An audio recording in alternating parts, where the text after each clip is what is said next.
good morning.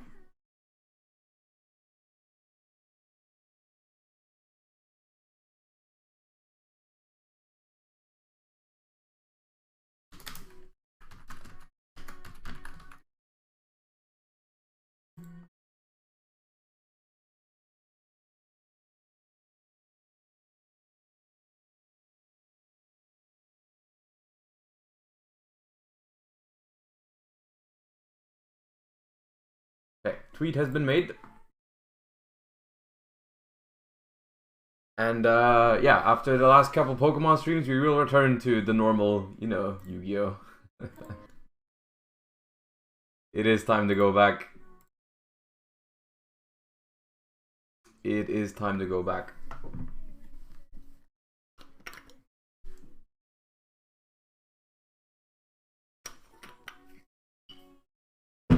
Alright, let's start with the warm-up stuff until everyone is in here.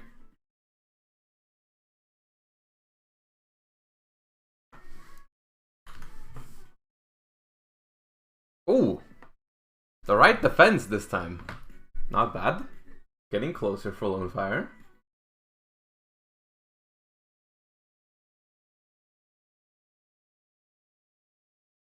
Okay. Not fire. Higher than level 3. Not a plant. 1400 defense. Newer than 2008. One monster that I can think of is Retaliating Sea. Alright, good morning everybody. Good morning Logic. Good morning Mr. Kevin. Good morning Nilme, Ilior, Tommy Tomate, Richie. How you guys doing? Good morning, good morning, good morning.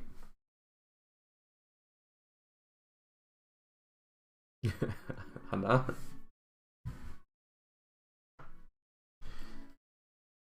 Good morning Agent.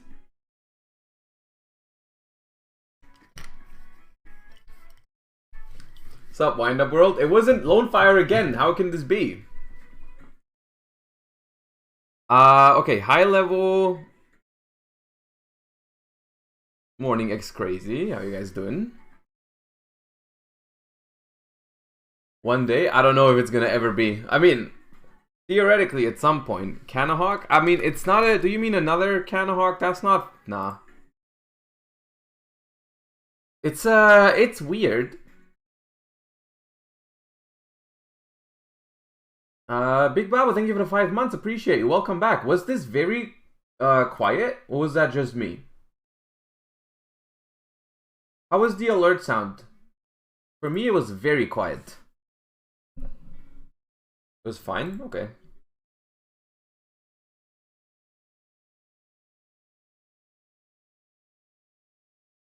I'll turn it up a bit.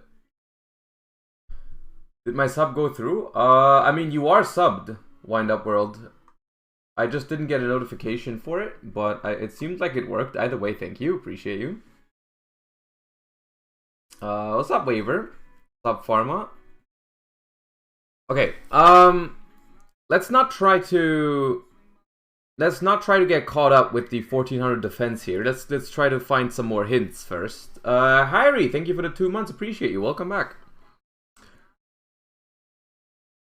Let's see if we can just guess. Let's guess a dark monster from 2018.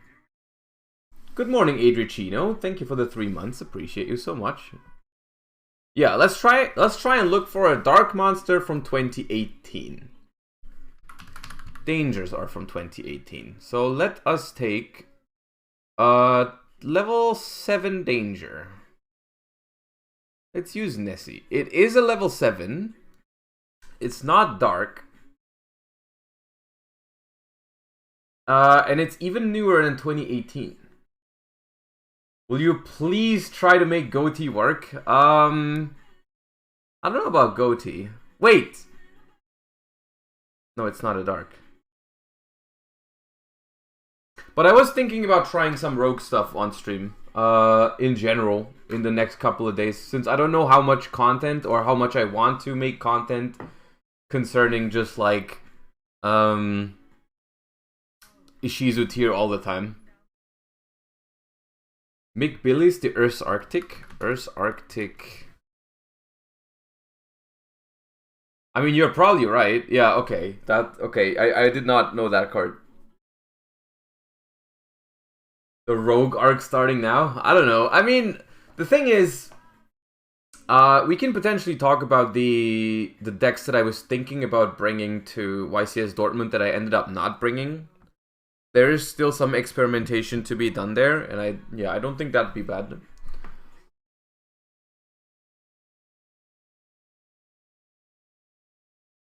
Did you see the new Sky Striker support? I did see them. I did see that they did new ones, but I'm not sure what they do. Well, I haven't read them.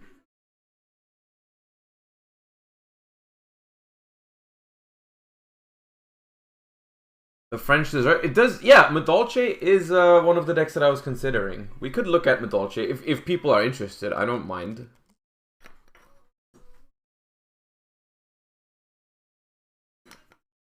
Do not read them. They suck. They could not be worse for the strategy. Seriously.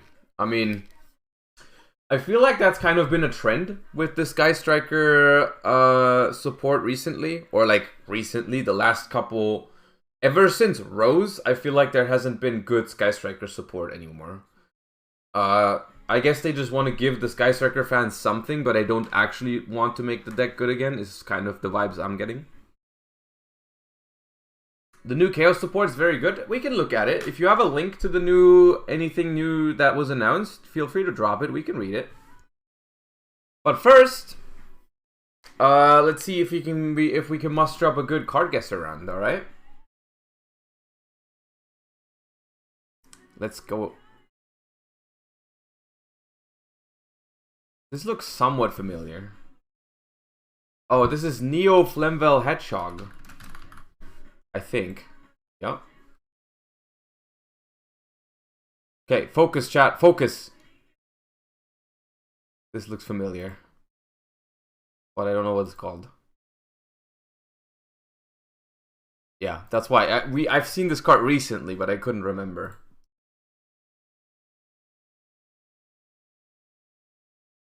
This is old. I think I've seen this before. What is this? I feel like I'm gonna be disappointed. Yeah, I have this. Oh, this was a card in Duel Links. You used this in the FTK decks. Okay, this is Incantation. The Ritual Monster, isn't it? No, it's not Chally Slime. Is there a different Chally Slime? No. It's not Chally Slime. Yeah.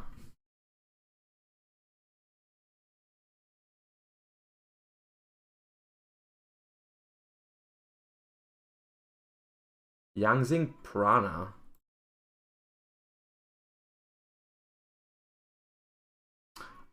This is the Earth Tribute Monster from back in the day. This is the very old Earth Monster. But what is it called? Yeah, okay, it doesn't help me if like 3 people say Kaka, the cock card, the dick card. I get that. That doesn't help me. Okay, I guess we're skipping. Raging Earth, okay.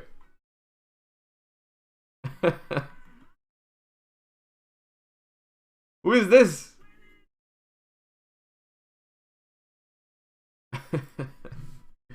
Gamushara.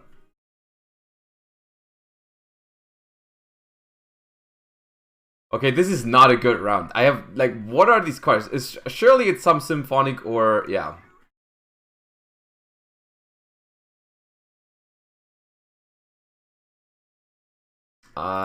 This is a whale. Citadel whale? Yeah.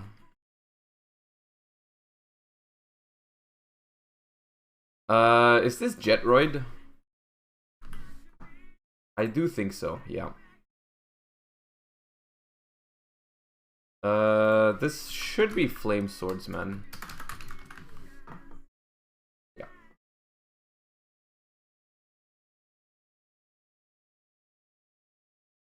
This one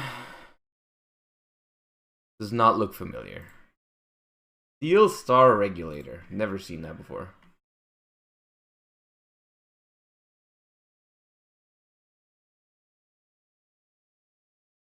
This is giving me Evil Swarm vibes. Steel Swarm Hercules. Okay.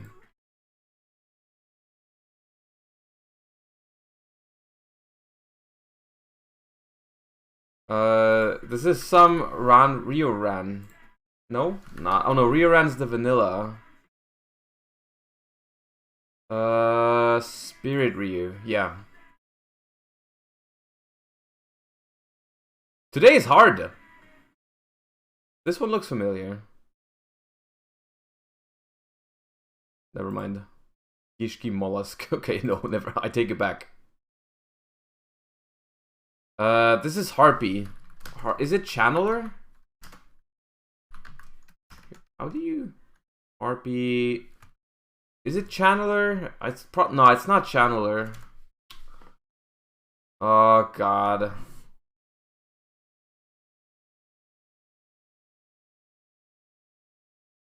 It's not Channeler. Is it? It's not Sisters, though, is it? No.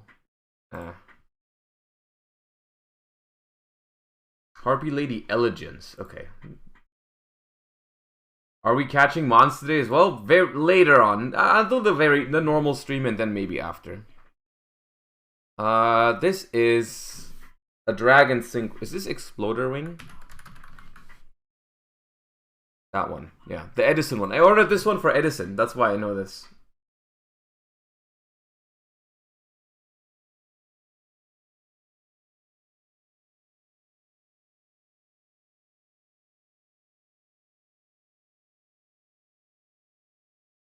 This is the big Arcanite. Supreme Arcanite. Yeah.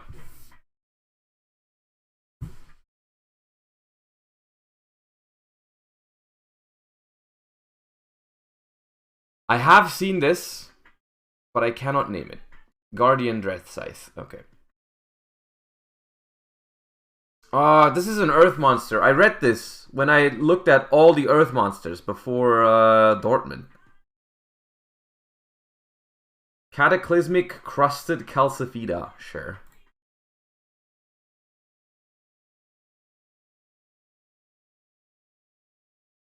Okay. Are you called Gem Elephant? Nope.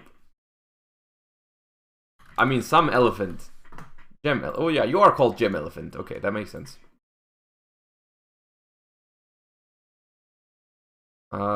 This should be Gatling Ghoul. The Performapal. Yep. This is a horrible round, by the way. Can we not talk about the amount of points we've gotten this round so far, please? Very important. This is Rope of Life, I think. Yeah.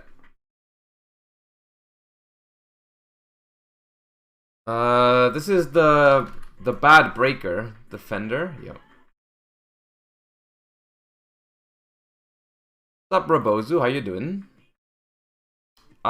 This is Steel Cage of Nightmares.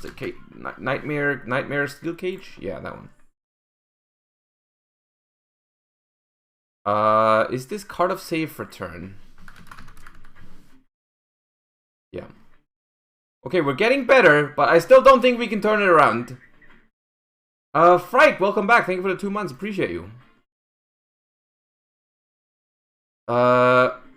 I do not know this. Balancer Lord, right?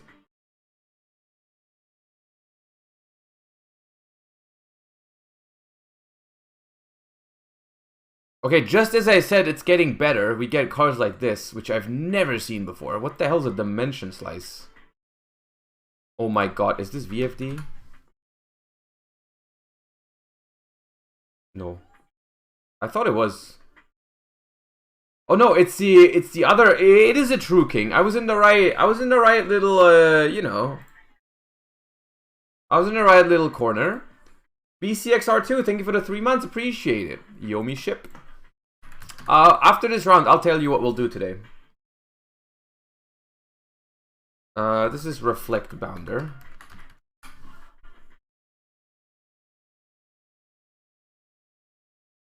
This is Flute of Summoning Dragon. Okay, it is getting maybe there's a chance we do like okay at this. This one I don't know. Atacava Knight. Okay. I don't want to skip this one because I know that I've seen this before. Someone in chat is gonna know this. Is this Dark Honest? Yeah, I think it is Dark Honest. You're right.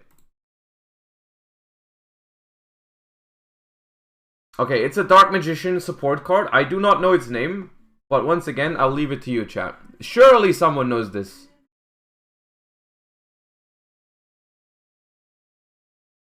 Expansion, Inheritance.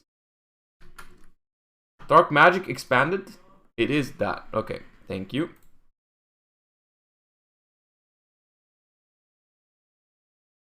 What is this?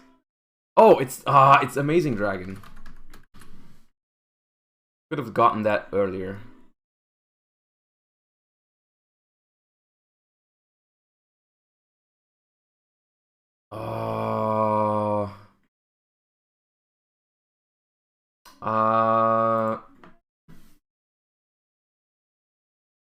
I've seen this before. It's an old card. Is it null and void? No. Muko? What?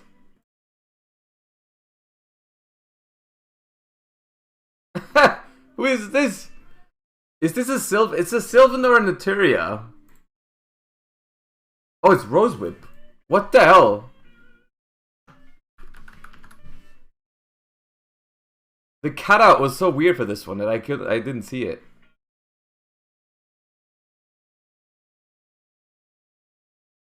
No, never seen. Wait, no, this is a Time Lord, isn't it? Oh, it's a Time Lord.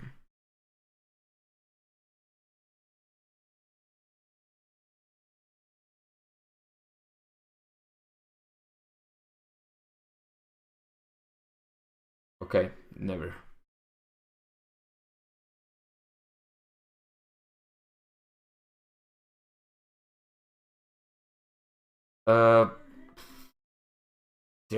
There's a couple tough ones in today's. Is this Painter?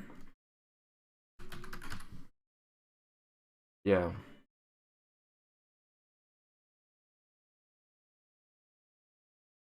This is the super old. It's a super old vanilla, I think. It might be an effect monster. I think it's a vanilla though, but I don't know what it's called.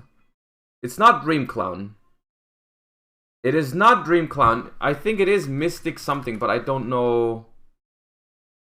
Is it Mystic Clown? It might be that. Yeah, okay, it's that.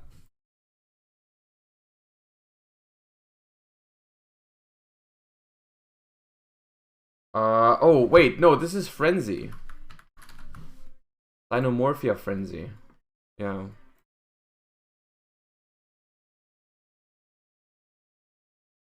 Dropsies, isn't it? Yeah.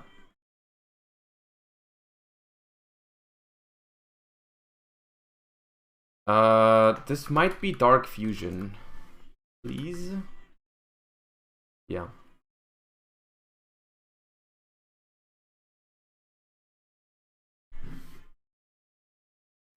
DD. Is it a DD even?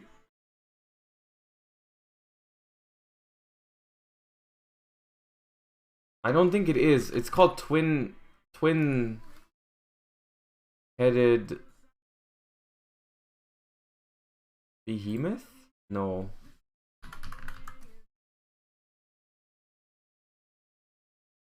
Twin-headed beast?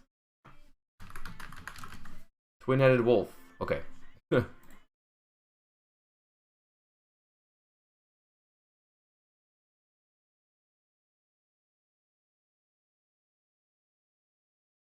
Never seen that before. This I have seen before. This is like an old fire. It's called fire something. Backfire? Yeah.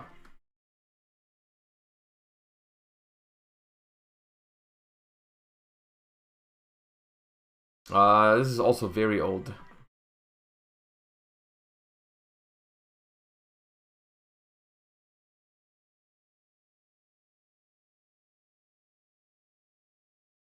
Some megalith. Okay.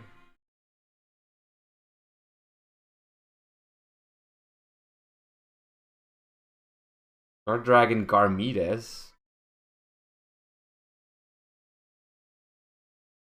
There's a lot of Who Megalols in today's Paradise Smasher? Oh, there's a number on the foot. Okay, I could have gotten that.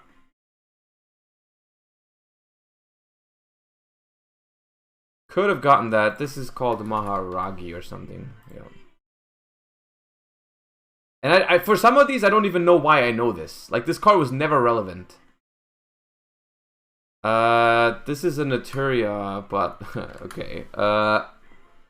Naturia. Is this the eggplant? No, it's not. Mosquito? Yeah.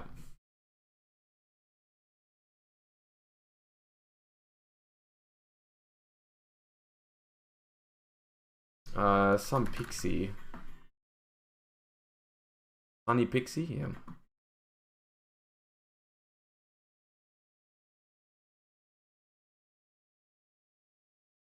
Oh, this is an old secret rare. Chat quickly so we can get 600 points at least. What's the? It's an old secret rare. Is it called Overwhelm? It is Overwhelm. Okay, well at least we got 600. At least we got 600. It's like, it's not a good round. We're not happy with it. We're not happy with it, but we're also not embarrassed. Okay, that's the most important thing. We're not embarrassed about 600. Just 600? I mean,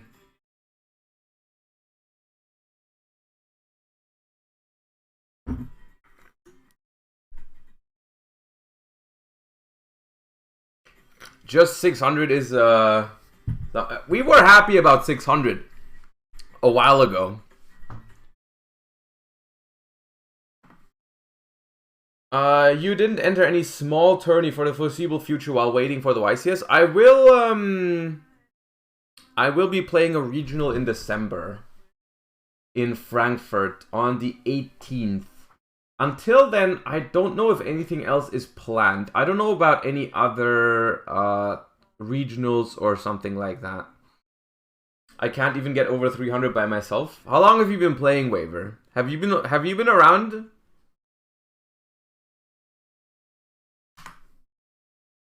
How's your Pokemon stream? It was very fun. I enjoyed it a lot, and I will probably stream it again. Maybe after today's stream, I'll stay live a little bit longer.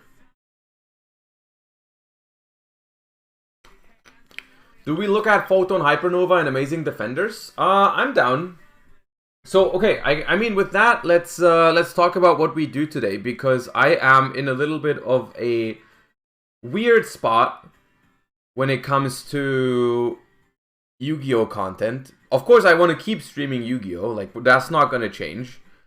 The only thing is that with Ishizu tier being pretty much the only top tier contender, it's really hard to make competitive content without just playing Ishizu tier, which is a little awkward. We can start looking ahead of like what will be after, like the next couple of sets. I think that's something cool.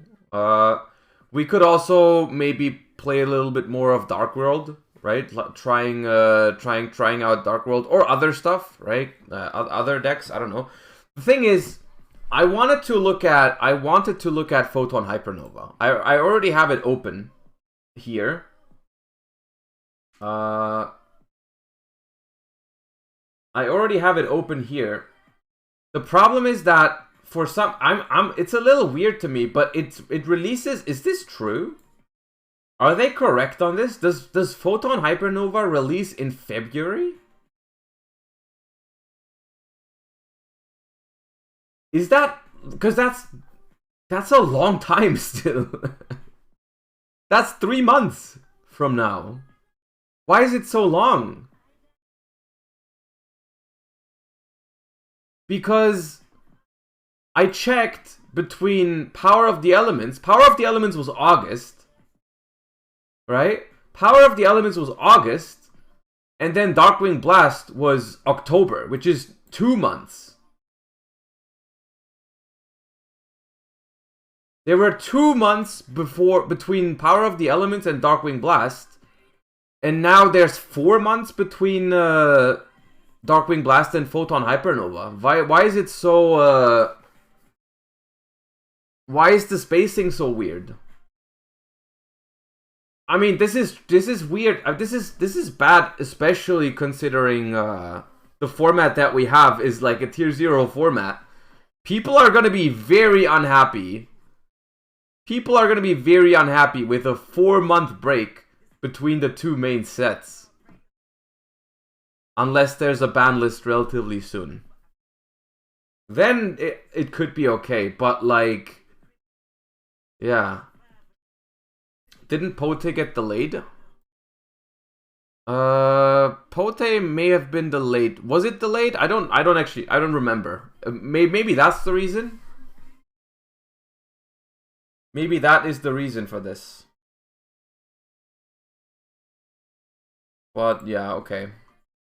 Anyways, I mean, if you want, we can still do that. We can still look at Hypernova and see what happens.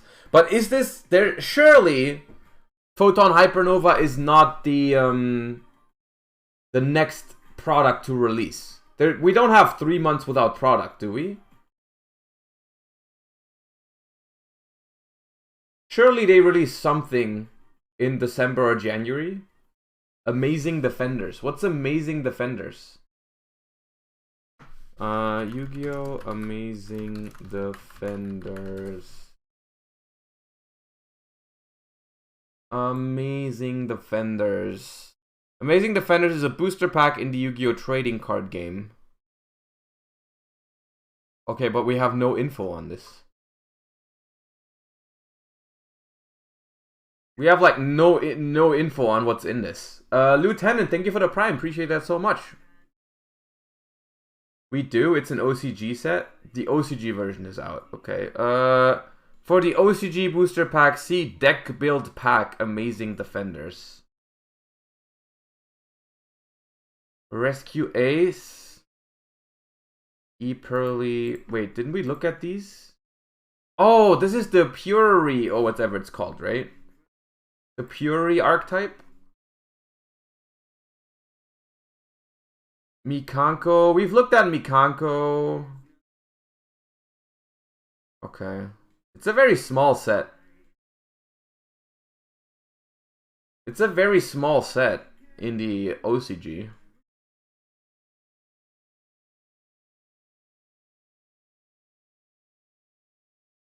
I do think that's a good course of action though for the next couple of streams. We can mix it up between playing current format just a little bit. You know, trying some rogue decks. Maybe I can also see myself if we live in this Tierlament world for a bit, then I mean there's nothing wrong with I think teaching you guys a little bit of Tierlament. Ishizu tier mirror matches or whatever, that's okay. And then we play some rogue. And we look a little we mix in a little bit of looking ahead. Right? I think we can do that. We could try Draco Slayer as well, like stuff like that, yeah. I'm down for that. Do you think Zodiac could be decent if Dryden came back? I mean, it wouldn't be horrible, but I think even with Trident, Zodiac doesn't really compare that well with the current power creep, if that makes sense. Like, Trident, I think Trident could come back without Zodiac being insane. But I don't think you would ever play pure Zodiac. Maybe you would go back to something like Zodiac Tri-Brigade or whatever. But pure Zoo, I don't see that being a thing.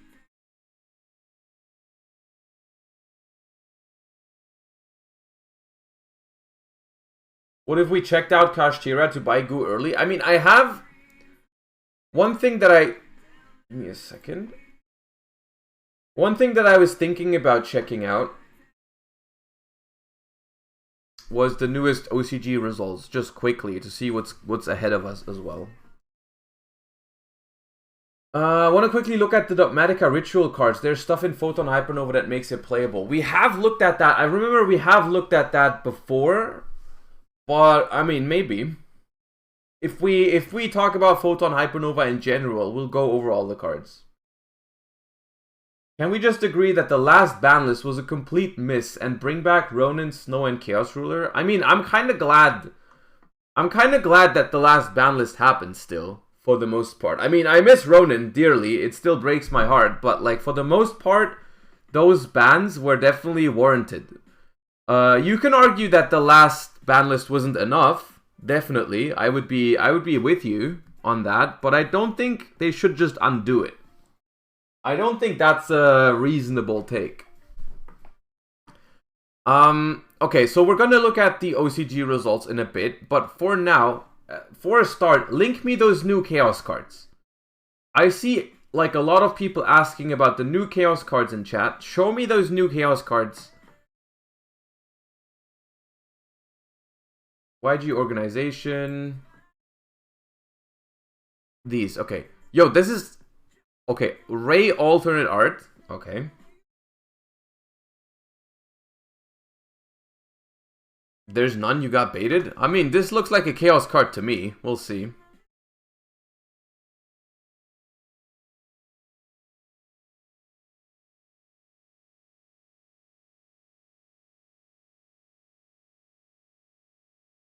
It's Ray, but slightly to the left. It doesn't even look that much different, does it? Sky Striker. I don't remember Ray looking very different from this. It's like the same artwork almost.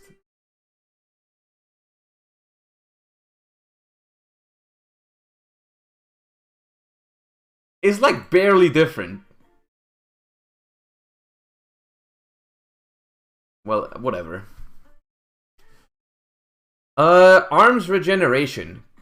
Quick play spell card. You can only activate one card with this card's name per turn. Activate one of these effects. Target one face-up monster you control. It gains 800? Target one equip spell in either grave. Either set it to your field or equip it to an appropriate monster you control. Okay, so... Oh, wait. The first effect is hella weird. Why does it just randomly give you plus 800? But then,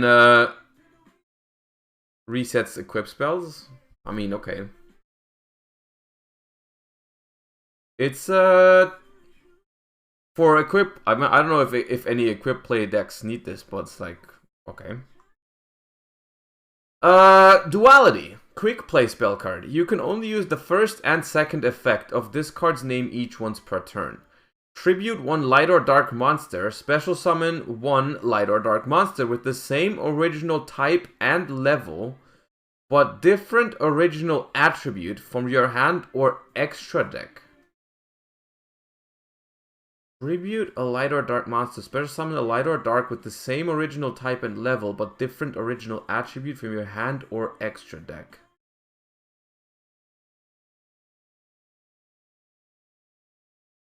Okay.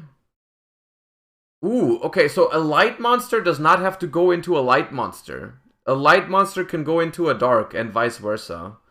So you can theoretically... Yeah, you can tribute Aliber to summon Herald of the Arclight. Okay. You can also tribute, like...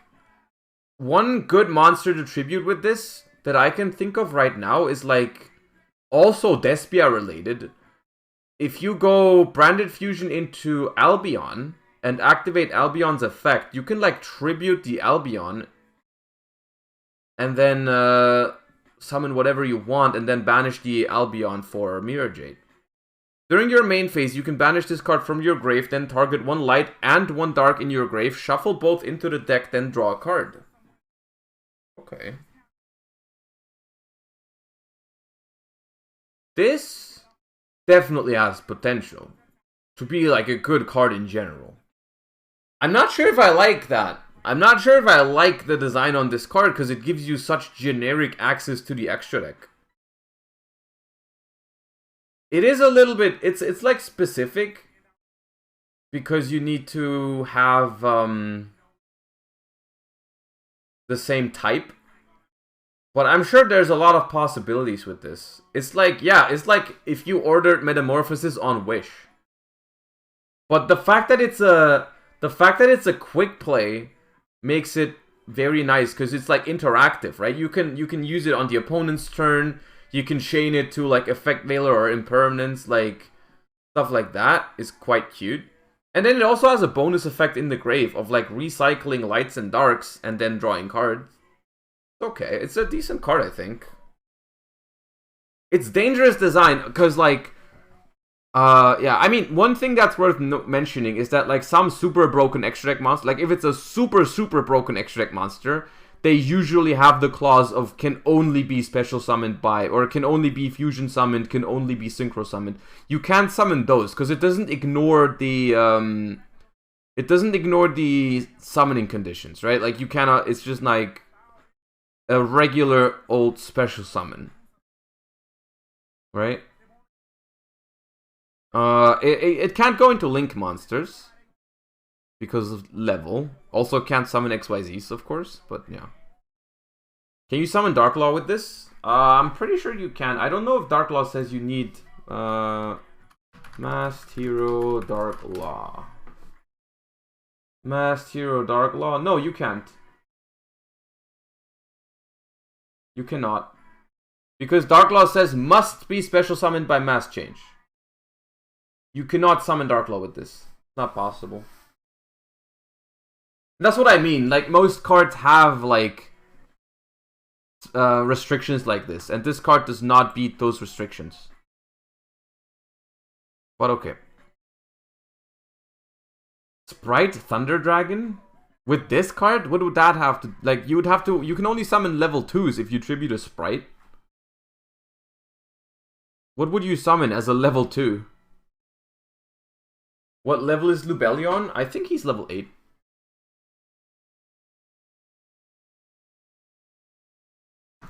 Anyways, interesting card. Yeah, potentially pretty good. Shadow's Light. Normal spell. You can only use the first and second effect of this card's name each once per turn. You cannot conduct your battle phase the turn you activate either of this card's effects. Target one dark monster you control. Special summon one light monster with the same original type and level from your deck or extra deck. You can banish this card from your grave. During your main phase this turn, you can normal summon one light or dark monster in addition to your normal summon or set.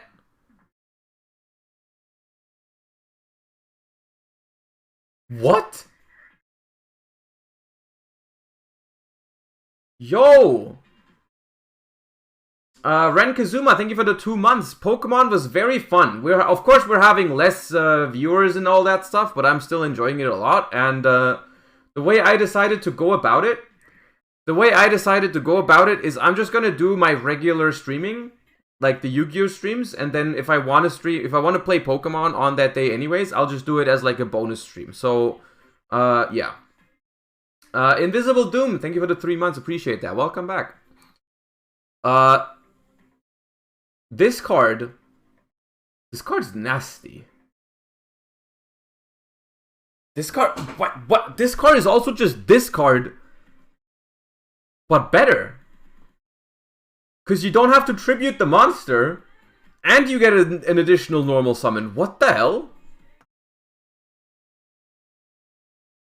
Yo, I mean, it's not a quick play. It's not a quick play, so like that part is worse, of course. I mean, but still, like,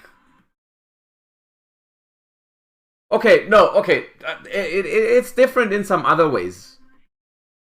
It's different in some other ways because you have to target a dark monster.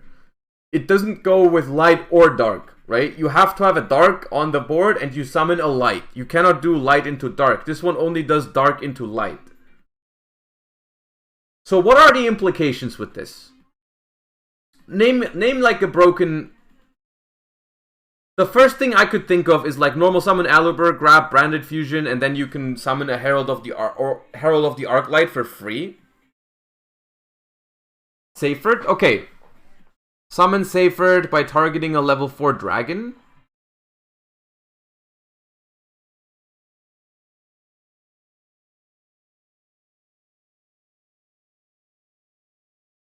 Yeah, well then, okay, yeah. We can't do that with Branded Fusion. Alistair into Cartesia. I think the more broken part about this card is the one that you summon from the extra deck. But I'm not sure what you would want to summon. Like, which kind of light monsters from the extra deck are really, really powerful? 2 normal summons has to be abusable? It's hella abusable. The one thing, I will say one thing about these 2 cards. I don't think these 2 cards make, like, one particular deck completely broken or anything, because these cards are not searchable, right? If there's like a deck that's only good if you draw this card because it really needs 2 normal summons, as long as this card isn't searchable, it's not going to be possible to abuse it consistently, right? Because you're only going to be drawing it so often. Entis is light, yeah. I'm pretty sure Entis is light. Couldn't you cheat out Dragoon in a branded deck pretty easily with Duality? Red Eyes, Dark Dragoon. Does that have a summoning requirement?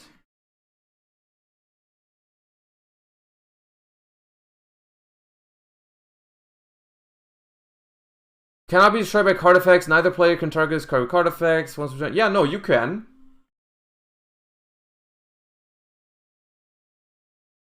You can summon Dragoon with Duality. You have to tribute a level 8 spellcaster though. He's not dragon. Like Lubellion is dragon. He's not and Dragoon, despite all logic behind it, is not a dragon. So you would have to have a level 8 spellcaster to go. You have to have a level 8 light or dark spellcaster to go into Red Eyes Dark Dragoon.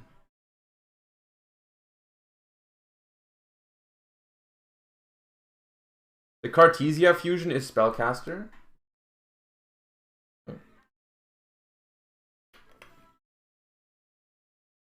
I'm pretty sure there's gonna be decks that use these cards. Both of those cards are pretty damn strong, I think. The second one more so than the first one. They are both nice. But the second one is definitely the better one, I think. But yeah, those are both pretty good cards. They give me, like, power level wise, they give me Chaos Space vibes. The second one may be a little bit better than Chaos Space. The first one pretty much gives me Chaos Space vibes of like a card that is very strong in some decks, but I don't think they're gonna break the game, if you know what I mean. Like, it's like Chaos Space did never really break the game. It was like a good card, right? And I think these are the same way, because Chaos Space was also not really searchable by any realistic means, so it never like broke something, but it was always good in Dragon Link. And I'm sure these cards have decks that they are just gonna be good in. Rose Shaman.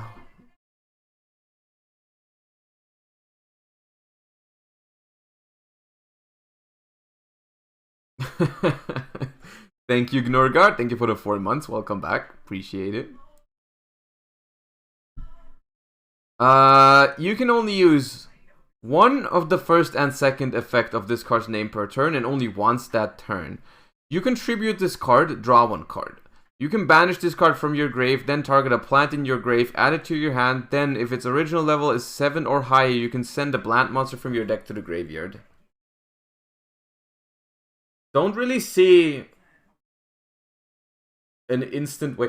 It's funny, by the way. It is very, very funny that they print a card with exactly this restriction of like you can only use one of these effects per turn, not both. right after reading these two.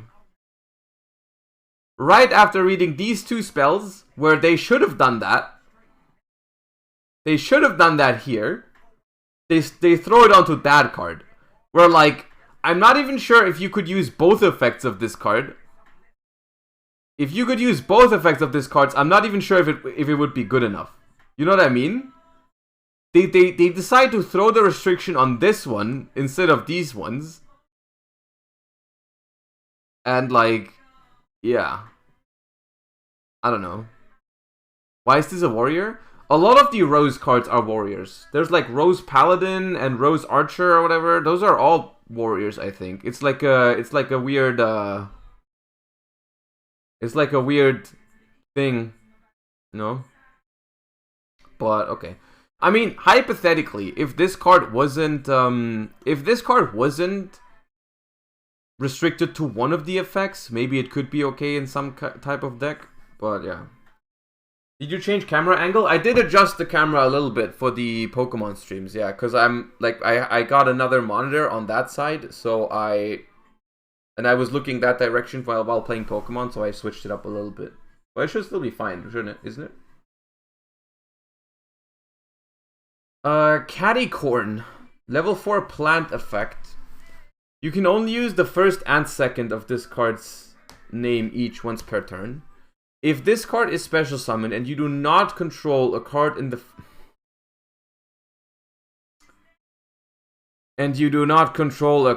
field zone, you can add one field spell from your deck to your hand. If this card is destroyed by battle or card effect and sent to the graveyard, you can target one field spell in your graveyard. Add one card with the same name from your deck to your hand. Oh god.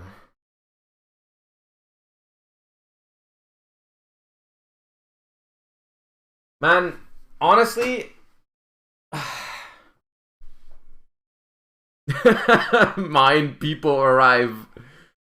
Jesus Christ. I can't wait. I can't wait for my Mystic Mindburn opponents to go normal summon Lonefire Blossom, summon Catty Corn.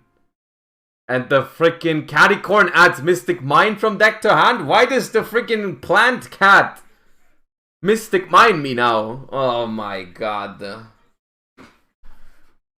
Oh. No, also with Vernusylphs, because it's a earth? Yeah. Oh my lord. Nah.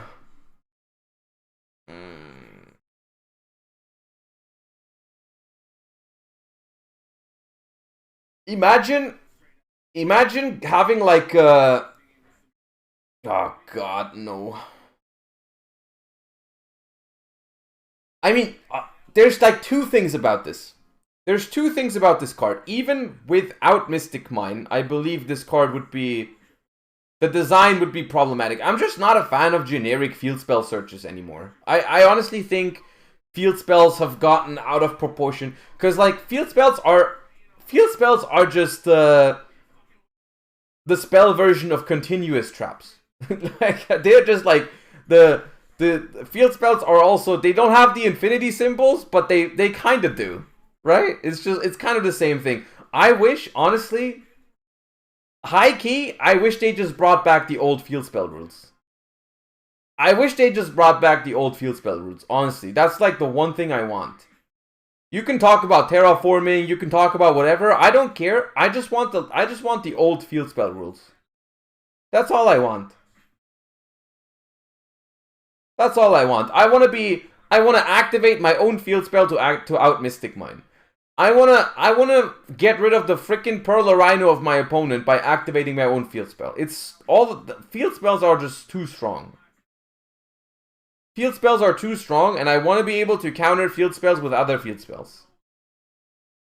I'm not happy with the field spell change. It was okay back in the day. Like, I didn't really mind it until like, basically, since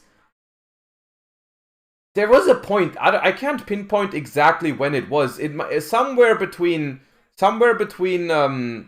Mystic Mine release. And also just in general, field spells getting too broken. somewhere. You know, since when are field spells all like a searcher plus bonus? And like, why does every single field spell search anyways? Why does every field spell search anyways? What does that have to do with like the original concept of field spells? And then why do they feel like they have to add a bonus that's getting better and better and better? Like, we've gone from like Resort, Light Stage, Pearl Rhino, all of those cards have been a problem. All of those cards have started to like get hit on the ban list eventually. Well, do we not like learn? Do we just not learn? Is like, we had to put Resort on the ban list. We had to put Light Stage on the ban list. We had to put whatever. Like, all of them are on the ban list at some point. Diagram, Union Hanger, all of those cards have been like insanely meta. I don't know. Anyways. I'm getting carried away. You know, chat. Copium. When this card is released, Mystic Mine will already be banned. Okay, let's... Surely when this card comes out, Mystic Mine's already gone. Of course it will be, chat. Trust me one time. One time. It'll be banned. 100%. Okay. Photon Jumper. Level 4 Light Warrior 0/0. You can only use the first and second once per turn. When an opponent's monster declares an attack, you can activate this effect. Skip your next battle phase. Also special summon this card from your hand. Then end the battle phase. If this card is sent to the grave, you can add a Photon or Galaxy spell trap from your deck to your hand.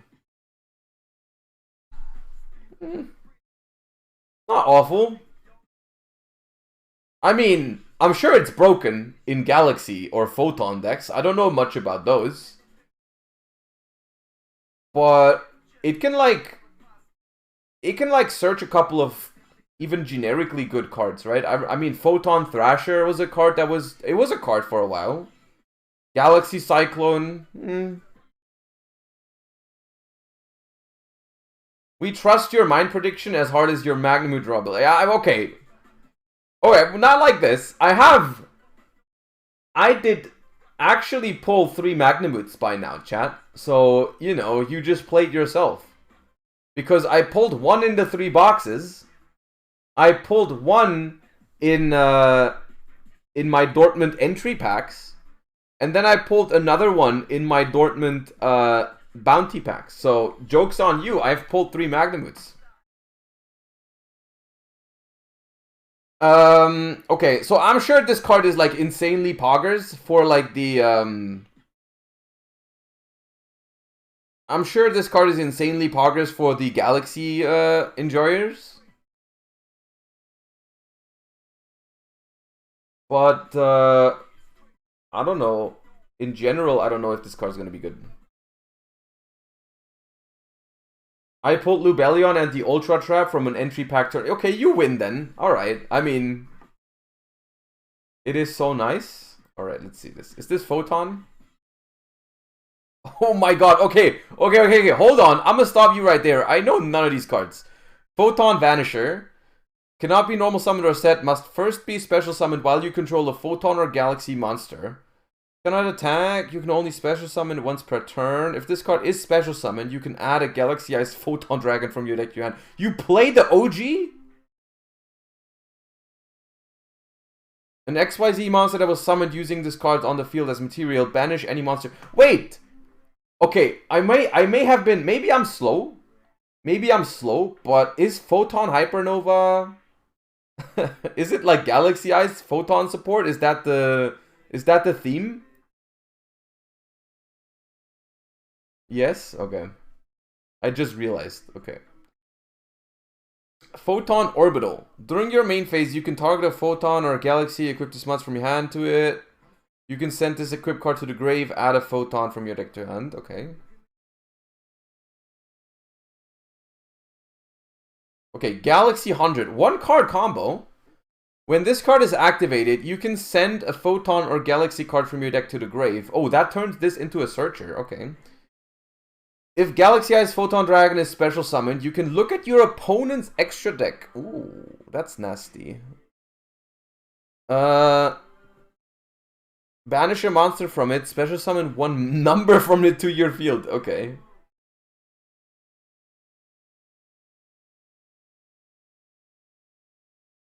So we send Jumper and add Galaxy Trance. Pay 2,000, target a photon in your grave, special summon both it and a galaxy from your deck at the same level. You cannot normal or special summon monsters except photon or galaxy monsters. So, okay, we get Orbital from the deck and the Photon Jumper. Okay, this seems like it does a lot of things for this deck. There's something slightly illegal here. It's okay, it doesn't matter. Wait, we go Galaxy 100, send Jumper, add Photon or Galaxy Spell Trap, legal. Pay 2,000, target a Photon monster in your grave. Special summon both it and one Galaxy. Oh, we have to summon a Galaxy from the deck, right? Not a Photon. Yeah, is that the slightly illegal action? Yeah, okay. So does it matter? Or does the effect of this matter?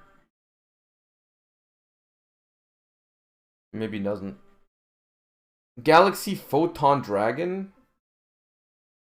We can get to this other ways, but I'll have to remake this. Okay. You can detach, take one Photon or Galaxy, add it to your hand.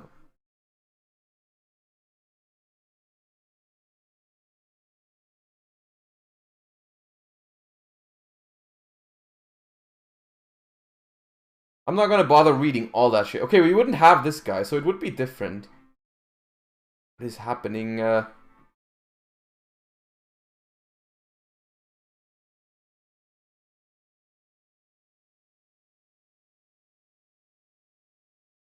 To me, this feels like it loses to one Ash. I mean, look, it's a 1-card combo. It's the same, but actually legal. Okay. The same, but legal. Sion, thank you for 6 months already. Welcome back. Appreciate you. Okay.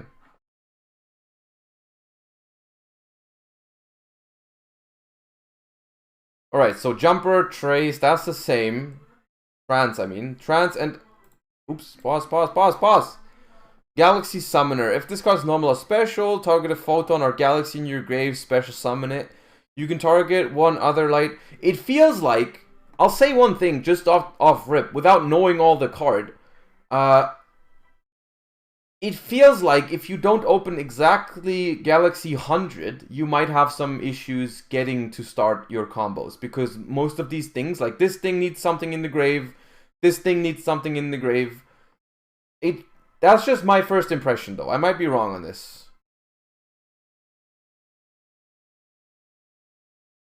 So we make Soul Flare. If this card's Link Summon, target a Photon or Galaxy in the grave, add it to your hand. So we add back this, we normal summon it, use the effect to bring this back, make the Photon Dragon.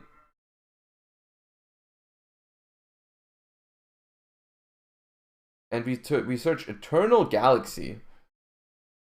Target an XYZ monster you control, special summon from your extra deck, one Photon or Galaxy. Okay, we don't go into the Galaxy Eyes Photon plays.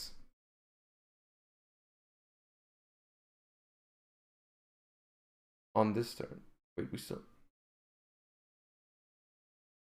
Wait, was this turn 1? Or are we using this on the opponent's turn?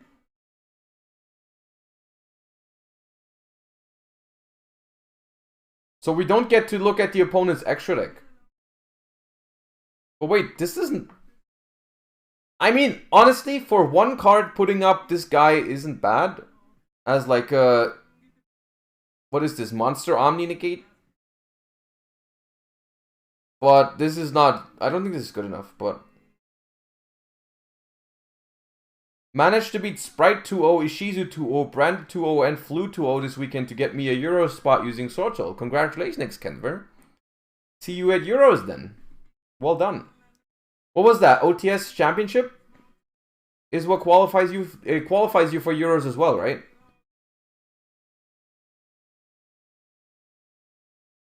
I mean, only because the one-card combos...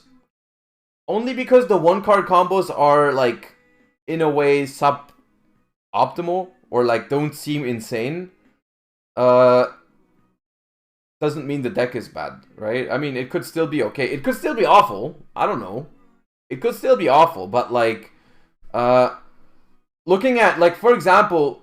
It's like, you looking at this and being like, the one-card combo doesn't seem that great. It's like looking at one-card Rhino-Heart combo and being like, yeah, this isn't really amazing, right? If you go normal summon Rhino-Heart, send a tier name, make Kick Kalos, send Merly, whatever, mill 8, and that's it. Like, that's not, you know, it's not the right way to look at all of that. One pop, one negate with follow-up. Yeah, it doesn't look awful. It depends on it. A lot of it depends on what you can do with your extenders. Like if your extenders really help. Like for example, I think Mathmech is a perfect example of like a one-card combo that's insane, but it doesn't scale very well, right? You can have like additional Mathmech cards in your hand. They don't change that much, I feel like. As opposed to that. Also, a lot of it also depends on if you can start your combos in different ways, or if it always has to be the same card. You know? Like, if for example, Mathmech can only really start the combo with Circular. Every other way of comboing in Mathmech is very, very suboptimal. Whereas, like, for example, Tearlaments, on the other hand... Tearlaments can start playing in a lot of different ways. You can go normal summon Reinhardt, you can go activate Sharon, you can go even normal summon Merly can be fine. Going second, you can go Havness. Like, there's a lot of different ways the deck can get going, and they're all equally solid, right? Merly hitting one name is just the same as Reinhardt milling a name in terms of what it can do. You can go Diviner, you can start it with the Ishizu cards. There's like, in Tearlaments, there's a lot of ways to the same end goal, whereas like in Mathmech, for example, there's only one. And that makes Mathmech inherently less flexible and less like, you know, just less powerful, I think.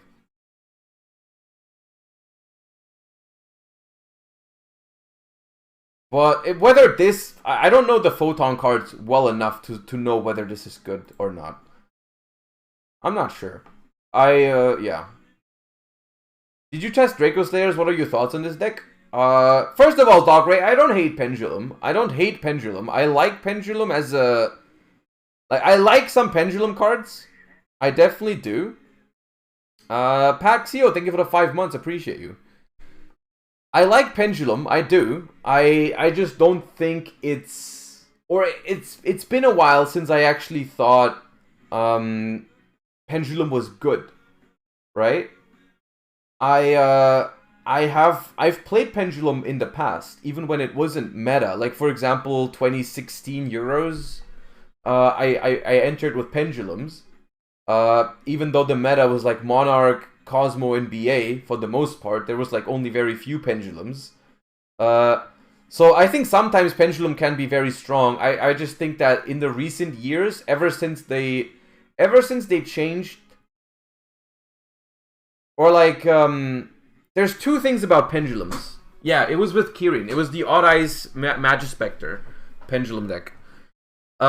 There's two things that make Pendulum weaker over the last couple of years.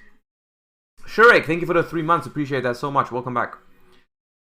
There's two things about Pendulum in the recent years that have made it significantly worse. The first one is obviously the Master Rule change, where they basically, or like even the two Master Rule changes. The first one where they nerfed every extra deck mechanic, and then the second one where they reverted it for everything except for Pendulum. It was like they were like, "Yo, we kinda done goofed. We're gonna reverse it, Except for Pendulum. And that was obviously very bad for Pendulum. But then there's another thing that's like not as obvious, which is hurting Pendulum a lot, which is that Yu-Gi-Oh is becoming more and more Yu-Gi-Oh is becoming more and more one turn based. I don't know if that's I guess that's the best word I have for it. It's like the first turn is becoming more and more important in Yu-Gi-Oh, like always, right? Which is in some regards a good thing, in some regards a bad thing. It doesn't really, in general, the game can still be good or bad with a very important first turn, right? Even a first turn is like very can still be very skillful, if that makes sense. But it's one of it has a lot of disadvantages to it, which shows in a lot of card design from back in the day that is now problematic. As an example, Dimensional Barrier, when it came out, was a fine card. It was a card that people played. It was good, but it didn't feel as oppressive as it did in the Sword Soul Despia format, for example, right? Because back then, in 2017, in Zodiac format, you would D-Barrier to negate something or to stop the entire turn, but the game lasted more than a couple turns, right?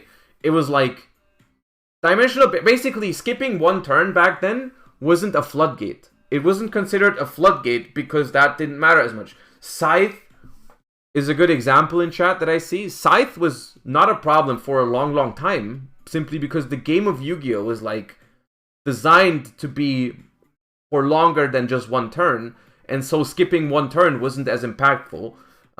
The same goes for Anti-Spell. Anti-Spell was, for the most part, a terrible card.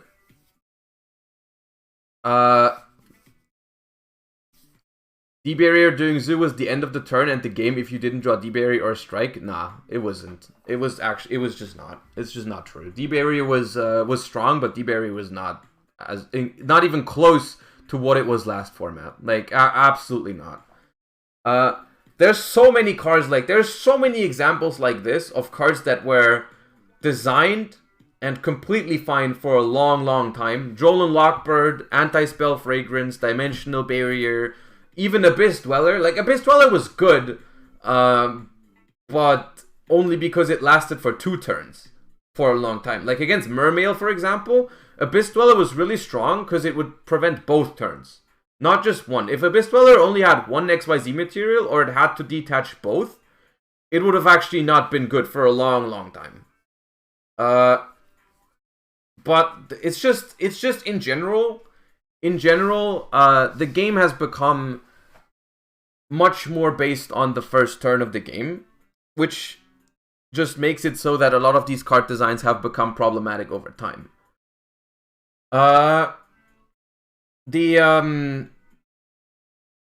The consequence of this is that also one of the key, why I'm saying all this, what I'm getting towards is that Pendulum is, as a mechanic, suffers a lot from this, because one of the key selling points of Pendulums back then, one of the best things about Pendulum was its resource game. It was like, okay, you have to invest a low and a high scale, but if you do that, you can Pendulum summon your monsters from your extra deck over and over and over again. They come back next turn. If the opponent destroys them, you can summon them again on the turn after. The resource game was huge, right? It's like a Kirin, a bounce from a Kirin was a cool interaction, but the cool thing about it was that you could do it over and over and over again, right? The only way to stop it was for your opponent to not only out your monsters, but also out your Pendulum Scales. And even then, you could set up your Pendulum Scales again, right? And you didn't need to have anything left in your hand. As long as you have Pendulum Scales, your stuff would be coming back over and over and over again. Whereas now, that is not even like a thing that matters for Pendulum for multiple reasons. The first one is, first of all, the games don't go that long.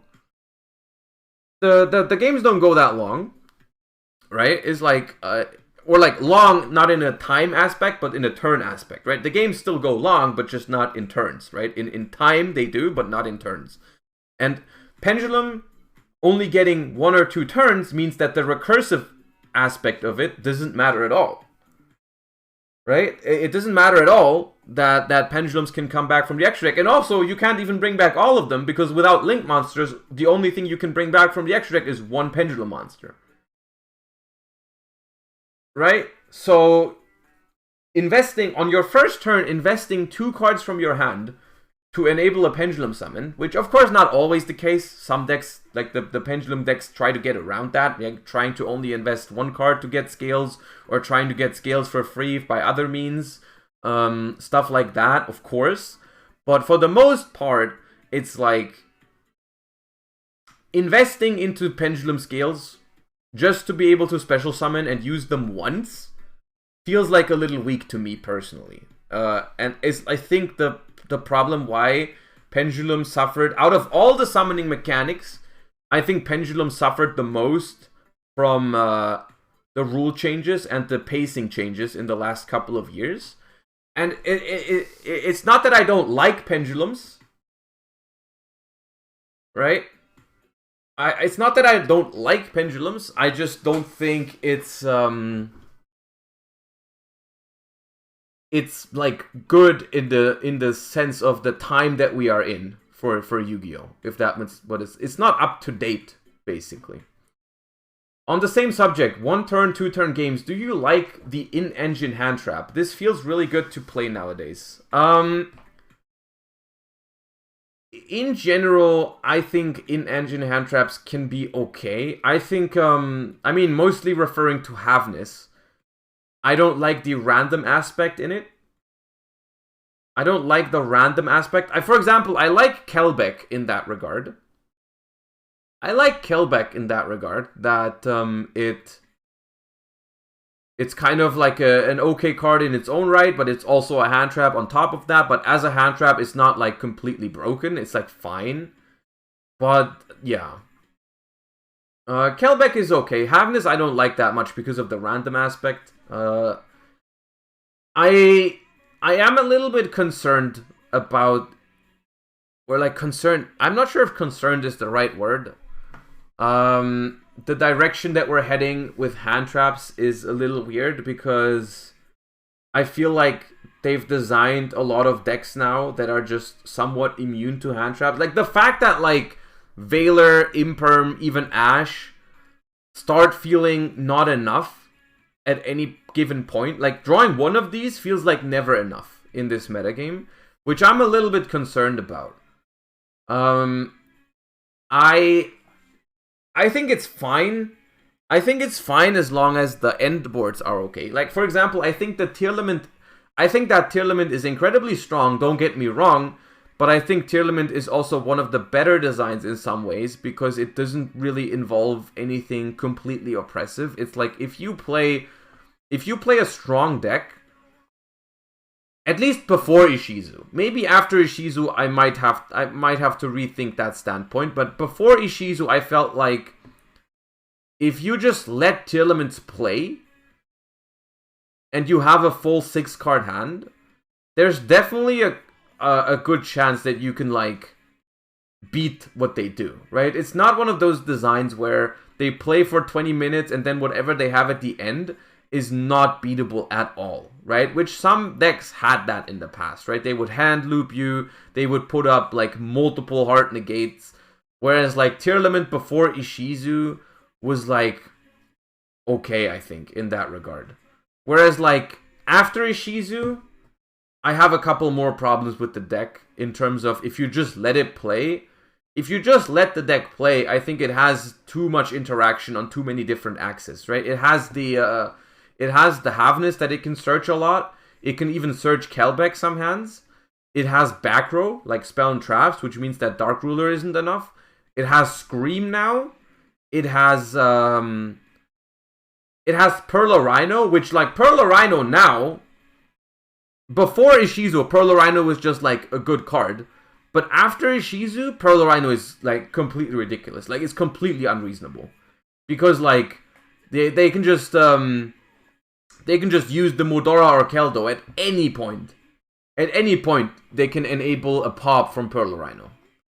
And then Mudora and Keldo on top of all of it is also crazy, right? Like, it's like Mudora and Keldo basically destroy every deck that, even if you can beat the board and the back row, is like Mudora and Keldo probably mess you up.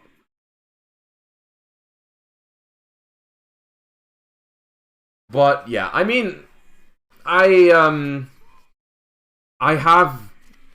don't have that many issues with tier elements, you know?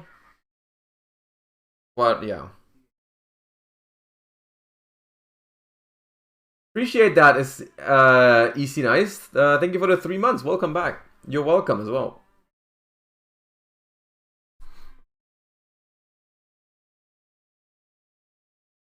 I believe Ishizu tier has the same problem as Eldritch Synchro. When they have hand traps, and monster negates, as well as graveyard follow-up, this seems to be a problem. It's the thing is, the question in that regard is, what do you define as a problem, right? Do you define because the Ishizu tier mirror. Okay, I have an Edison deck as default. I guess that says a lot about the format. Never mind. Ishizu tier. This is an incredibly old version, but whatever. It's a better background than just having whatever. I think that the Ishizu tier mirror, for example, is completely reasonable and fine. Like, I have no issues, almost no issues, with the Ishizu tier mirror match. I think the Ishizu tier mirror match is absolutely fine. Only one Bestial? Okay, I guess let me update this quickly so I don't have like a stupidly outdated deck on screen. Let's just make it my Dortmund deck. I did not play Herald, I did not play Super Poly, I played No Crime, and I played 2 Sulliacs. I think that's it.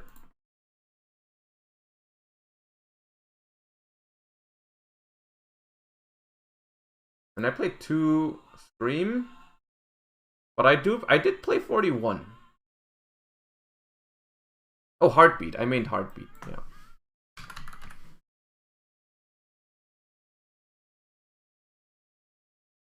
And then I didn't play this, and I didn't play this. And I played Wallow and Beatrice. Yeah. And then looking back, I would have probably taken out a Rhino Heart. Would I have taken out Rhino Heart? Maybe Rhino Heart or Heartbeat, whatever. Anyways, where was I?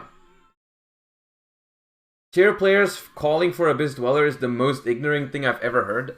I mean, I think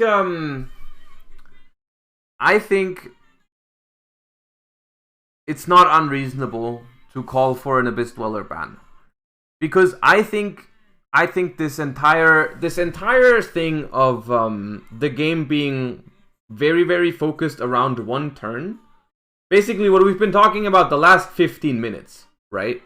What we've been talking about the last 15 minutes, the entire game of Yu-Gi-Oh! Being based around one turn a lot more than back in the day, is like, it is a critique point. The music is too loud? Okay, give me a second.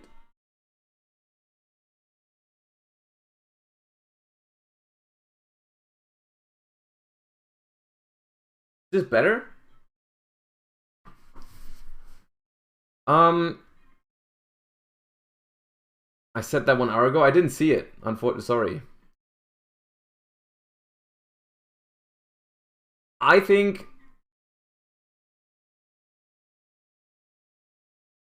better, but a tad too low. Oh god.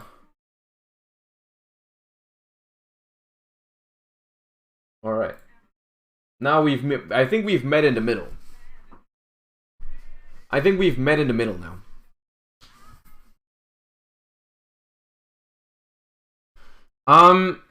The entire issue, or like what I'm trying to get across here, is that yes, the game is very, very focused on the early turns, right? There are games, especially in Ishizu tier, that go for 4 or 5, maybe 6 turns. But that's pretty much like the max, right? I will be in Frankfurt for the German Open. Yes, I will be there. So I think we can agree on. I think we have to agree on the fact that a lot of things happen on the first 1 or 2 turns of the game now, most of the time, which isn't inherently a problem in my opinion. I don't think that's inherently something bad. I think that even if a lot of interaction happens on the first or second turn, I think that can still be interactive or fine or whatever, skillful, all that type of stuff. I still think that would be it would be possible to have a good game of Yu-Gi-Oh! That just lasts 2, 3, 4 turns, right? It doesn't have to be 10 turns like back in the day, right? I'm not asking for the game to return to its old state. Because that's, I think, something... I think that's something you guys have to realize. Is like, just sitting there screaming like, oh, it was better back then. I don't think that's the right approach. I think it's a good thing that the game changes. I think it's a good thing that the game isn't like it was years ago. I think that's fine. I think it has to be that. Otherwise, it would get boring.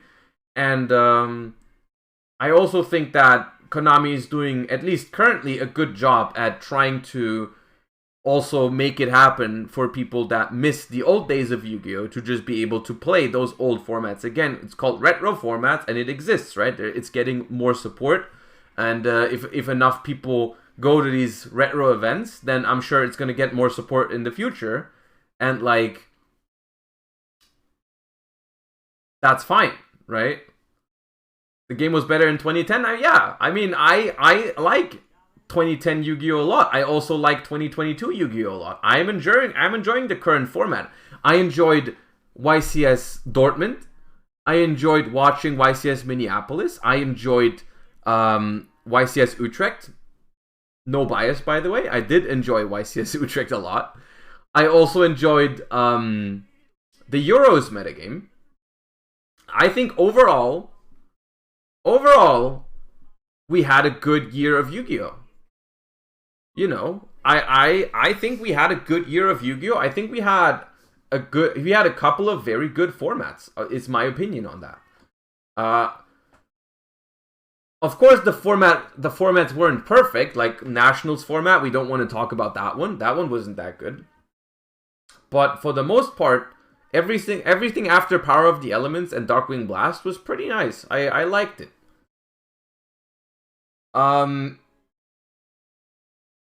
That being said, there still are things that could be done better. And I think that's literally the most important thing right now, is for Konami to realize that their game has changed in a certain direction. And then that some card design might be outdated because of it, right? Did you like EUWCQ format? Yeah, that was great. The first event after Sprite and Tearlaments was insane, I think. I thought it was very good. Is that direction forward? That direction might be what some people consider at the direction of forward, yeah. What was Nationals? Nationals was basically before Power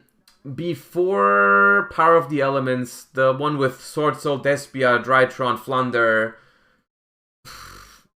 Therion, Punk, Adventure, Scythe, that one. That was legit one of the worst formats I think we've ever had, but yeah.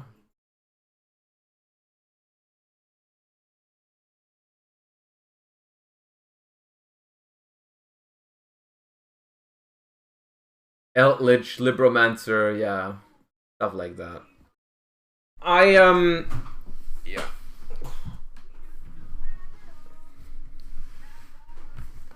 I still like that diverse format. I mean, I can understand. I can respect it.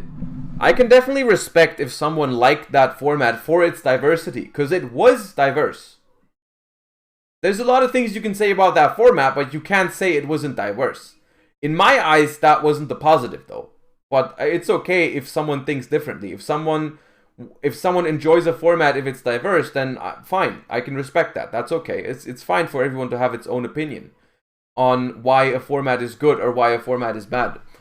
I personally thought that format was bad because it was so diverse and it was impossible to prepare for a tournament from a competitive standpoint at the time, because there was like so many different decks trying to cheese you in so many different ways. There was like Sword Soul was just trying to floodgate you, drawing multiple cards turn 1, setting anti-spell, D-barrier. Then there was Drytron, which was just, of course, trying to lock you out of the games. All the Scythe decks, all the adventure decks were just trying to Scythe lock you into oblivion. Flunder was trying to flunder you. Like, and they were all doing it in so many different ways, right? Where, like, it was impossible to come up with something cool. Because every deck was just trying to floodgate you in different ways. And I personally didn't enjoy that. Yeah. Show the pie chart? Is there actually... oh my god, yeah.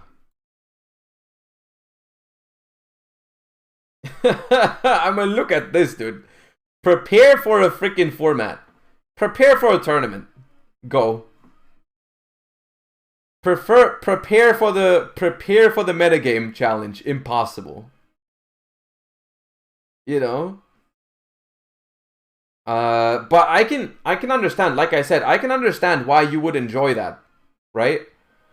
I could understand for someone who doesn't want to face the same deck over and over and over again on why you would enjoy this. And that's why I always say there's like positives and negatives for almost everything in Yu-Gi-Oh! Or in life even. And it depends a lot on what's more important for you, on whether like the positives outweigh the negatives or the other way around. For me as a competitive player, the negatives of this pie chart right there definitely overweight the positives. You know? But for someone else, I can definitely understand why it would be the other way around. But from a competitive standpoint, I didn't think this format was very good. Remember Sky Striker won an event during that time? Did it? I remember it losing the finals to... Like, Ryan Yu lost the finals of, what was it, YCS? I don't think it won. No, wait, it did win. It was Poe who won. But what was Ryan? Oh, Ryan was like Nationals where he got second with Striker, right? Oh yeah, okay, no, it won YCS Hartford, and then Ryan got second at Nats. Yeah, okay, I remember, yeah, I remember now.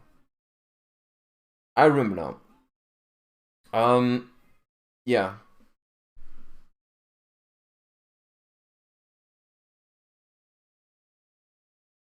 So, but there's definitely like, there's definitely things that we're okay with that format. But I think the negatives outweigh that format. For this format right here, Ishizu tier, that we have right now, I have a couple problems with it too. Even though I did say I like it, I'm in this weird spot where I really enjoyed YCS Dortmund. I think Dortmund was cool because the deck that I played, it wasn't anything special, but the deck that I played still made for a lot of interesting games, right? I still thought playing one YCS with Ishizu tier was cool, and I enjoyed YCS Dortmund. The problem that I have, there are two problems basically. The first problem was that for YCS Dortmund, I wasn't able to really innovate on anything in this deck, which is something that I always take that as a negative if it's not really possible to innovate on something. I always try to do that. But yeah, I mean, but my bigger problem number 2 is I didn't have a huge issue with just bringing Ishizu tier to one tournament. My problem is moving forward, what would happen? right? Like, what would happen? I'm thinking, what if this format doesn't change? What if we have another YCS? I don't know when they would do the next YCS. In January, maybe? And until then, nothing changes. Like, what do we play? Do we just bring the same stuff? Do we just switch around on some bestial ratios? Maybe take out Herald, cut a Scream, and that's it? Do we... Is that... You know what I mean? Like, I don't know. Do we really have no December YCS? I mean, hypothetically, it isn't impossible because December isn't over yet. But on the other hand, it's the 21st of November. It's the 21st of November. When the hell are they going to announce a December YCS?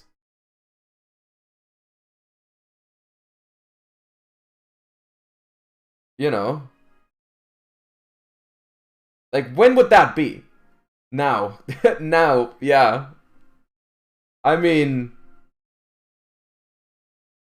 Isn't December usually pretty dead in terms of events? I don't think so. I think we used to have a YCS in December. Most of the time, didn't we, chat? Am I misremembering? Am I misremembering? We used to have a YCS in December. I remember YCS Bochum. The one where I played against Billy in the finals. That was a December YCS. I'm like 99% sure that was December.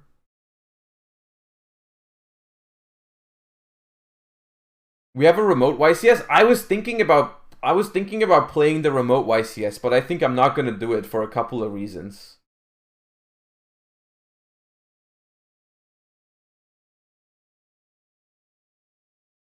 We used to get Milan in December, yeah. We used to have one in December, I think, for the most part. Well, yeah, I was thinking about playing the remote YCS,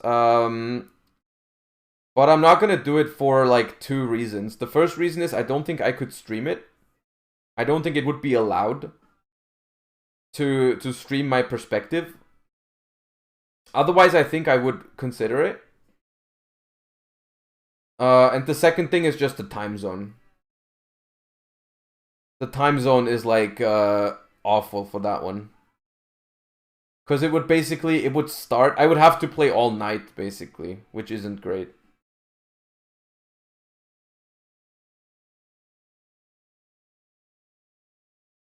Play the Master Duel Duelist Cup in December, get that global rank 1.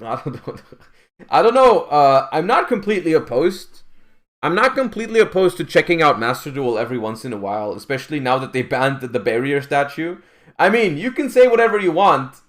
You can say whatever you want about Master Duel, but they did finally hit the barrier statue, which TCG has still not done.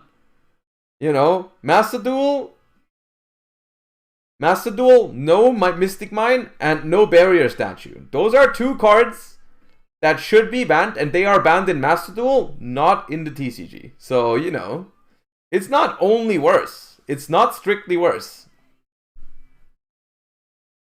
Also, thank you,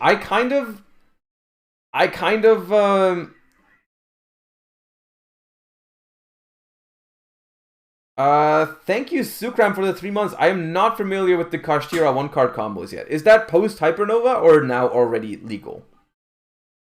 But anyways, thank you for the 3 months. Appreciate that.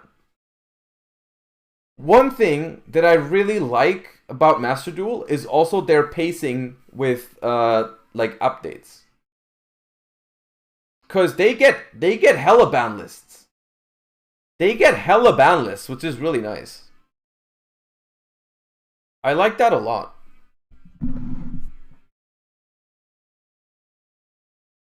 It's easier to do. It is easier to do in a video game. It is easier to do in a video game. It's still nice. That doesn't make it less good. You know. Doesn't make it less of a good thing. It's still a good thing.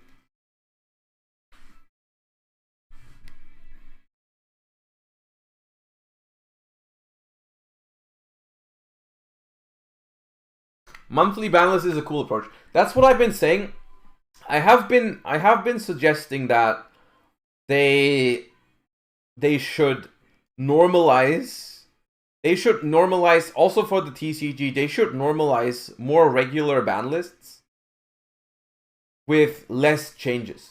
You know, not every ban list has to completely change up the metagame, because that's what we're basically having. That's the situation we have right now.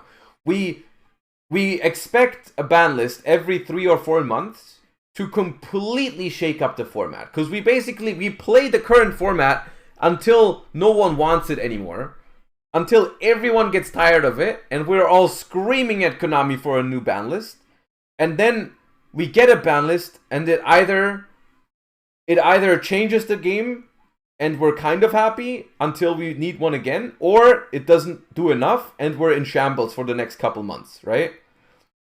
And like, instead, what if we had a system where they just drop a new ban list every month or every 2 months, like on a regular basis, but whenever the format is like perceived as fine, they just don't change a lot. They just go like, okay, you know, like what if, like right now, we had a very small ban list that said like, okay, you just get like, we just limit Keldo.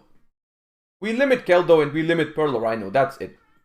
Which in the grand scheme of things, of course it wouldn't be enough to hit tier limits. We would still play tier limit, but it would at least do something, right? It would at least change it up a little bit. And then and then they can slowly move towards the end goal of like balancing tier limits, right? They could be like, okay, this month we go 1 Keldo, 1 Pearl Rhino. If that's not enough, then next month we go 1 Havness or whatever, right?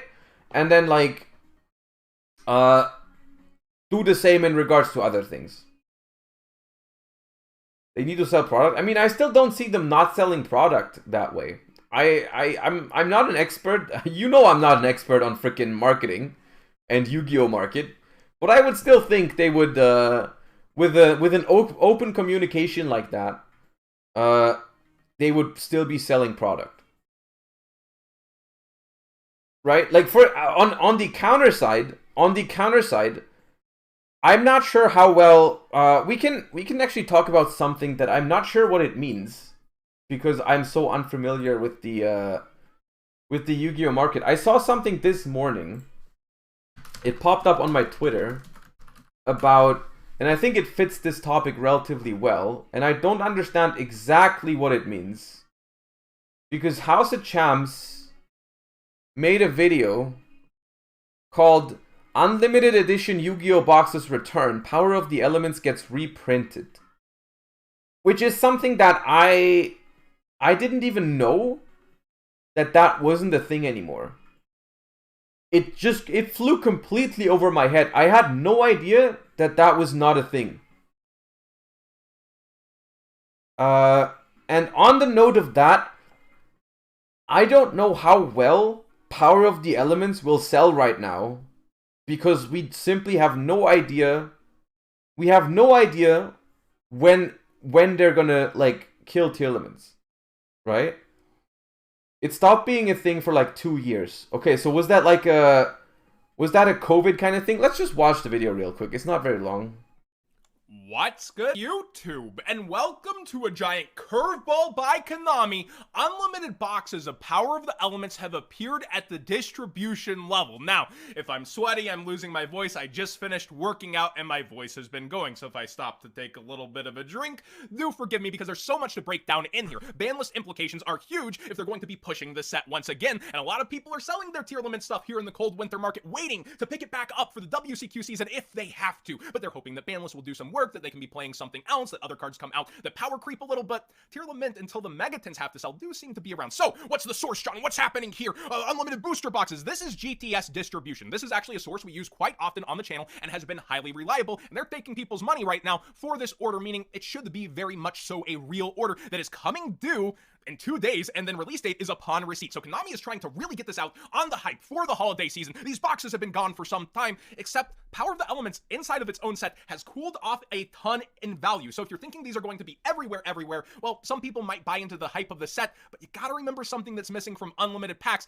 and that's Starlight rares. Do you remember special editions if you're a Master Duel player? Oh, there's no Starlights in these? maybe from back in the day, but not from the Starlight era, there were no Starlights in unlimited packs, and Konami stated there would be no unlimited Starlights. So with this set being unlimited, we can also kind of assume so whack. that there should not be Starlights unlimited. Says the guy who's never pulled a Starlight Rare. Here, and we do click on like I've never opened a Starlight Rare, but I still imagine that's kind of whack. Word Starlight, it's not there. Although most set descriptions. I've never pulled a Starlight, but I would like to have the chance to.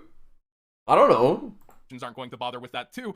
We should just assume they're not in there. So I think that the huge, really big sellers that would typically do pre-sales or try to stock product aren't going to go as deep in when looking at how the chase cards have fallen out during the winter. But I do think it's really good to get up quantities of these for the WCQ season. Now, I keep mentioning that. I think the decks are relatively safe. One, Konami's got to sell Megatons as long as that stays a product. I know the product lines have been changing a lot, and we're 2 years of failed Megatons in a row. But yeah, I do think that they'll probably try to turn Megatons around and do something good with that. Two, despite the fall... I pulled the Starlight Ninja from Darkwing Blast. It's just worse Fenrir. Is the Ninja Starlight worth less than Fenrir? That's ridiculous.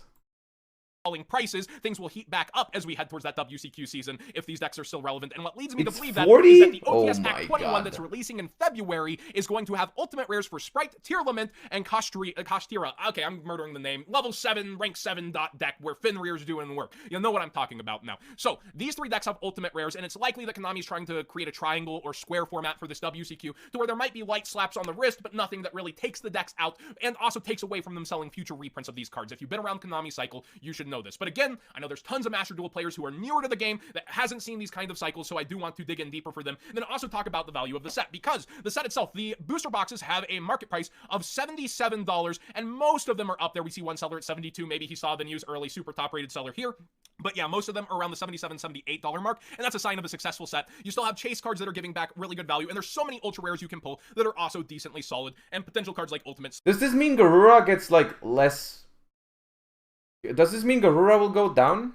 Slayer. So, again, the problem for the An huge elf? vendors to open this up it has and to. flood the market with the singles are, A, it's not like a special edition where there's a promo to get guaranteed value back. Promo? I've forgotten about that word for a bit. I keep, the closest things we got were sleeves and Mavens to a promo card or a guaranteed value back out of your product, which is maybe another part of why Mavens is doing Well, so. it hasn't been But going when you down look at yet. Unlimited boxes, there's nothing like that. You're going back in for RNG, and if they want $60, $65 for the boxes, I think a lot of people will pay a little bit extra, not only for the chance at the Starlights, but also that first edition stamp. Also, how big of a difference is that first edition stamp? Immediately, usually not too much. On the very top end of the meta cards, maybe about $5 when people just want an accessible version of the card. It really takes time past the initial reprints from Megatons and them sticking around for there to end up with a pretty big gap in price, and usually that's generic cards rather than archetypal that get past that $5 to $7 gap for first edition. And if we're talking rogue decks that are towards the bottom here, like, an instant contact perhaps, although that's a hero card, maybe a bad example of what can be different, but at first it'll be like $1 to $2. People will still just want their copy. But let's say Goatee, right? Like a first edition Goatee Secret Rare versus a unlimited, and maybe they make it a super in the 10, so it's a least desirable rarity. Well, probably $1 to $2 is the main difference, unless it's years and years and years down the line and the deck gets relevancy. First edition doesn't matter all that much within the first year that it's out until we do see the reprint spreads and people decide which versions they want to go for. I think that this, overall, besides being a bit of a cash grab, is still a good move for the player base. It helps put this product out there for order on one of the hottest sets, especially for a metagame that Konami seems to have. I mean, from my perspective, from my very, very, what's it called? What's the name? Naive perspective, for someone who isn't really involved in buying and selling Yu-Gi-Oh cards a lot. Like, I just have my own cards and that's it. I don't really go much beyond that. Like every once in a while, if I have a card that I don't need anymore, I put it on Card Market, and if I need a card, I buy it somewhere. That's all. Like, I don't have like much, I don't have much interaction with the Yu-Gi-Oh market. Or like, I mean, I have as much interaction as the normal player, but I'm not a vendor, is what I should say. From my perspective, unlimited prints are a good thing because they make cards available for a cheaper price. I think that's always a good thing. I'm always a fan of that in Yu-Gi-Oh because it just makes the barrier of entry lower. I was a huge fan of also from my experience, I felt like the latter half of this year felt to me like a more aggressive reprinting policy of like reprinting cards that people maybe weren't expecting to see that many reprints of. Like they printed a bunch of Forbidden Droplets, Lightning Storm, Triple Tactic Talents, Evenly Matched. A lot of those cards that almost every player needs have been reprinted a lot, which I thought was a very good thing. I thought that was a very good thing because it makes the barrier of entry a lot lower for newer players, and that's a great thing. I want as many people as possible to be able to play the game. Like that's it, period.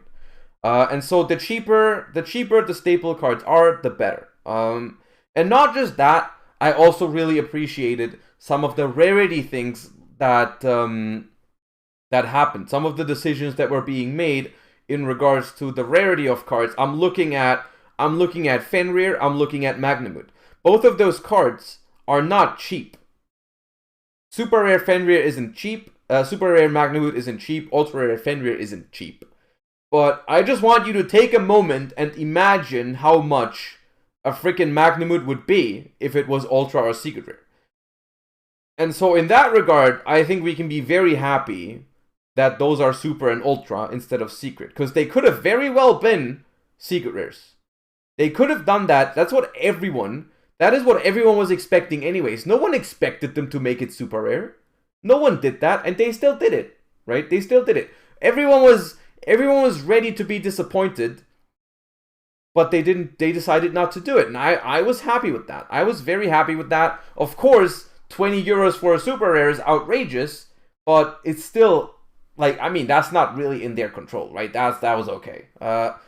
Even for Power of the Elements, where they did make a couple of meta-relevant cards secret rare that you need 3 copies of, it could have been much worse as well. Of course, Elements isn't cheap, or Sprite isn't a cheap deck overall, but honestly, I don't believe that playing Yu-Gi-Oh! Necessarily needs to be, like, completely cheap. You don't have to, like, it's an unreasonable ask anyways, to be like, oh, everything should be common. I should not have to spend more than $20 for the best deck in the format.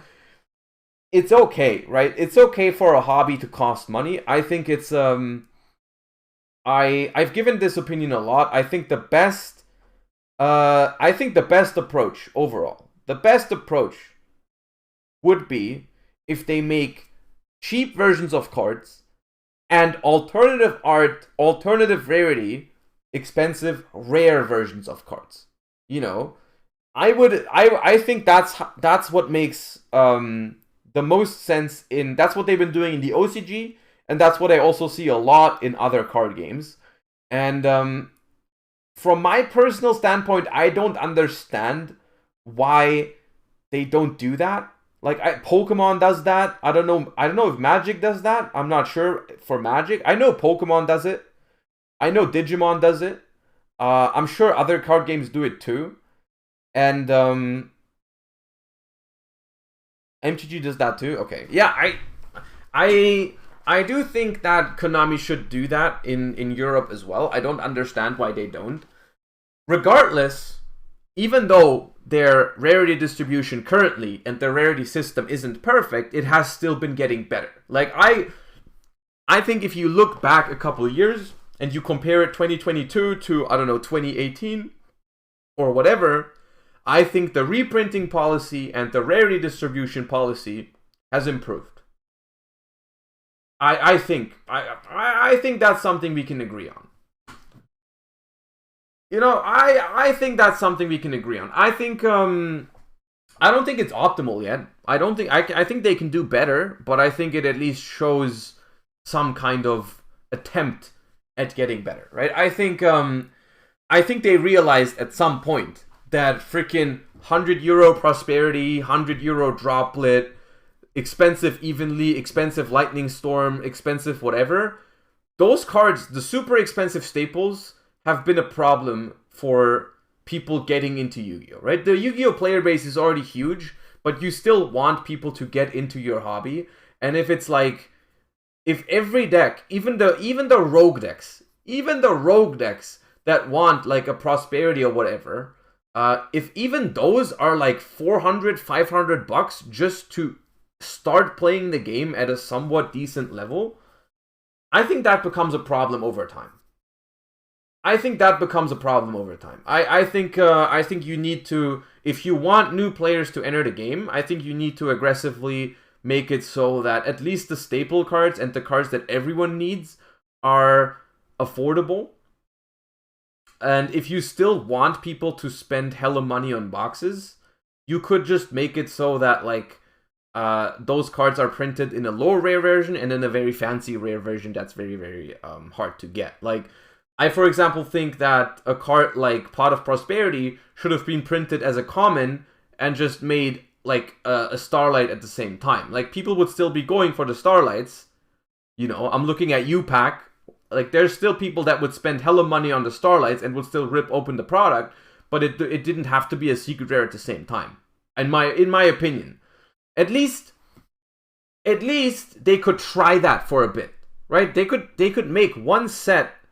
They could make one set and try and see how it goes, right? Make one set where everything is, where like the really, really good cards that you need 3 copies of in a lot of decks, make a set where those are common, right? Make a set where those are common with high rare Starlights and see how it goes. If it performs terribly, okay, well then I'm wrong. Then keep doing what you're doing. But I think that would be a sick move in terms of getting new players into the game. I think it could be, in the long term, an insanely good strategy to make the game very accessible to newer players, and make sure that make sure that we don't run out of the new players, especially the younger generation. Would appreciate that a lot, I think. And being able to play, I can't imagine being able to play Yu-Gi-Oh as like a 12-year-old now, the way that I did back in the day.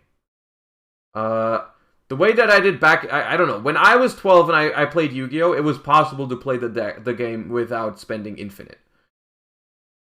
Not always, of course. I mean, remember Teledad and Lightsworn. I didn't forget those, but like there have been budget options, you know, at some point. But yeah. You already did that with Pank. I think with Pank, the reality is, I don't think they were trying to be nice with Pankratops. When they made Pankratops a common, I don't think they were trying to be nice. I think they honestly just didn't know how good it was. I think they didn't know how good it was when they made Pankratops a common. That is my opinion, and I won't change my mind on that. I think they didn't. I think they didn't expect it. They were just clueless.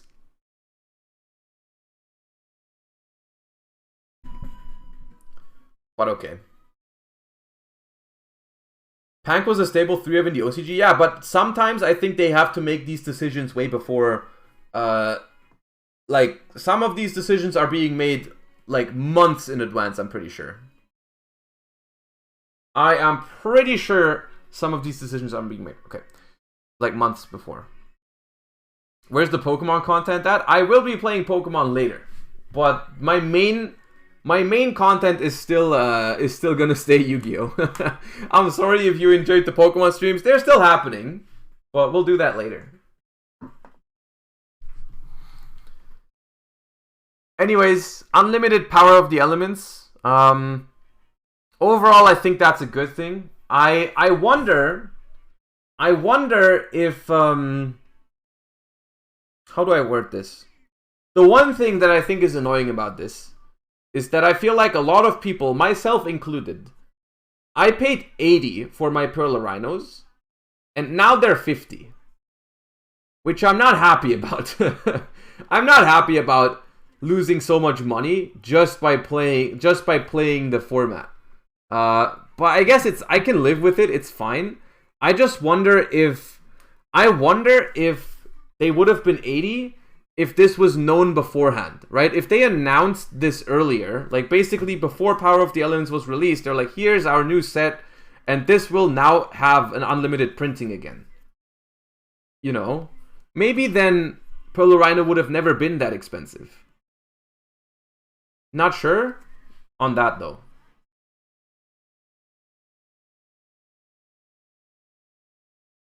I'm not sure if that would have changed anything. If that's the case, I would like them to announce this.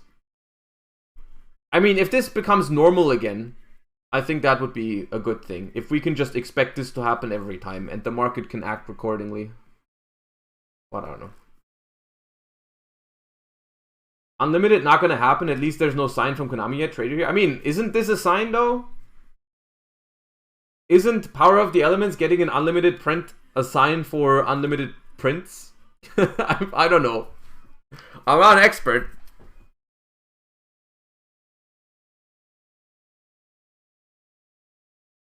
But okay. That is something. And overall, in my books, this is more a good thing than a bad thing. I did lose a decent amount of money, of course, by keeping around my Pearl Rhinos and my Sprite Blues. I still have those. And I mean, Sprite Blue started out at $60 and now it's like, what, 30? What's a Sprite Blue in Europe? What's a Sprite Blue in Europe? Sprite Blue is literally $35. So yeah, I lost like $30 per blue and $30 per Pearl Rhino. But I don't mind it because honestly, minus 180 to play the format. Yes, on the one hand, yes. On the other hand, I've been playing this format for what, like 4 months or 5 months. It's not that bad if you look at it that way. Because like I'm not expecting my hobby to be free. I'm not expecting to buy cards, play them for months, and then get exactly what I paid for them back. That's not what I'm, you know.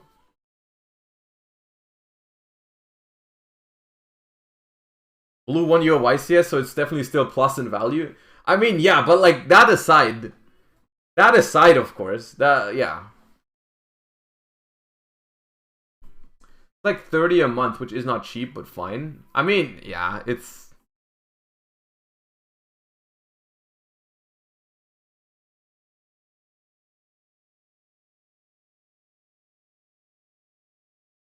The problem is that you're a top player and you're still not rewarded enough. I mean, that's the tournament pricing. I think tournament pricing doesn't have to do anything with this.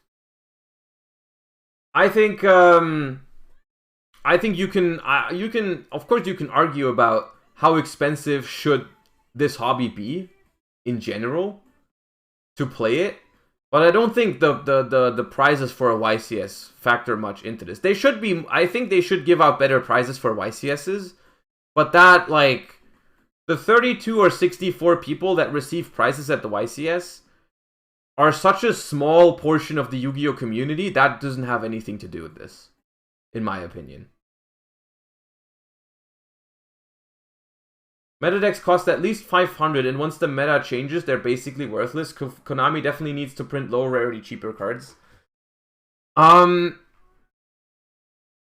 I mean, I do think it's an absolute feel bad moment for some cards. Like a card like Pearl Rhino eventually. A card like Pearl Rhino will eventually be useless. Because it's part of an archetype, and archetypes die in Yu-Gi-Oh! Every time. Every single archetype, after a while, will rotate out of the game. That's just how it works. That is just how it works. There's a lot of staples. There's a lot of staples, I would argue, that hold value and playability over a long, long time, though. Except for Sky Striker, it seems even Sky Striker. Sky Striker is dead. It's Mystic Mine that makes it, like... Sky Striker is literally walking on Mystic Mines and that's it. The Sky Striker archetype has been power crept.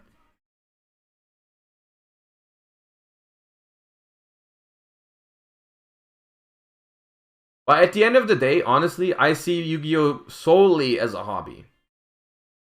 I see Yu-Gi-Oh! Solely as a hobby, and I'm completely fine with a hobby costing money in the long run and not making money, even if I'm successful at it. Of course, it would be nice if they gave out better pricing for YCSs, or maybe supported like top players a bit better. But I've stopped expecting that from this, and I think that's the healthier approach to it. It's your job now? Yeah, but content creation. You know, content creation is my job, not playing.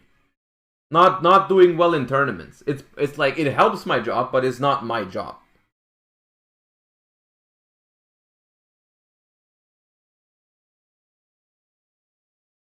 Are you still working full-time, or what do you also do except Yu-Gi-Oh? Currently, I'm a full-time streamer slash content creator slash YouTuber, whatever. Stop, you have to be mad at Konami? That's the thing about me. I'm never just mad. Like, I'm too logical for just be mad like that.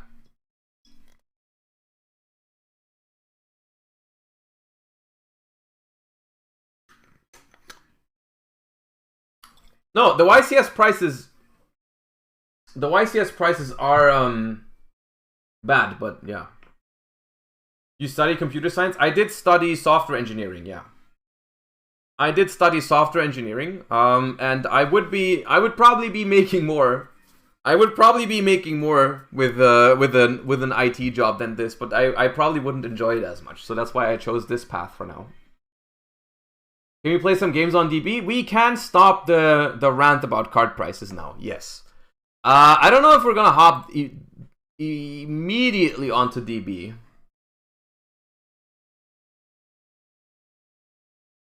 Sky Striker 5 Eva, thank you for the 2 months, Winmore. Yo, Toad Goat, thank you for the 5 gift subs. I appreciate you so much. Thank you for that.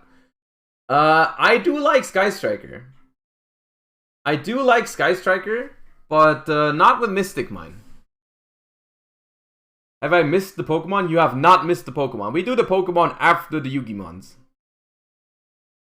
I did not look at the remaining cards, yeah. Is there, how much is there? There's a lot. There's 3 more. Actually, not a lot. I don't know why I said a lot. It's not a lot. Oh, yo, we hit the sub goal. We did hit the sub goal. By the way, I'm gonna start thinking of new sub goals, because even though I know the remix is something you guys like, I do feel like I owe you some more creative sub goals at some point, like a 24-hour stream or some stuff like that, you know. But for now, please take my the Pepe D's for this sub goal. Appreciate you. Little Tetsu, thank you for the prime. I appreciate that.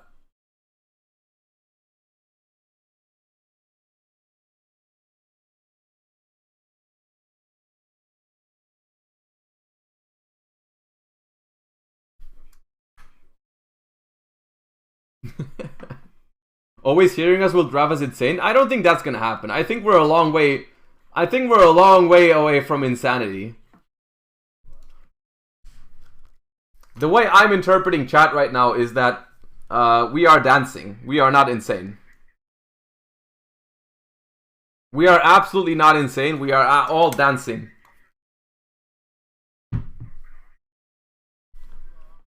Agido cosplay sub goal. Bro, why Agido out of all things? Why Agido out of all things? Why is Agido the one that came to your mind when you asked for a cosplay? I need an explanation on that. I need to know why Agido was the one that you chose. Because he's the eyeball. Okay. So how do you do an eyeball cosplay? You just go like this? Could you even see my eyeball? I want Ronin cosplay.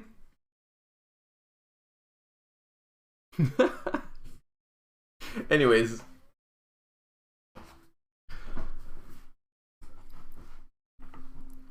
Synchrozone. You can only use the second and third effect of this card's name each once per turn. By the way, I'm a little sussed about this one, because this is my least favorite type of card. Mangaka, thank you for the raid. Hope you had a good stream. Welcome. My least favorite symbol on a card is the infinity symbol. You can only use the second... Yeah, I already did that. Neither player can declare an attack with non-synchro monsters. Okay. If a non-tuner synchro monster is sent to your grave, you can target one of them, special summon it, and if you do, it is treated as a tuner. Okay. During your opponent's main phase, you can send this face-up card from your spell and trap zone to the grave. Immediately after this effect resolves, synchro summon a synchro monster. Eh.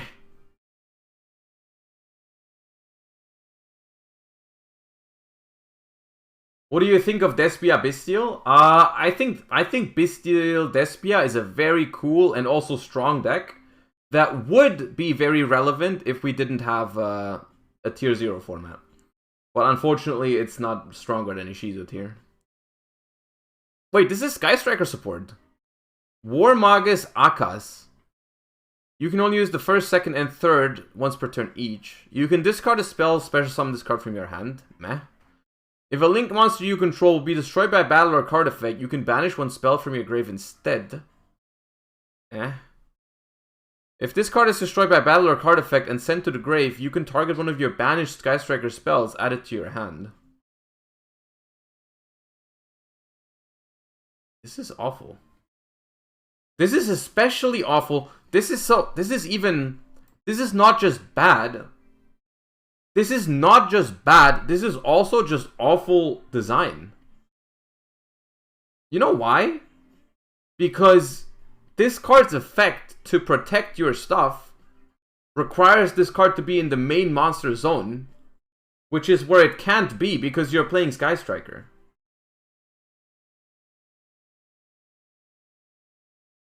Right? It's like absolutely horrible.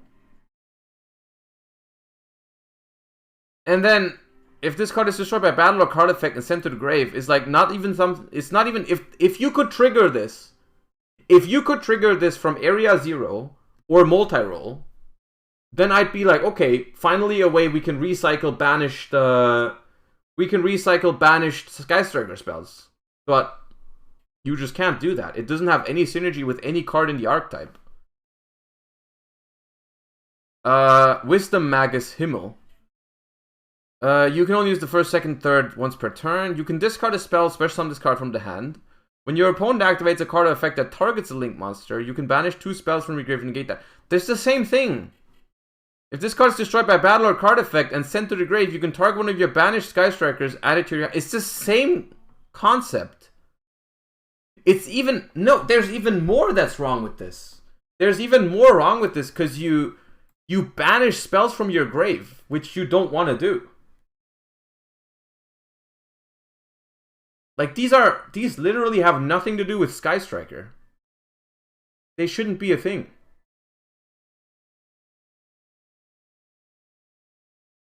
They can't even, they go into the main monster zone, they banish spells from the graveyard, and they don't interact with any of your Sky Striker cards, like multi-roll or Area 0. Getting them out of your main monster zone doesn't even trigger their effects. And they cannot make the link monsters because they require Sky Striker ace monsters, right? You cannot even make them with these. These are completely garbage for the archetype. They have literally nothing to do with Sky Strikers. Okay, noted. Noted. The worst thing about this, is that, like, I wouldn't even mind Sky Striker support. I know, calm down, but I don't hate Sky Striker. I think Sky Striker was one of the most interactive decks that we had for a long time since its release. Of course, Mystic Mine, I think there's a few things that made people hate Sky Striker. There were a few things that made people hate Sky Striker that actually have not that much to do with the design of Sky Striker. The first thing was Hayate and Kaina. Like, for some reason, they gave them life points interaction for timeout, which is something that people hated. And then Mystic Mine.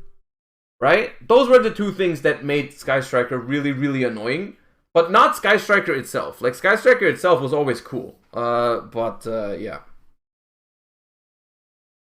You hear from this from someone who got engaged 3 times in one turn. I mean, yeah, we don't talk about that one. I've never hated Sky Striker a single day of my life, except for that one.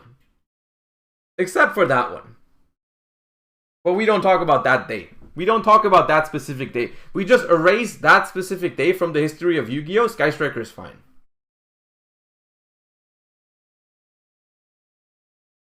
Yeah.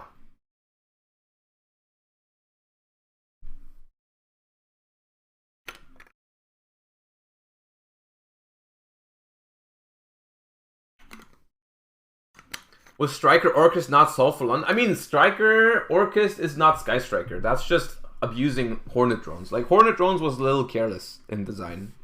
But okay. Chat, we have two paths now, and I think we're gonna make a poll on what we want to do, because there's two ways we can go about this now with the content for today. Do we play current format? Where do we go? Current format, or do we look into the future? Looking into the future would mean something like looking into the future would mean something like looking at Photon Hypernova, looking at the whatever Amazing Defenders or what it's called. And current format could be anything. We could look. I could teach you guys how to play Ishizu tier, or how to play against Ishizu tier, or we could look at rogue decks. Those are the two things we can. Those are the two options. Would you rather see current format or future? Like, do we look at Photon Hypernova? Those are the two things the two options we have.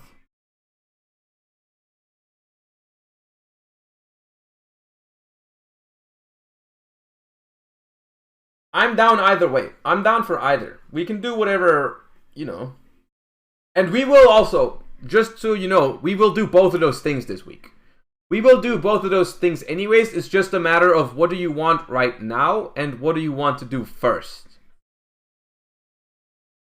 So you don't have to be like, oh, I don't want to vote for the future stuff because I want to see some current. We're going to do some current format, of course. Like, we're not just doing that. We're also going to do... I'm not sure if I'm gonna do this a weekly thing. If I'm gonna make this a weekly thing. But I'm looking at creating more content for Time Wizard, basically. It doesn't have to be just Edison.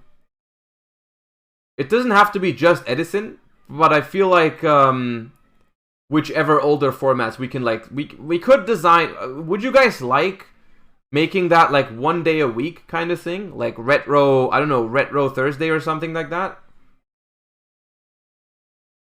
I think I could see that. I think I could see that being a thing. That would be nice. Or Time Wizard Thursday. That sounds good. Maybe we do a little Time Wizard Thursday action. Okay, so but for now, we are doing Time Wizard, but into the other direction because you guys prefer looking into the future. How about getting on the YGO Historian? What is the YGO Historian? Are you talking about George Orlando's channel, YGO History, or is there something else I don't know about? Time Travel Thursday. Time Travel Thursday is also a nice name. Yeah. What about Dark World? We did look at Dark World. Last Friday.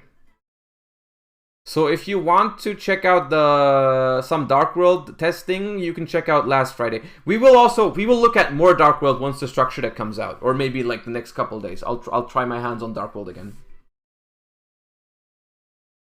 I really would like to see your take on the Turia Runic. Don't worry, only because we're now looking at Photon Hypernova doesn't mean we won't do that this week. We will definitely do that next week. Not next week, this week. We will definitely still play some Rogue decks, Naturia, Metolche, all that type of stuff that I've planned that. I also wanna work on Sprite again, because I was a little bit disappointed by the Sprite performance at YCS Dortmund. I didn't expect the deck to be that underrepresented. I felt like some homies were gonna, represent.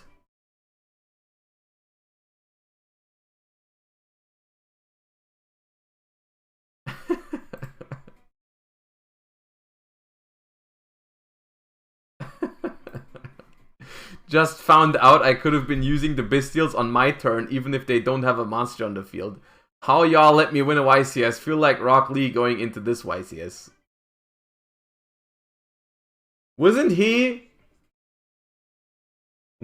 saying that his main advantage at the YCS was that he read the new cards and some of his opponents didn't?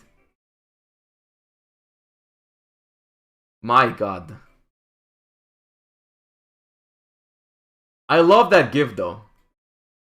The Rock Lee give is one of my favorite ones. I love that one so much. I haven't watched all of Naruto, but like I definitely watched the first bunch of episodes, and that is one of my favorite moments, like in general.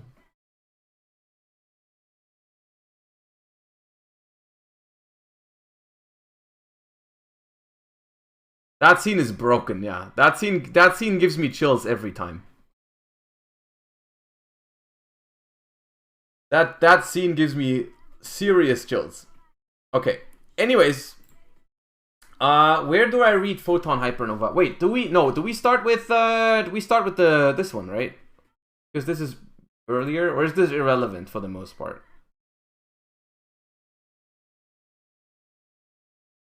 Because we have looked at Puri.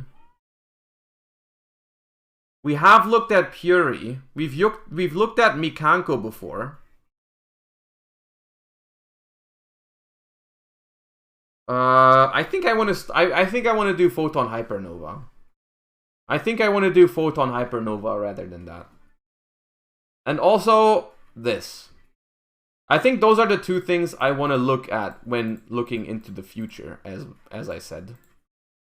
I want to look at the current OCG metagame, seeing what could happen in terms of a ban list and the next couple of sets. And then put that into perspective with Photon Hypernova. I think that's something. Because I do think one of the things that we should definitely look at when we're talking about what's after tier limits is we should definitely look at Kashtira. We need to talk about Kashtira, because like I need to know whether the stuff that's coming is going to be nice. Also, I just realized they don't even use Unicorn in the tier limit Kashtira, but okay. Why didn't OCG ban tier for like 6+ months? I think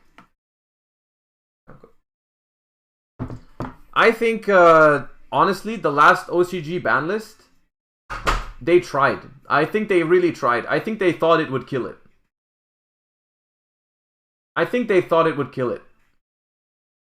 But they didn't. Yeah, I mean, this is not a Kashtira deck, but okay, anyways. Photon Hypernova first. What is the best way to read this? Does someone have, like, a DB with all the cards? This is normally a Skrelp situation. This is normally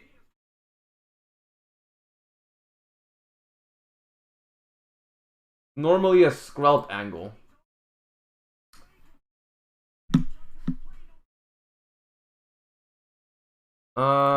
Because it's like much easier to look at.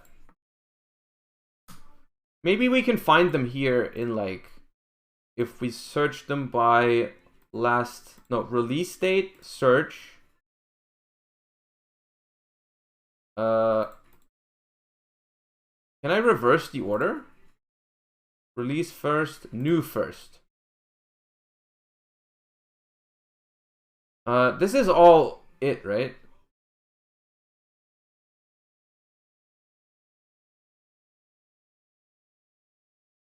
Is this Photon Hypernova? Yu-Gi-Oh! Pro deck. Okay.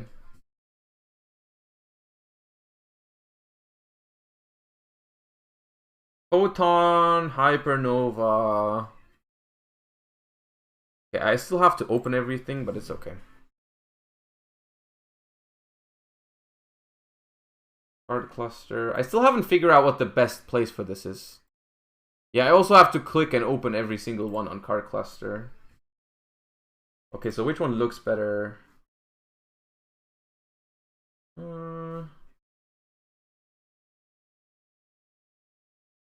This has dark mode. Okay, we're taking this then. We're using this then.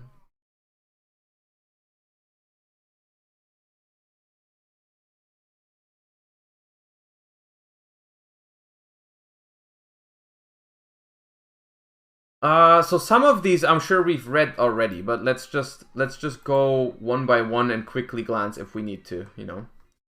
So this is new photon support. If this card is sent to the grave except from the field and you have another photon or galaxy on your field or in your grave, you can special summon this card in defense position for a level 8. That's not bad.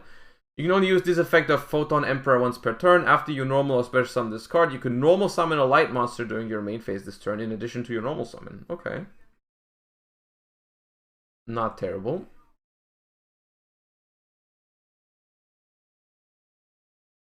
Control plus. You just want it to be bigger?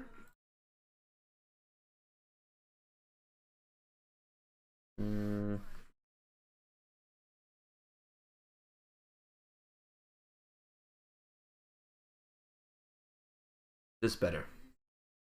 Chaos Mirage Dragon. We've seen this one before. You can target one banished light or dark monster, special summon it to your field but negate its effects. Also, you cannot special summon monsters from the extra deck for the rest of this turn, except light and dark synchros. This card is sent to the grave as synchro material. You can target cards your opponent controls up to the number of other materials used for that synchro summon, banish them. You can only use each effect. Yeah, we've read this before. Song name? Battle Scars.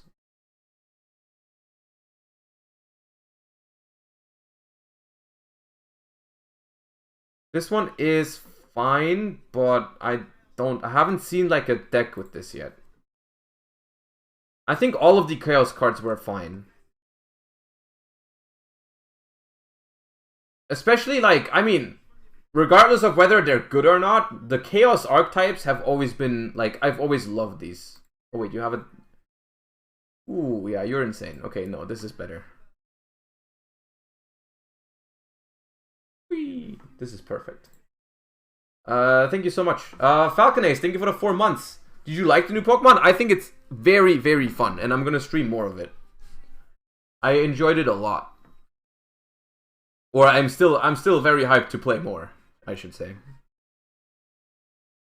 Anyways, this is way better to go through. Is this sorted by number or archetypes?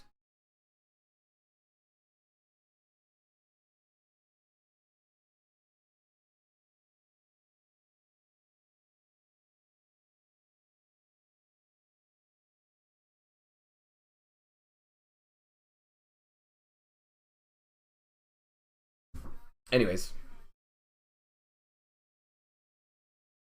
Did you face any bugs? No real bugs. It's just like the frame rates and stuff. I can definitely see the criticism, but... Anyways. Oops. Well, now I put it... Okay. We read Photon Emperor. Galaxy Summoner, we read earlier. This is the one that if it's normal special summon, you target a photon in the grave, special summon it. It's like the wolf bark. You can target one other light monster you control that has a level. Its level becomes 4, so it works with every single photon. Yeah. Gala Kuribo. This card is always treated as a galaxy card. When an opponent's monster declares an attack, you can discard this card, special summon one from your hand or deck, then change the attack target to it. Then you can attach this card from your grave to one XYZ material on the field. If a photon would be destroyed, you can banish this card. I don't see this card seeing play ever, unless, you know, as a searchable one-off maybe to be annoying. Like a kind of Sprite Pixie situation. Bestial Belt. There's more Bestials? There's another level 6 Bestial. You can target a light or dark monster in either grave, banish it, and if you do a special summon, this is a quick effect. He's just the same. If your opponent special summons a Ritual, Fusion, Synchro, XYZ, and or Link, you contribute one other light or dark, then target... What? Yo!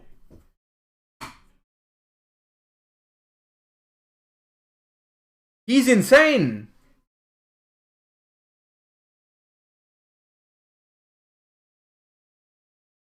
And you're telling me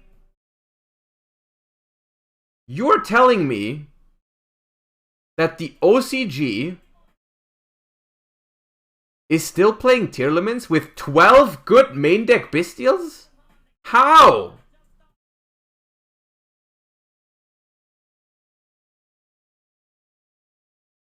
How are they still playing tier? They forgo to put... He's insane, dude. Why are they not playing?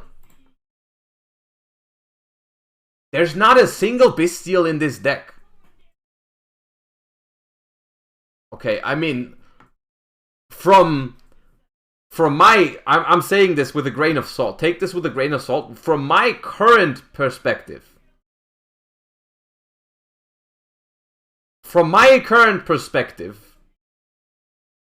This seems insane. If this card existed right now, we would all be playing 12 Bestials, and I don't know if we would still be loving tier limits then, in a 12 Bestial world. Okay. But, I mean, maybe the other stuff in this meta, maybe the other stuff that comes out in Photon Hypernova, just makes it so, it might change the dynamic, of course, right? Only looking at this one card in a vacuum is like, yeah, I don't know how this doesn't see play, but we'll see. Okay, well. Sword Soul, Dragon of the Abyss. Wait, Sword Soul?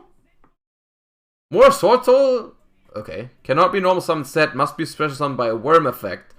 If a monster is banished by a card effect, you can special summon this card from your grave or hand, but banish it when it leaves the field. If this card is special summoned, you can target a card in the field zone, and one monster in your opponent's control graveyard, banish them. Kashtira, Rise Hard. Okay, now, why... I'm out of the loop here on the lore, but why does every single one of these archetypes need to have a 1500, 2100 warrior, normal summon, Rhino Heart-esque card? Why is that like the thing? Why is that the shit right now? Like, where's my Sprite Heart? And can we get a Necros Shurit Heart or whatever? Like, I'm just asking. Can I get Necros Shurit Heart? Can I get a Frog Heart? Why can't I have Frog Heart? And such. I'm confused. Yeah, Ronin Heart or something, or a Paleozoic Heart. You know. I don't care about Kashtira, but give me Paleozoic Dino Heart or whatever. I don't care. If you control a Kashtira monster, you can special summon this card from your hand. Also, you cannot special summon monsters from the extra deck for the rest of this turn except XYZs. During the main phase, if this card was normal or special, you can banish a Kashtira card from your deck except Rise Hard. Banish the top 3 cards of your opponent's deck face down, and if you do, this card becomes level 7. Ooh, that sounds good for Kashtira. From all I know, okay, so there is Kashtira here, but they did not post the deck list, did they? I just want to quickly know if they play this. But he sounds good. Tier elements, Kashtira. They do play this. Okay, yeah. They do play this. That sounds very strong. Wait, was it this one? This is the one, right? Yeah. Okay. Fenrir finally 1 card rank 7? Yeah, I mean, Fenrir adding a normal summon is huge. Fenrir adding a normal summon is huge right off the bat. Raid, thank you for the 5 months. Appreciate that. Welcome back. Okay. Scareclaw Kashtira. During the main phase, quick effect, you can special summon this card from your hand, and if you do, banish one Kashtira or Scareclaw card from hand or grave. You can only use this effect of Scareclaw once per turn. This card can attack while in face-up defense, blah blah blah. The effects of any opponent's monsters that battles your Kashtira or Scareclaw. He seems underwhelming. He seems underwhelming, and I would be... Okay, they play a one-of here in this list. I don't know if this list is the standard or not. Not sure if this list is the standard right here. I can imagine this being useful because it's a Scareclaw, and there's a field spell that searches a Scareclaw. Do they play that one? I don't think it's in here. Just because you need another name? Okay, I mean, it's another name that you can special summon even if you don't have an empty board. I think that's what makes this viable, I think. Just tuned in. How is Yepkrog doing? No changes to Yepkrog yet. I haven't played after the last stream, but we'll play on later. Can someone explain the one desires with 2 Prospe? I mean, Prosperity is semi-limited. I know that. Prosperity is semi-limited, and Desires is also semi-limited, if this picture is correct. So they chose to not play 2. I don't know. Yeah, they chose to play 1.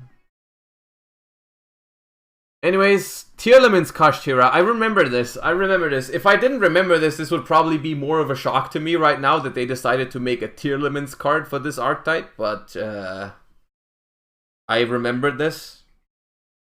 During the main phase, you can special summon this card from your hand, and if you do, banish a Kashtira or a Tearlament card from hand or grave. If this card is normal or special summoned, you can send the top 3 cards of either player's deck to the grave. If this card is sent to the grave by a card effect, you can send the top 2 cards of your deck to the grave. They play this in Tearlaments. I'm pretty sure, yeah. They play this in Tearlaments. They do not play this in pure Kashtira, simply because I think pure Kashtira doesn't get that much out of milling. Or like, I think nothing out of milling. So in Tearlaments, this is good. In non-Tearlaments, it's not good.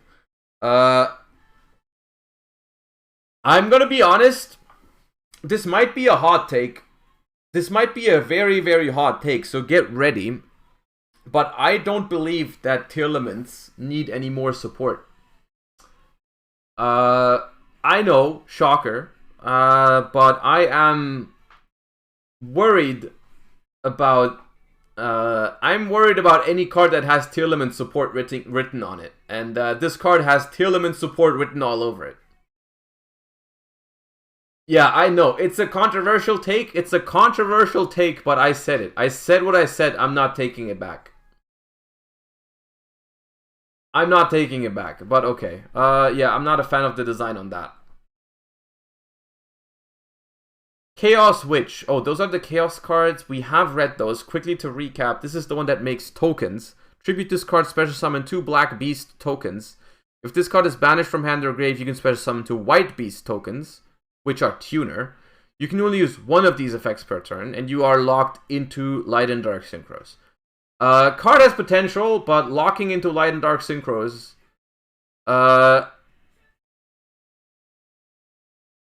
for the entire turn, not even for the rest, is a big downside. So we'll see. Shell of Chaos.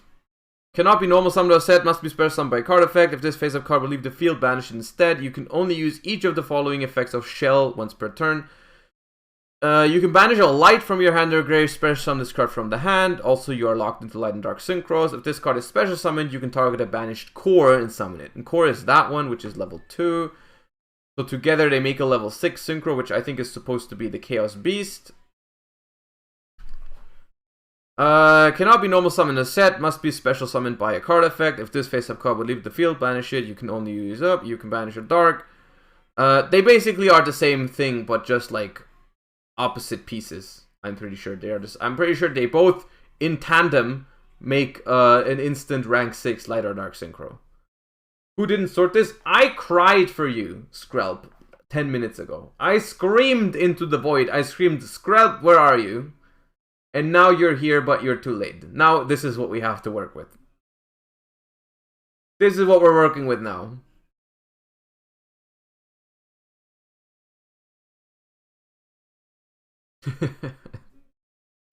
It's okay, Skrelp. No, it's alright. It's all good.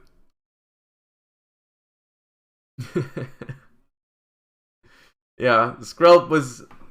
I mean, you still somehow heard my cry. Somehow, even though you were not watching the stream, now 10 minutes later you are here, which is still insane, but okay. With those two, quickly, let's read the Chaos Beast. One Light Tuner and one Non-Tuner Dark Monsters gains 1000 attack during the turn a card is banished. You can only use each of the following effects of Chaos Beast once per turn. Target one of your banished Light or Darks, add it to your hand. If this card is sent to the grave, except the turn it was sent there, you can banish Light or Dark. If this card is in your grave, except the turn it was sent there, you can banish a Light and a Dark to special summon this card. It's a good card for follow-up.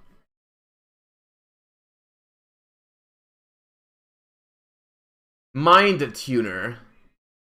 Mind Tuner. You can activate one of these effects. You can only use this effect of Mind Tuner once per turn. Banish up to 2 monsters from hand and or grave. 1 light and 1 dark. Increase or decrease this card's level by the number of banished until... by the number banished until the end of this turn. Target up to 2 of your banished monsters. 1 light and 1 dark. Return them to the grave. Introduce... I don't know if this card is good. I don't think this card is very good. I don't know if the level manipulation or banishing or returning from banished is going to be worth it. It is worth mentioning that potentially returning 2 banished cards back to the grave could be something worth doing, but I'm not sure. And this is Chaos Mirage. We read that a bit ago. Bio Insect Armor. Level 5 Insect. If this card is in your hand or grave and you do not control Bio Insect Armor... Steed 2300, thank you so much for the prime. Welcome to the stream. I appreciate that. You can target 1 insect monster you control, equip this card to it, but banish this card and that equipped monster when they leave the field. You can only use this effect of Bio Insect Armor once per turn. A monster equipped with this card gains 1500 attack, 2000 defense during the battle phase and main phase 2 only. Okay. This is irrelevant. This is not very relevant. Giant Antlion. Antlion? Antlion or Antlion? I don't know. Once per turn, at the start of the damage step, if an insect monster battles, you can target 1 card you control and 1 card your opponent controls, destroy them. You can only use each of the following effects of Giant Antlion once per turn. When an opponent's monster declares an attack, you can special summon this card from your hand. If this card is normal or special summoned, you can equip 1 insect monster from your hand or grave to this card as an equipped spell that gives it 500 attack. So, the way I look at cards like this is I think to myself, would this card have been good in freaking Goat Control or Edison? And for this card, the answer is not sure. And I'll be honest, if a card isn't like gonna be good in freaking Edison format for sure, then I'm not about it. I'm not about it in 2022 if I'm not even sure if this card was going to be good like 10 years ago. So, nah. Nah. Abyss Actor, Liberty Dramatist. Pendulum card. Only Pendulum card in the set. Okay. I don't know very much about Abyss Actors, so I'm not sure how good this card's going to be, even if it has like a broken effect. When a monster declares an attack, you can discard a card, special summon this card to your opponent's field. Okay. So are we floodgating here? If this card is special summoned from the Pendulum Zone, this card's owner reveals 3 Abyss script spells from their deck. Their opponent randomly picks one of them for this card's owner to set to their field. Also, the rest is shuffled back. If this card is destroyed, you can shuffle and risk. What? What is the point of run it Pokemon? Later. When a monster declares an attack, you can discard a card, special summon this card to your opponent. What's the point?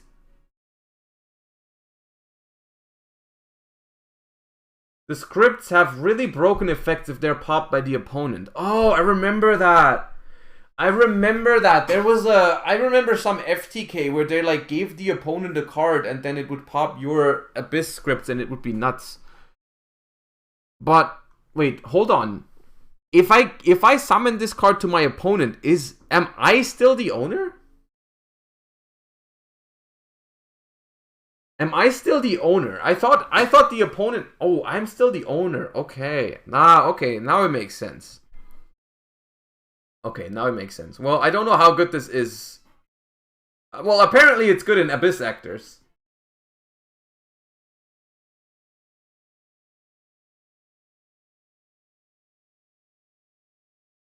Apparently it's good in Abyss Actors, but I don't know if that makes Abyss Actors any good. But even then, it's like... It's not even that good, because like you have to wait for your opponent. No, when you attack, you can also do it, but then it's only popped in the end phase. I don't know. It's great for Abyss Actors along with the new link, but they still aren't meta. Is there a link for Abyss Actors here? Abyss Actors Super Producer. Super Producer. 2 monsters including a Fiend monster. During the main phase, quick effect, you can target a face-up card you control, destroy it, then you can apply one of these effects. Place 1 Abyss Playhouse, Fantastic Theater, I don't know what that is, from your deck into the field zone. Place 1 Abyss Actor Pendulum monster from your deck in your Pendulum zone. I mean, that sounds like a good card. That sounds like a good card, even without knowing the rest, but that sounds good. Yugioh, the Weighted Ninja. If this card is normal summon, special summon, or flip face up, you can target up to 2 face up monsters on the field, change them to face down defense position. Opponent's monsters changed to face down defense position by this effect cannot change their battle positions. If another monster on the field is flipped face up while this monster is on the field... okay. No, I mean... I think we can stop. Oh, no! Oh, no! Are these...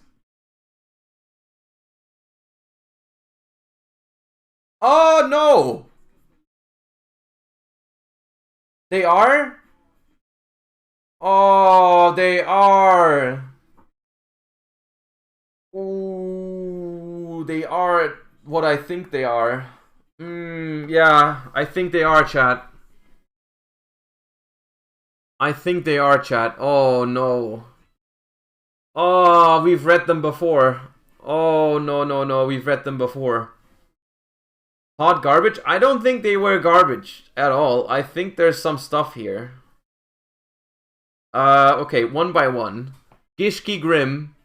Water, fish. Level 2. If you ritual summon exactly 1 water ritual monster with a card effect that requires use of monsters, this card can be used as the entire requirement. If this card is normal or special summoned, you can special summon 1 Gishki monster from your deck, except Gishki Grim. Also, you cannot declare attacks for the rest of this turn except for ritual monsters. Okay, so this is just... Deep Sea Diva for Gishkis. We'll talk about what that means in a second. There's no more Gishki. Wait, there's a new sea? Okay. Okay, not... and then we have... Oh my god, there's more Gishki stuff. Okay, the Gishki ritual here. You can ritual summon this card with any Gishki ritual spell. If this card is ritual summoned, you can target 1 water monster in your grave, special summon it. Cannot be destroyed by battle with a monster special summon from the extra deck. Once per turn, when your opponent activates a monster effect, you can return 1 Gishki ritual monster you control to the hand. If you do, negate the activation, and if you do that, shuffle that card into the deck. Can I send a lithium video about Sprite Gishki here? I think that would help. Yeah, I think I've seen it before, but I think just to put these into context for people that haven't seen it before, feel free to post the video. I think that'd be the easiest way to look at these. But first, let me read through all of them. So he's an Omni Negate and an Extender. Gishki Ice Mirror. This card can be used to ritual summon any Gishki ritual monster. You must also tribute either 1 face-up monster your opponent controls or monsters from your hand or field whose total levels exactly equal the level of the ritual monster you ritual summon. If you do, you lose LP equal to the summoned monster's original attack. If this card's in your grave, you can target 1 Gishki monster on your grave, place it on top of the deck, and if you do, place this card on the bottom of the deck. Well, not Omni monsters, yeah. But that's good enough nowadays. And then we have Aqua Mirror Focalization. Add 1 Gishki monster from your deck to your hand. Period! During the end phase, if you control a water ritual monster, you can banish this card from your grave. Set 1 Aqua Mirror spell trap from your deck to your hand, except Aqua Mirror Focalization. This is Rhoda with upside, by the way. This is Rhoda with upside. Which is crazy. I didn't know Rhoda needed an upside.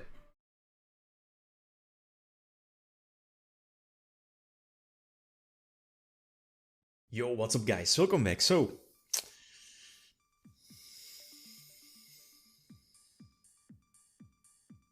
new Gishkis. Have you seen them? I was like, well, I think everyone, who saw that the more old school decks are getting more support, and one of those old school archetypes is Gishkis, and as you have might been in the forum, there's Ronin Totem in this. Ignore the Ronin Totem. Gishkis have been competitive. It's always, or when Gishkis are involved into competitive strategies, it's always degenerate every time. No, like Gishki Hand Loop, Master 7. So the thing is, the baseline combo of this is Gishki Abyss is a searcher for Gishki on normal or special summon that isn't once per turn. So you can go with the new Gishki Grim, special summon Gishki Abyss, which then searches a Gishki card, and they are both level 2s, so you can like make Elf and bring the Gishki Abyss back, search a second time, stuff like that. And you can also have Sprite Synergy in general. It's like, it's possible. Opponents, and probably more than I'm forgetting, but this sets the tone, and I think throughout past years we got all of the Gishki cards back, like unbanned, I think, with Kraken. The new support is fantastic. It's really good. This new spell is basically a Rota. It searches their new monster. What's the name? I forgot. It's basically a Diva, so it searches any Gishki from the decks, and all those level 2s or whatever. But you can go for your Stratos, right? The one that's not once per turn. And here is where things hit the fan, because your Gishki Stratos, level 2, you see where it all goes. It's not once per turn, you can keep using it. So this one card, with the current TCG pen list, you can end on this particular field, and their new ritual negates a monster effect. It's also not once per turn, it also reborns when it's ritual summon. Of course, without Ronin, the 1-card combo gets a little bit worse. Without Ronin, the 1-card combo gets a little bit worse, but you basically still have... He's not using Sprint. He's not even used Sprint yet. But, like, it's pretty good. You can still do it. You can still do the exact import. The problem is, with that, I'm not sure if you want to play all the Gishkis with the Nimbles together. I'm not sure if that's something that will be desirable, because like you're going to draw a lot of normal summons. If you play Angler, Beaver, Swap Frog, and the Gishkis. I'm not... Maybe you will, but I'm not sure if that's what I would want to do. But I'm like pretty certain that... Well, I mean, let's phrase it that way.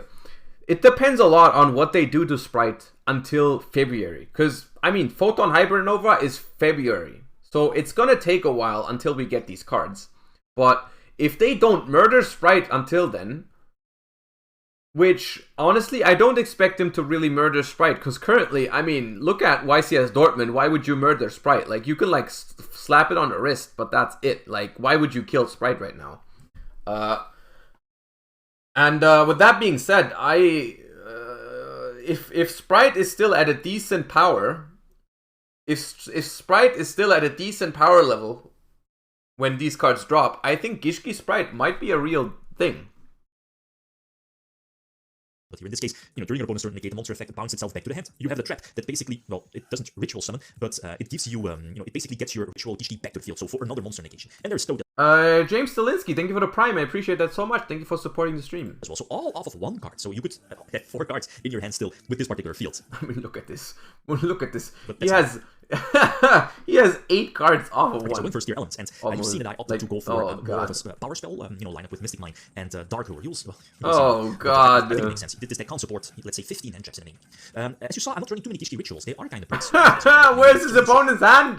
Plus their ritual spell. You might play more of if this might be popular, stuff like DD. Mod check. But for testing purposes, you'll keep it as low as possible, because again, you can just keep recycling the ritual spell, right? And we can do our same strategies. Keep Gishki Abyss, that was the name. Their Stratos, keep abusing it, and there is both Sprite Elf and the Coral Animal. You are the best. And basically, your focus on, or at least your goal, is to end on basically the same Sprite build as we now have, right? With Toad, Elf, and so on, right? Plus, hope everything goes well in your appointment. Gishki, well, depends on your hand, depends on your follow-up extenders. You know what I mean? You can have like take a look at your opponent's hand with Gust Kraken 1 or 2 times. Again, depends on your hand, and or go for your level 10 first. Have like 1 or 2 extra monster negations. So it's really not. This is not okay. But But yeah, who knows? Those might actually be banned or... Spell mining cave, by the way, down here. Anyone spotted that little Easter egg? Spell mining cave, when the cave is spell mining. Swap for or whatever by the time we get this, but still, there are more strategies, and the sprite engine is there because level 2 extenders, free links, free exceeds. I don't need to explain. This is why mine is there. It gives you the opportunity or the potential of going second. It feels like I'm justifying Mystic Mine here in this case. I think we get. I think we get. I think we get the. We get the drill here, right? We get the drill. We understand, right? We get it.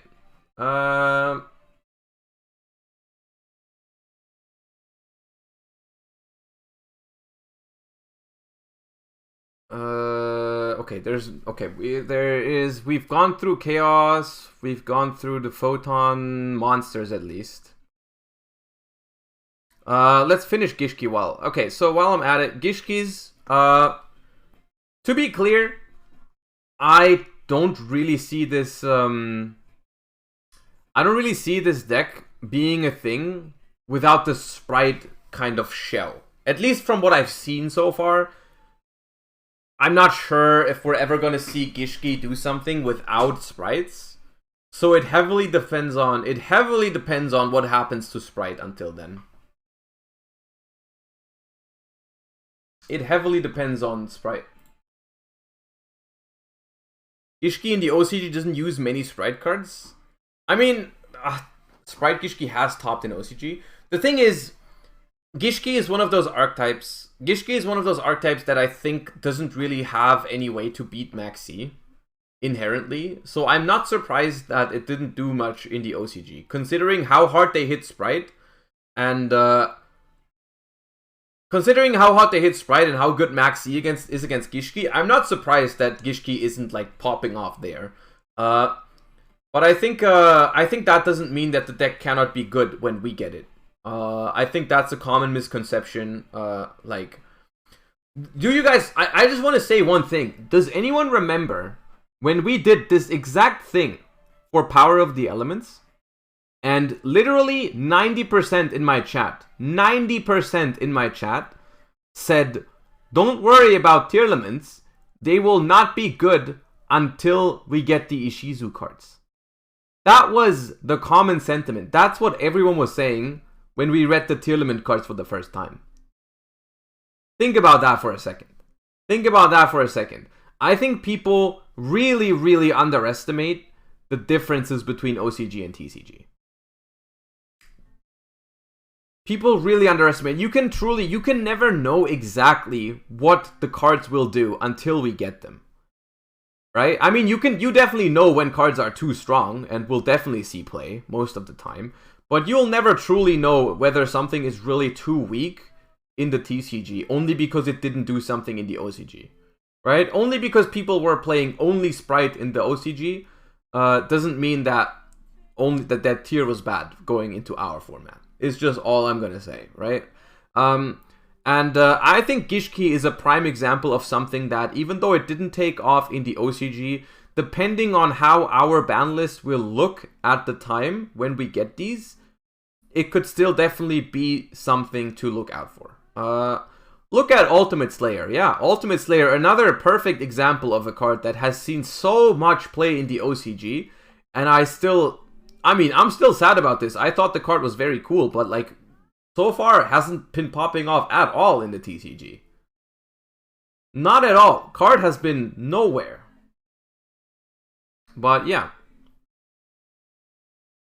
Ishiki already had some success in the OCG. I mean, yeah, it's like, these cards are definitely very, very good. These cards are very, very good. The problem is, they have to be seen in the context of the power creep that's happening right now. Like, Power of the Elements and Darkwing Blast, Magnificent Mavens, those sets kind of blew out of proportion how good a card needs to be to compete, right? It's kind of like, it's different, it's changed, it's something we need to get used to when we evaluate new cards. But, yeah. The Gishki cards, at the very minimum, they have potential. I think I can say that with certainty that these cards have potential, and might be, if Sprite still has a decent amount of cards available, might be something cool to look out for. Okay, now this is sorted differently now. Let's quickly read the Chaos Trap, but I don't think that was very good. Target 2 of your banished monsters that have a level Light Tuner and level 8 or lower non-tuner Dark. Return with your grave, special summon a lighter art Dark to synchro from the extra deck. It's like, it's Tri-Brigade Revolt from Wish, but might still be okay. I don't know what you summon with this. What? No.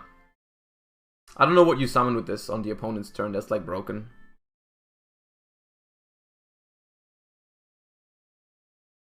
We've read Galaxy 100 earlier. Numeron Creation. This card is always treated as a Galaxy Ice card if 3 or more light dragon monsters with 3,000 or more attack special summon. Okay, I mean, nah.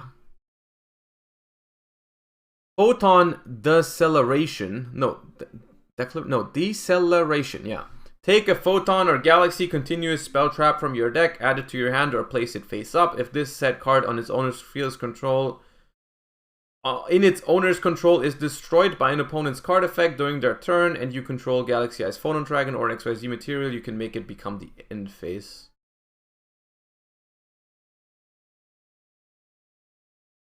Okay, Neko Man King for Photons. But now, most importantly, the new Kashtira cards. Because I think at least 2 of these... At least these 2 see play.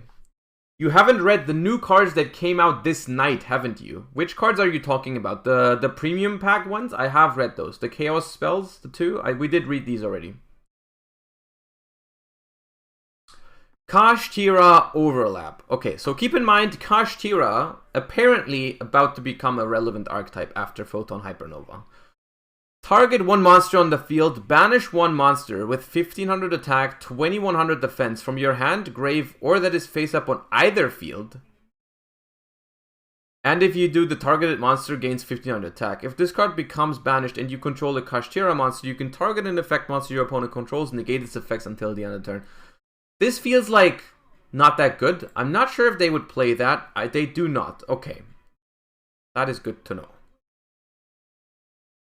They do play both of these though. Kashtira Papillas.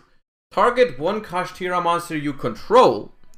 Special summon 1 Kashtira monster with a different attribute from your deck in defense position. Also, you cannot special summon monsters from your extra deck for the rest of this turn except XYZs. If this card becomes banished, you can target one of your banished Kashtira cards except Papillas added to your hand. You can only use each effect once per turn. That's good. That's good. I think that's good.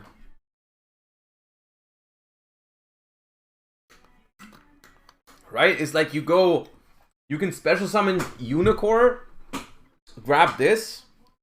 Also, special summon Fenrir, grab the normal summon. Ooh. Does someone have a couple of 1-card combos for Kashtira? Just so we, once again, put this into context. Because I know you like Barrier Statue. Oh, no. Oh, no. Okay. Hold on. Let me first quickly read the other card. Prime Planet Paraisos. Oh. It's a field spell. I hope it searches. Please search. I want this to be so. Please be creative. Please search a Kashtira when activated. Prime Planet Paraisos. When this card is activated, you can add a Kashtira monster from your deck to your hand. Yes, Pog. Okay, so cool. Okay. Monsters you control gain 100 attack and defense for each different attribute among the monsters on the field. If Kashtira Shangri-Ira you control activates its effect, you can target a card in the field, destroy it. You can only use this effect once per turn. You can only activate 1 Paraisos.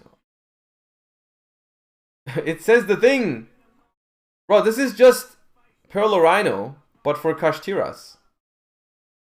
This is just Pearl Rhino, but for Kashtiras. I love it. It's so innovative. Nice. Okay. Kashtira Big Bang. Do we play the Kashtira Big Bang? We do play 1 Kashtira Big Bang. If a Kashtira XYZ monster is on the field, make both players banish monsters from their field face down, so they only control one. If this card becomes banished, you can target one Kashtira XYZ you control, add a Kashtira monster you own attached to it to your hand, then you can special summon it from your hand. You can only use each effect of Big Bang Monster.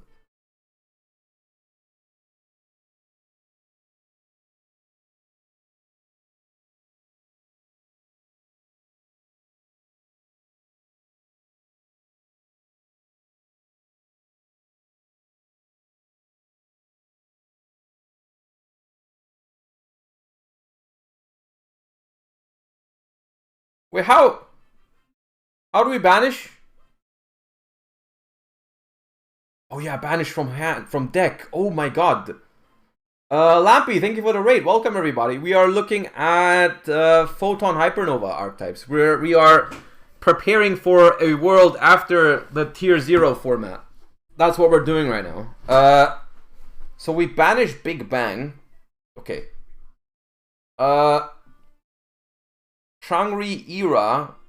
During each standby, you can special summon a Kashtira from deck. You can only use the previous effect once per turn. Each time a card your opponent owns and possesses is banished face down, you can choose one unused main monster zone or spell and trap zone. It cannot be used while this monster is face up on the field. There is another monster that this is important for, right? There's like an X. Yeah. Okay. 1 second. Arise Hard. Once per turn, if Kashtira Shangri-Era activated its effect this turn, you can also XYZ summon this card by using a Kashtira monster you control. Any card sent to the graveyard is banished instead. Once per chain, each time a card is banished, attach one banished card to... Oh my god, it's a floodgate. Once per chain, each time a card is banished, attach one banished card to this card as material. Once per turn, you can detach... Yeah, he's broken!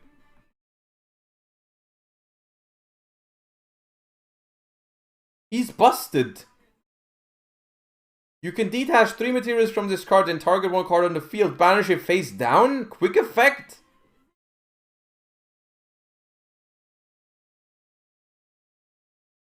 Yo. Why did they make Macrocosmos on legs that banishes cards face down as well? Can someone explain that to me? I bet you 1,000 subs this card will be banned at some point. Well, I guess I can never win that bet though. You can never win that bet because you always be like, yeah, next month, next ban list. There are a few FTKs with this card. Okay, how does this card FTK though? You look through my plan. Yeah, I am not fooled this time. How does this FTK? Necrophase Mill FTK? Oh my god. Whoa! You can like reattach banished Necrophases. Okay, yeah, I see. That's funny. I mean, that's funny. That's never going to be relevant, though, right? That's not the main thing about this card. But okay. Well, we're not done yet. What is this? Raid Raptor, Arsenal, Falcon, 2 level 7s.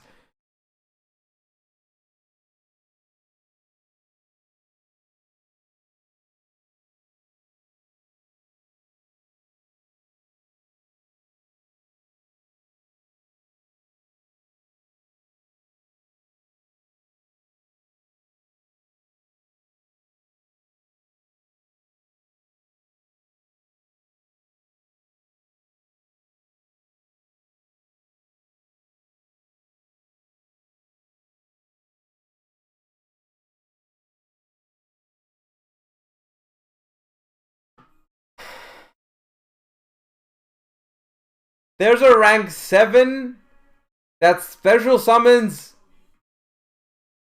the barrier statue from the deck? Who made that?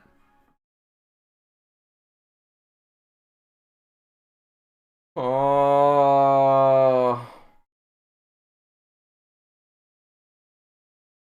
I mean, I'm sure this is not the standard 1-card combo. or Kashtira.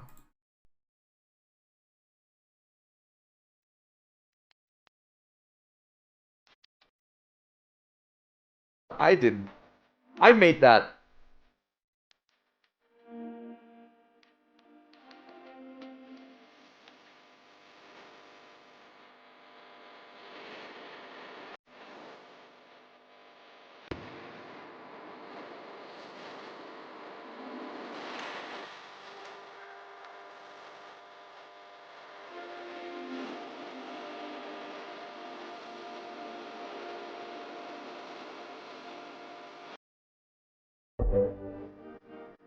TT Hux, thank you for the sub. I appreciate you. Welcome to the stream. Thank you so much. Okay, I mean, this is the deck that they have been playing recently in the OCG.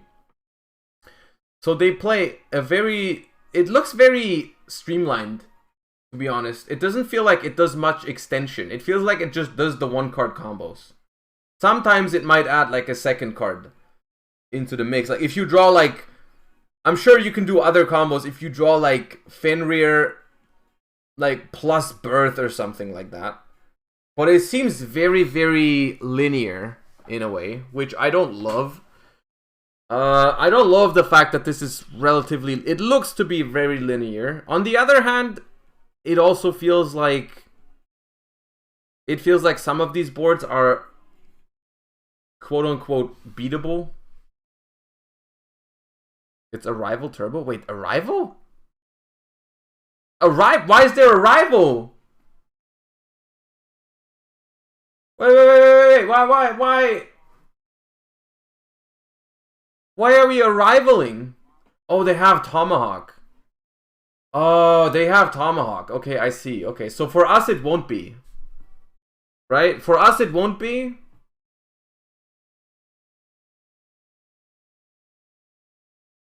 Can we make Tomahawk?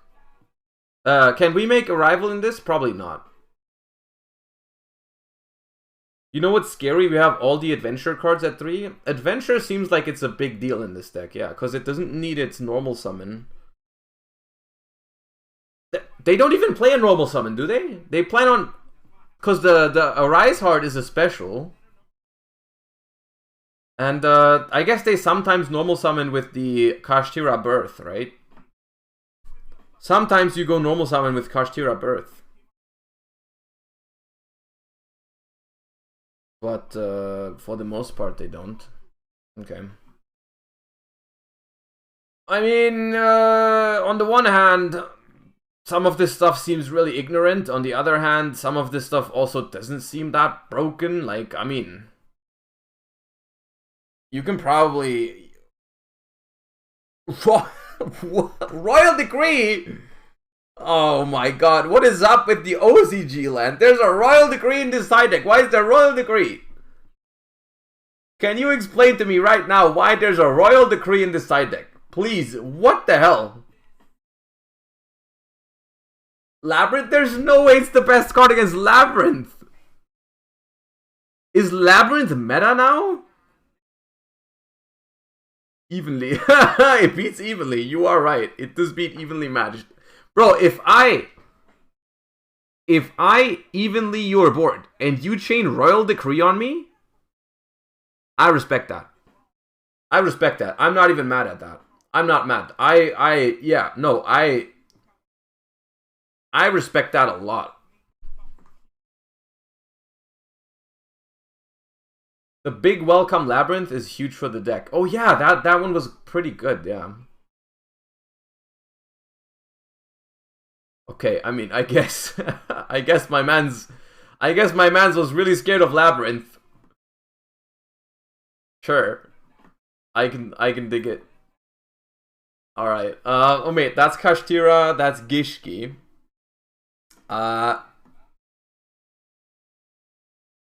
And then we have the Dogmatica cards we've looked at before. Some of them, they are okay. Scareclaw Defang. Your opponent cannot target Scareclaw, Link Monsters, and Visa Starfrost. I want this to end. I'm not sure if I'm the only one. I might be the only one. I do enjoy some amount of lore. But I think the whole Tearlament, Scareclaw, Kashtira is getting a little bit out of hand. Same with Albaz. Like, I don't mind it, a couple decks like belonging together and having a couple sets, but I feel like I like these. The problem is that the decks are good enough now. The decks are good enough. How do you make more cards for these mixed archetypes without making anything incredibly broken or print bad cards? That's the problem. If you make another good freaking Kashtira card or Tearlament's card or whatever, the stuff just gets too broken, so you can only make bad ones. Right? You can only make bad ones, and that also doesn't really help. So I'm down for new stuff, right? I hope we get some new stuff soon. But anyways, here's Scareclaw Defang. Because honestly, Scareclaw had its time, to be honest, but it was just in tier, right? Like, we just played Scareclaw in tiers for a while with Visas. But it was meta for a bit, or like at least part of the meta. Your opponent cannot target Scareclaw Link monsters and Visa Starfrost you control with card effects. Also, they cannot be destroyed by your opponent's card effects. Any monster destroyed by battle with your Scareclaw Link monster is banished. You can banish one Scareclaw Link from your field or grave. Target one card your opponent controls. Destroy. Okay, not that great. Trivi Karma. Target one Visa Starfrost you control and one effect monster your opponent controls. Negate that opponent's monster's effect. And if you do, your monster gains attack equal to half that opponent's monster's original attack, whichever is higher. Or defense. You can banish this card from your grave, add a spell trap that mentions Visa Starfrost from your deck to your hand, except Trivi Karma. Yo! You can search Pearl Rhino with this. You can only use one Trivi Karma. Oh my god. Yeah, more ways to add Pearl Rhino. Yeah. I can't wait for my opponent to go normal summon Merly, Mill Mudora, a tier name, and Trivi Karma to add Pearl Rhino. Cool, like that. Basilitris, Familiar of the Evil Eye. Okay, I know 0 Evil Eye cards.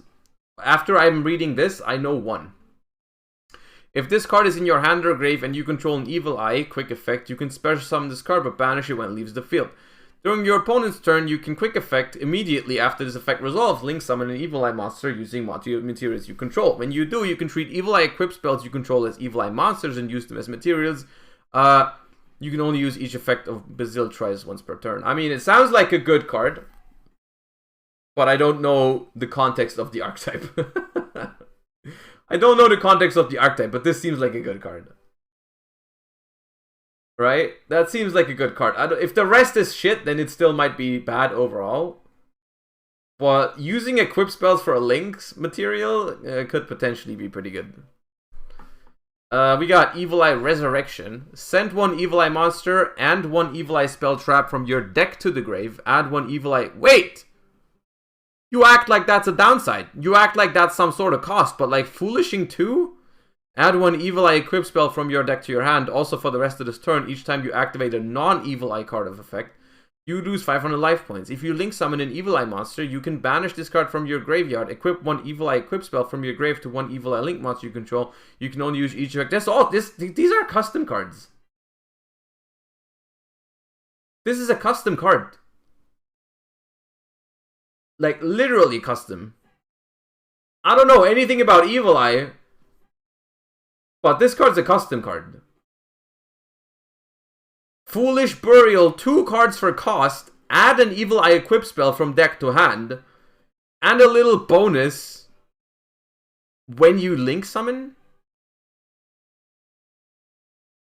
Bro, where's my Necros custom card? Can we talk about that for a second? Where are the custom Necros cards or the custom Paleozoic cards?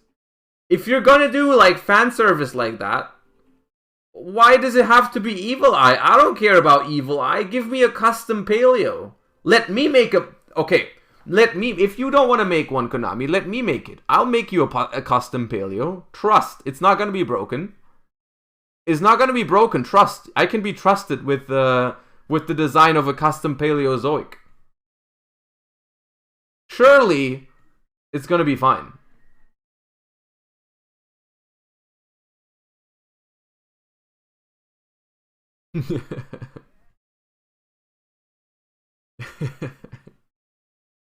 Can we do custom cards rating streams? I don't know if that'd be fun, but we're doing one right now. We're rating custom cards right now. Pronotto Cesario, thank you for the 4 months. Appreciate you so much. Welcome back. Anyways, I mean, both of these cards are good. I don't know if this makes Evil Eye good enough. I'm not an expert on Evil Eye by any means, but yeah. Surely. Bestial Baldrake. I still don't know how this card is not seeing that much play in the OCG, but okay. Branded. Oh, speaking of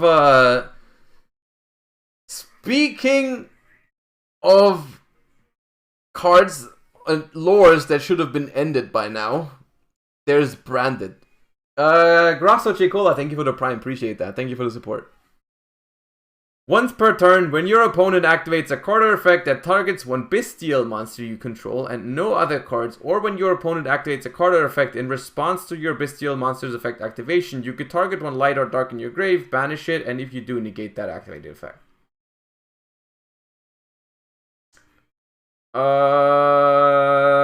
This has synergy with Bestial Lubellion, but I still don't see that being a great card. Is that good? Because, like, if you have that card, there's, like, not many... There's the reason why this is bad is, like, there's not that many bestial things that force them to respond. It's like, yeah, if you activate a bestial from hand to banish something, they can't, like, prevent that. But that's very, very niche. Like, comparing this to Branded... What's the other trap? Branded Beast? Is like, Branded Beast does more than this. With less, like, while being less situational, right? And so I don't think you'll ever play both of these. I think, if anything, you play Regained and Beast, as you have been doing it before. I don't think you play Inevitable.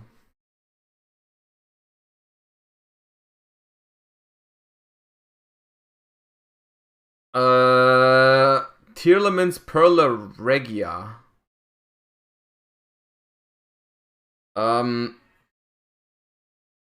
More a Tearlament field spell? Yo, that's exactly what was missing in my Tearlament deck. A field spell for my Tearlament deck? That's insane. What's the link of this? I can send you the link of this. Finally, a field spell for my Tearlament deck. That's insane. Cool. Fusion monsters and Tearlament monsters you control gain 500 attack. Very unique. I wonder if there's a different card that could do that. If an Aqua Tearlament monster is sent to your grave by a card effect, you can send one level 4 or lower Aqua monster from your deck to the grave. But if it's not a Tearlament, you cannot activate card effect without the name. Okay. It's not that good. It doesn't add on. I like the double standards. It's like, on the one hand, I keep complaining, or we keep complaining, about every single field spell being like, add one, right? Add a monster on activation, right? We complain about that. We are like, that's so lazy in design. And then every time they don't do it, I'm like, card's kind of underwhelming. Card's kind of underwhelming. Is like, card is not good enough if it doesn't do that. So, like, I don't know. They are in a weird spot, right? They are in a weird spot like that, where, like, if they make field spells are just so hard to balance. That's my problem. That's why I'm saying, instead of changing their approach to designing field spells, I think they should stop. They should change the rules behind field spells, because, like, nowadays, there's either field spells are consistency cards or floodgates. Everything else isn't good, right? Field spells are either for consistency, like Perlorino or whatever, with a small bonus, or large bonus sometimes, or they are some sort of floodgate, like freaking Necro Valley. Secret Village, Zombie World. Or they're bad. Those are the 3 ways. Pretty much. The only field spell that I can think of that is not like that is the Rika field spell. The Rika field spell is the only one that is like good enough to play and also kind of cool design. All the other one, Rika, I mean Rika doesn't add on activation though. It's not quite like the Rika one isn't on activation, is it? It sets the spell trap, I guess. Yeah, maybe. The Salamangrate field. The thing is about those other ones, like I'm seeing people say Salamangrate field spell. I'm seeing Boot Sector, but those were not good cards. That's my problem. Those were not good. Those are only good because you get them for free. You search those, right? You search those for free, and it was the same for Babel. You would never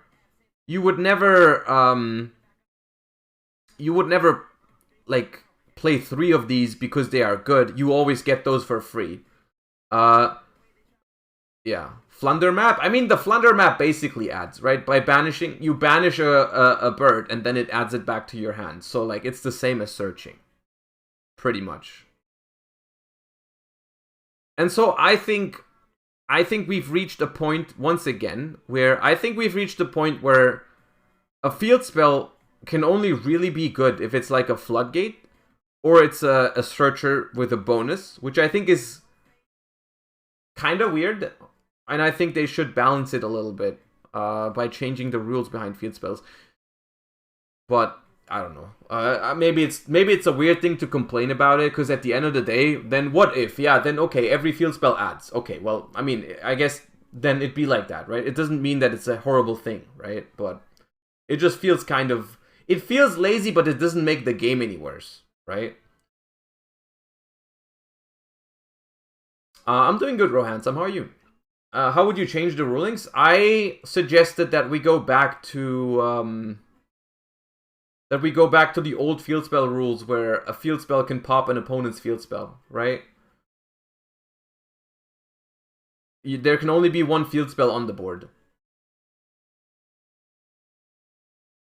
Because then you might actually play like field spells again, just to be able to get rid of your opponent's field spells, even though your field spell isn't like broken, right? I don't know.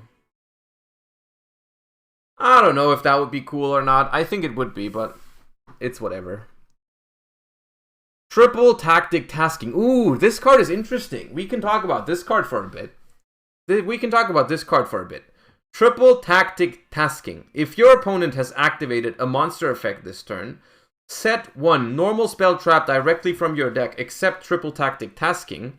It cannot be activated this turn, or if your opponent controls a monster, you can add that card to your hand. Instead, you can only activate 1 Triple Tactic Tasking per turn.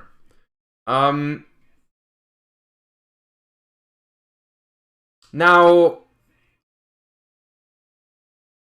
how do we go about this card? So basically, I think whether you like or dislike this card depends a lot on whether you like the design on Triple Tactics Talents. Do you like the design on Triple Tactics Talents, chat? Do you think Talents is a badly designed card or a well-designed card?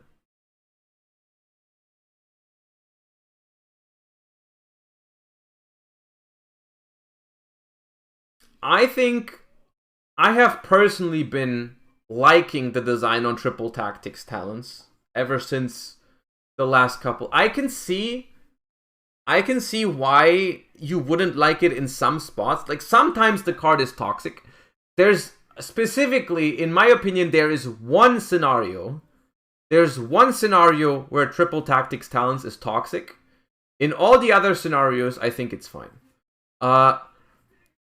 The one scenario that I'm talking about, where I think Triple Tactics Talents is not balanced, is when you go first, your opponent hand traps you, and then you can play through the hand trap, and TTT then allows you to look at your opponent's hand. Basically, whenever your hand is good enough to use the effect to look at your opponent's hand, I think then the card is a problem. Right? I think when you have to draw 2 because you have to extend, I think it's fine. I think if you steal a monster going second, I think that's fine. I think whenever you have the luxury of looking at your opponent's hand, that's kind of toxic. But, yeah.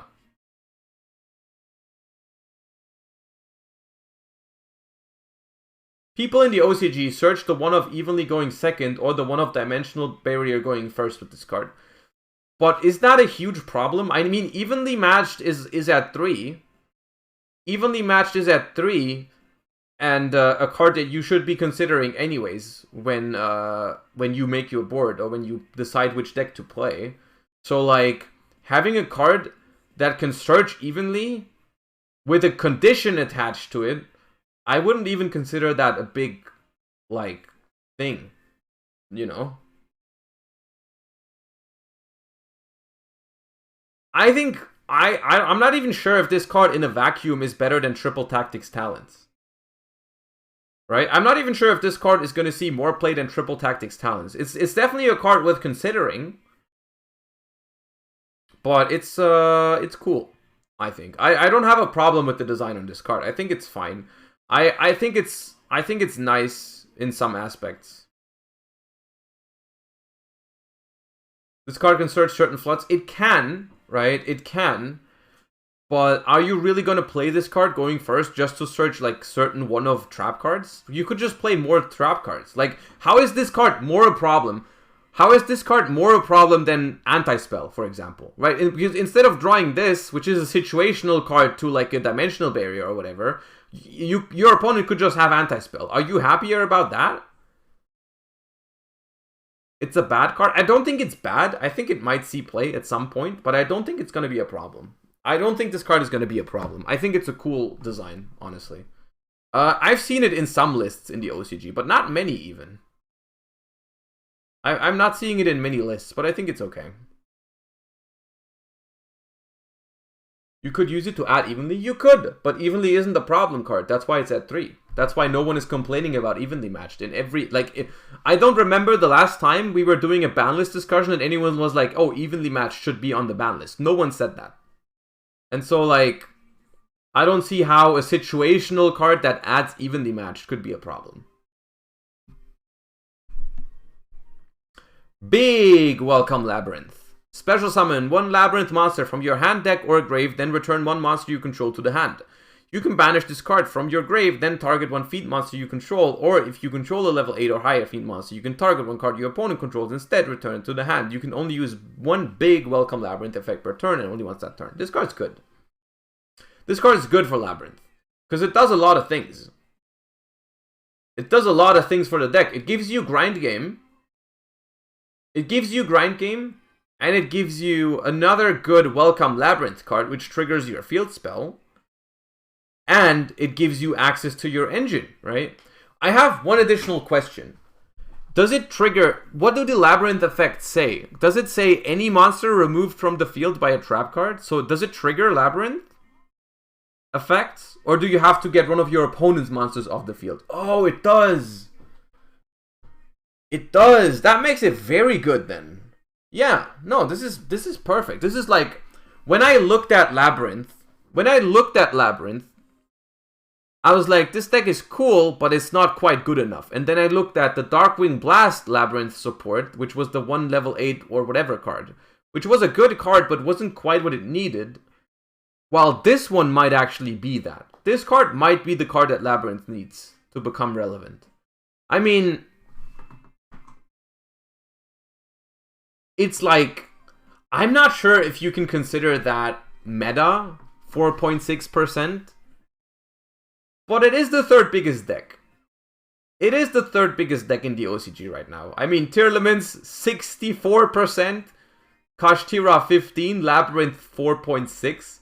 Is still not much, but it's honest work. It's not much, but it's honest work. It's only for 1 week. It just goes to show that it's there, right? It exists.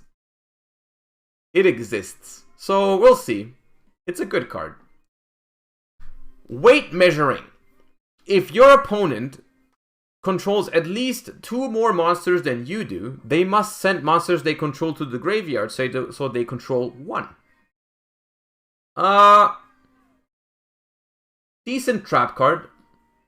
I love the design on this card. Honestly, in my opinion, every single trap card that is not a floodgate or a lingering effect, and that I have to think twice about whether it's good or not, is fine in my book. Right? I think it's fine. I think it's a fine card. I do not think it's like broken or like clearly strong. I wouldn't go that far. I just want to say that there is some potential in trap decks having cards like this. Also, like the Daruma Cannon, is like, there is a threshold, I think, where you could theoretically think about playing a deck that if you go, like, because that's the biggest problem of trap decks. Let's start from the beginning. The biggest problem of trap decks is going second. Going second with trap decks is awful because most of your cards cannot be used on the first turn, right? You need to set them up before you can use them. So if your opponent goes first, you look at your hand, you see a couple of trap cards, all of them are basically blanks. So trap cards that deal with an established board are really, really good. Trap cards that deal with monsters already on the field are really good. Cards like potentially Torrential, Needle Sealing, Daruma, Karma Cannon, Weight Measuring, Rivalry, Goes in Match. Those cards are potentially strong going second, even if your opponent makes a board. Now, that heavily depends on whether your opponent makes negates or spell and trap destruction, right? But if you play against a deck that doesn't have many negates or back row destruction, you could just set 5 and pass and then clear their board with your board breaker traps, right? And I think the more we have available, the higher the chance is that you can actually go for this approach, right? Like, Daruma Karma Cannon alone maybe isn't enough for you to do that because you only draw that card so often, right? But now you have like Weight Measuring as well. So maybe with Weight Measuring and Daruma Karma Cannon, maybe that's where it becomes viable. Maybe you play Needle Sealing as well in some decks, depending on the board that you face, whatever. I don't know, but like the more you have of these options, the more likely it becomes that at some point you'll be able to play a strategy that just goes second and sets a bunch, right? Good generic trap cards, I think, are the way we could see trap decks coming back without just being floodgate piles, right?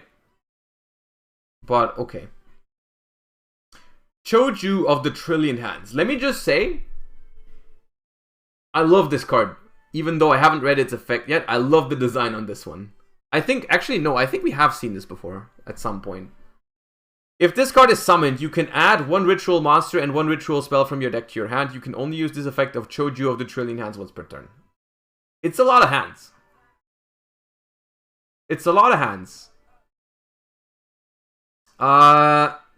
Now, is this card playable? I'm not sure if it is. Now, okay, I have an interesting thought. I have an interesting thought experiment here.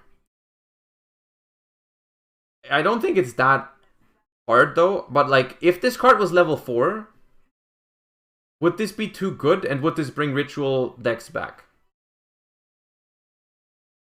If this was level 4, if you could just normal summon this, would this be too powerful? It would be too good. I'm not sure if it would be. Because that's like... it would be very good. It would be very good. But I don't know. The problem is that Ritual is such a flawed mechanic. Like, Ritual is, by design, the worst mechanic in Yu-Gi-Oh! Right? Like, Fusion, the order in which you take these, in bare bone, just the mechanic. The worst one is by far Ritual, and then Fusion.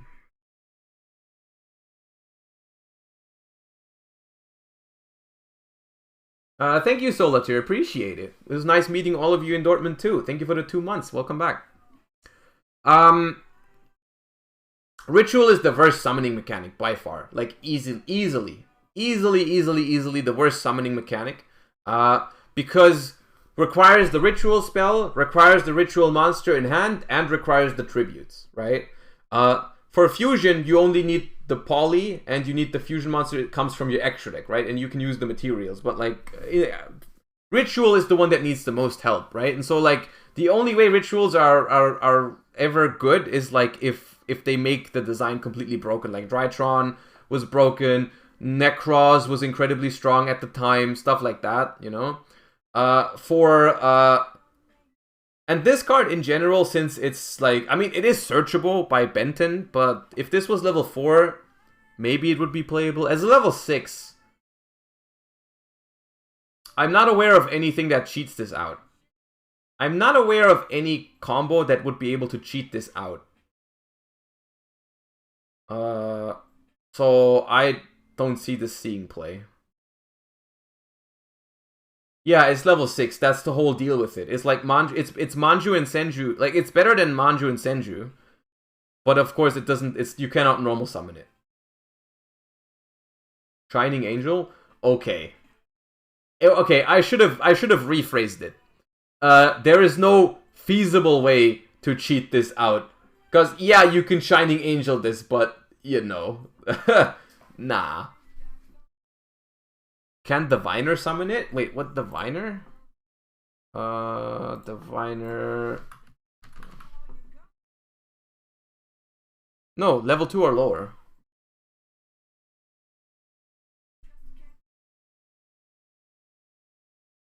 Drytron give you fodder? The Drytrons don't work. You cannot special summon anything that... Wait. What is the Drytron restriction? Oh no, you can normal summon this, right? You can just not special summon anything that could be normal summoned. But you could normal summon this, yeah. Yeah, but like...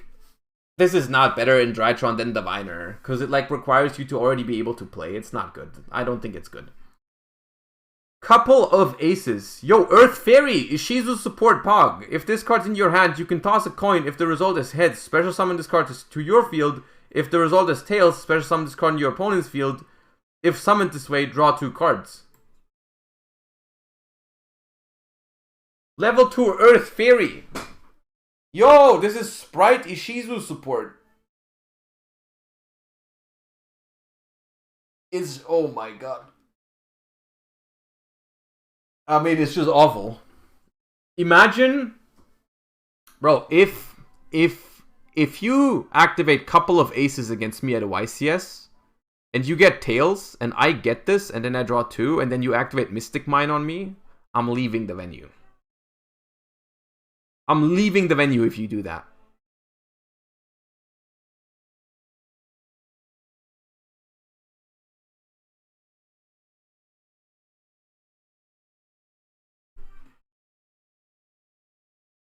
I mean, theoretically, if you play this in like a Mystic Mine deck, you cannot lose, right? You either give it to your opponent and then they have a monster and you can Mystic Mine them, or you draw 2 cards. Easy clappers.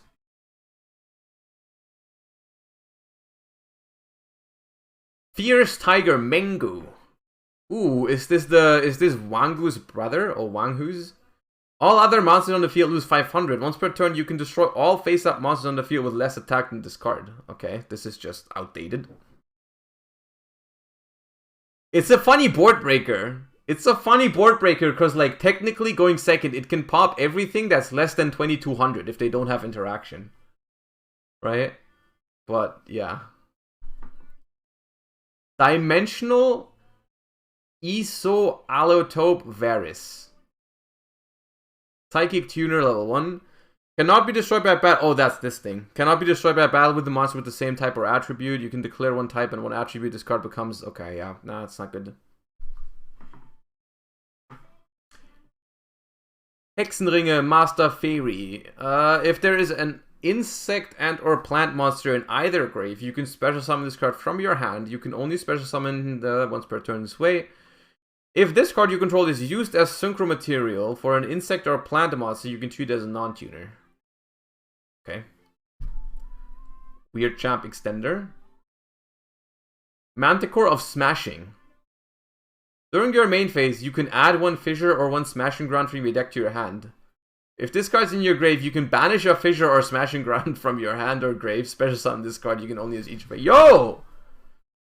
Are we board breaking with Fissure and Smashing Ground? Are we board breaking with Fissure and Smashing Ground? That's crazy. We doing that? It is... Hold on.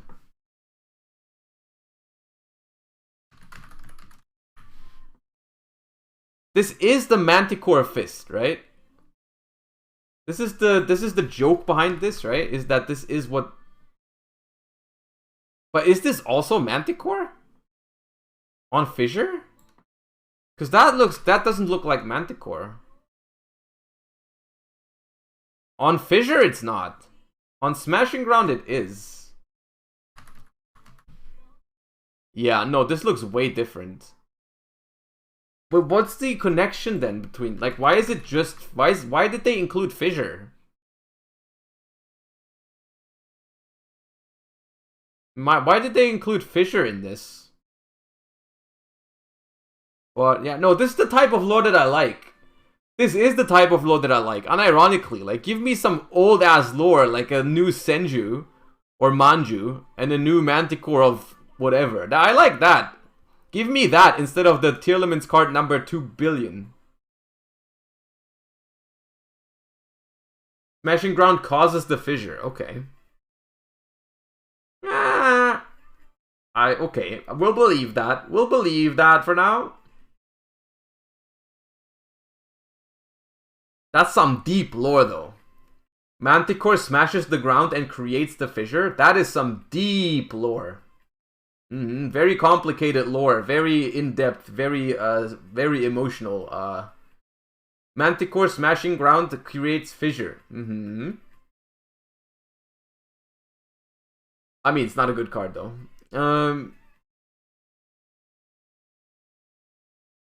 Of course, this one wouldn't make sense for this one to be level 4, but if this one was level 4, it could have actually been interesting, right? I think that's the sad part about this card. The sad part about this card is if this was level 4,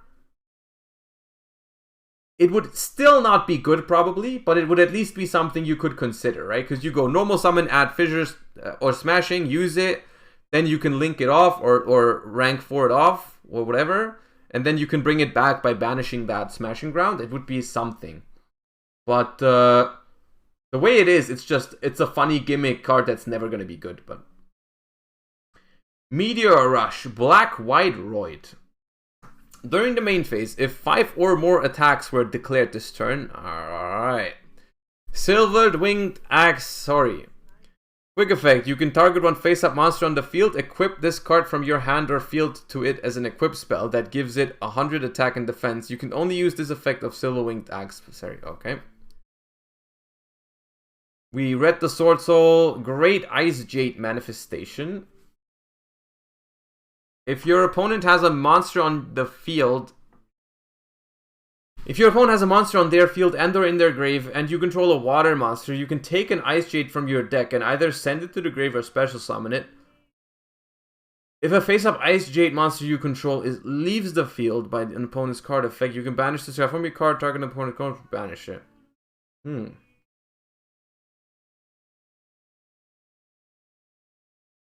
I mean, it's kind of situational.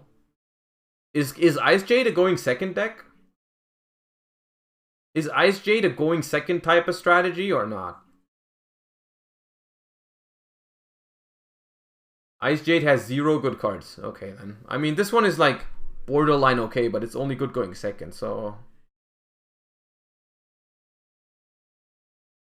Repeated land transaction. Target one face-up card in the field zone, banish it. Then place it face-up. Oh, this is this card. This is the weird card. Target one face-up card in the field zone, banish it, then place it face-up in the field zone of the opponent of the player who controlled it. then you can choose one field spell with a different original name in the grave of the player who now controls the first card and place it face up in the field zone of the player who controlled the first card when it was back. Oh, God. Okay. So I have a field spell. I activate Repeated Lanterns action. So I banish my field spell. I place it face down to my opponent. Then I choose a field spell with a different name in the grave of the player who now controls. So my opponent's graveyard. And then I get it. Right? Right? Like, you basically switch control over the field spell. Right? You switch control of the field spell. And you flip it face down. Yeah? You switch control of the field spell and you flip it face down. And then the player who lost the field spell gets a new field spell from the graveyard of the player who got the field spell. Right?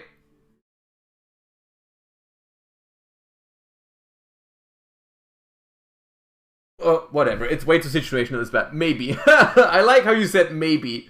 I like how you said maybe as if like it was up for debate whether that was true or not. It's like maybe that's true, maybe it's not. Maybe that's how it works. We'll mess around and find out.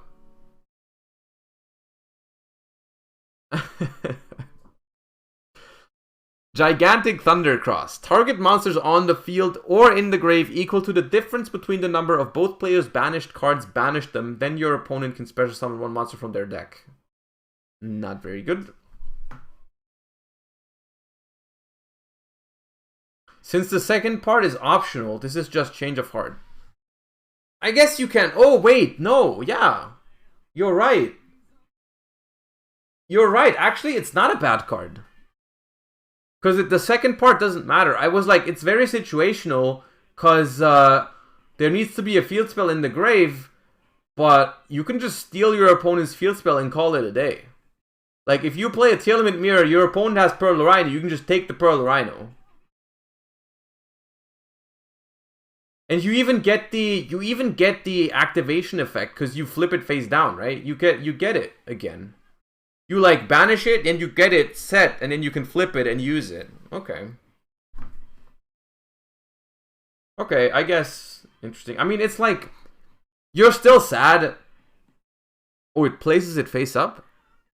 Ah, face up. Okay, so you don't get the activation effect. Okay. Never mind. I misread. I can't read. I take it back. Scratch what I just said. So placing it. Why didn't they just say take it and put it into their? Why does it have to be banished in between? What does it have to be banished in between, anyways? Like, why didn't they just say if one player has a field spell and the other one doesn't, just give it to the other one?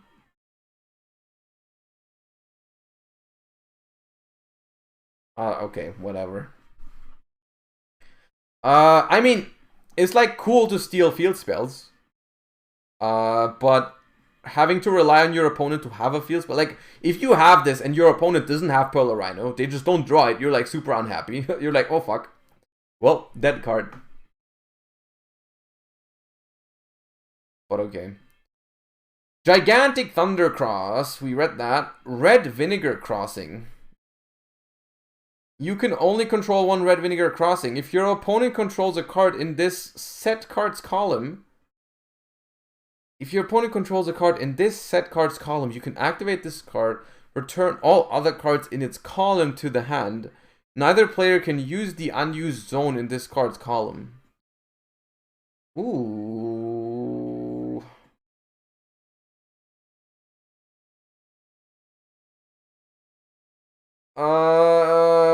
I mean, there's some interesting approaches to this. This does beat Pendulum, but it's not better than Anti-Spell, of course. But it's very good to lock them. I mean, you can just bounce their first Link Summon. And then they cannot use the extra Monster Zone again. It's not terrible. It's a trap card.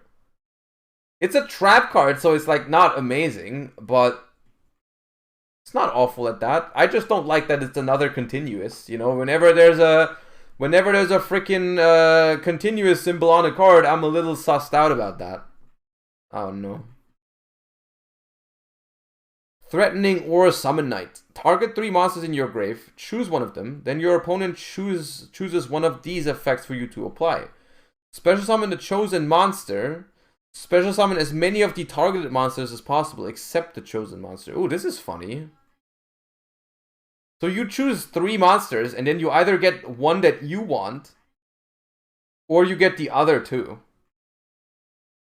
It's not good, but it's funny. I think.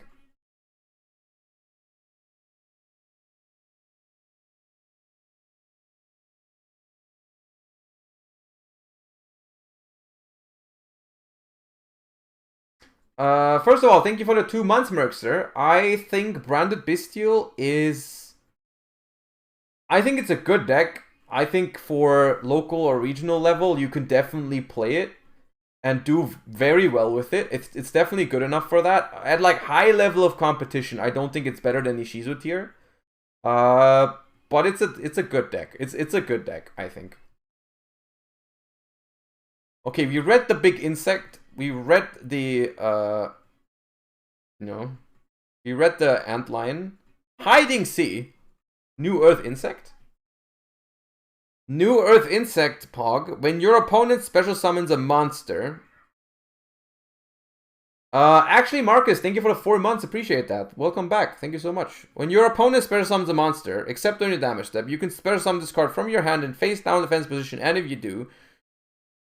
Oh, I remember this card. Well, you can special summon this card from your hand and face down defense position. And if you do, change it to face up defense position during the end phase of this turn. You can only use this effect of Hiding Sea once per turn. If this card is flipped face up during the end phase, destroy all special summon monsters on the field. This card is interesting.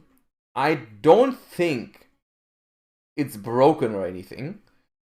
But there is, I think it's one of those cards that is like, eventually there's going to be a deck that this is going to be good against, right? Like something like, it's along the lines of the, I think it's along the lines of the power level of something like a Contact C, where like Contact C isn't a great card. Contact C isn't a great card, but sometimes there's just a deck that can't deal with it, right? Sometimes there's just a deck that can't deal with Contact C, and then it becomes good, right? Like how we considered playing Contact C against Despia, right? Or Retaliating C, right? Retaliating C was a card that saw play sometimes, because sometimes there are decks that really hate Retaliating C. And this card could be something similar to that, right? This card could be something. Of course, as long as someone has a Baronne de Fleur, it's not going to do anything. We don't have to talk about that. If someone has Baronne de Fleur, this card's not going to do anything. Right? But maybe there's a deck that cannot deal with this, and you get punished by it, right? Maybe there's a deck that can only really deal with face-up monsters, and this card coming out face down is really good then. Yeah, you know.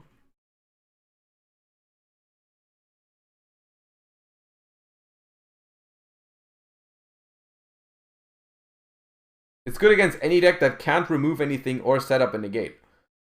Yeah, which is pretty much no deck right now. But yeah, Wishbiru, the discount being, I mean, it has some, it's like, it's worse than Nibiru overall. Yeah, it's worse than Nibiru, but there's some decks that play around Nibiru that maybe don't play around this, for example, right?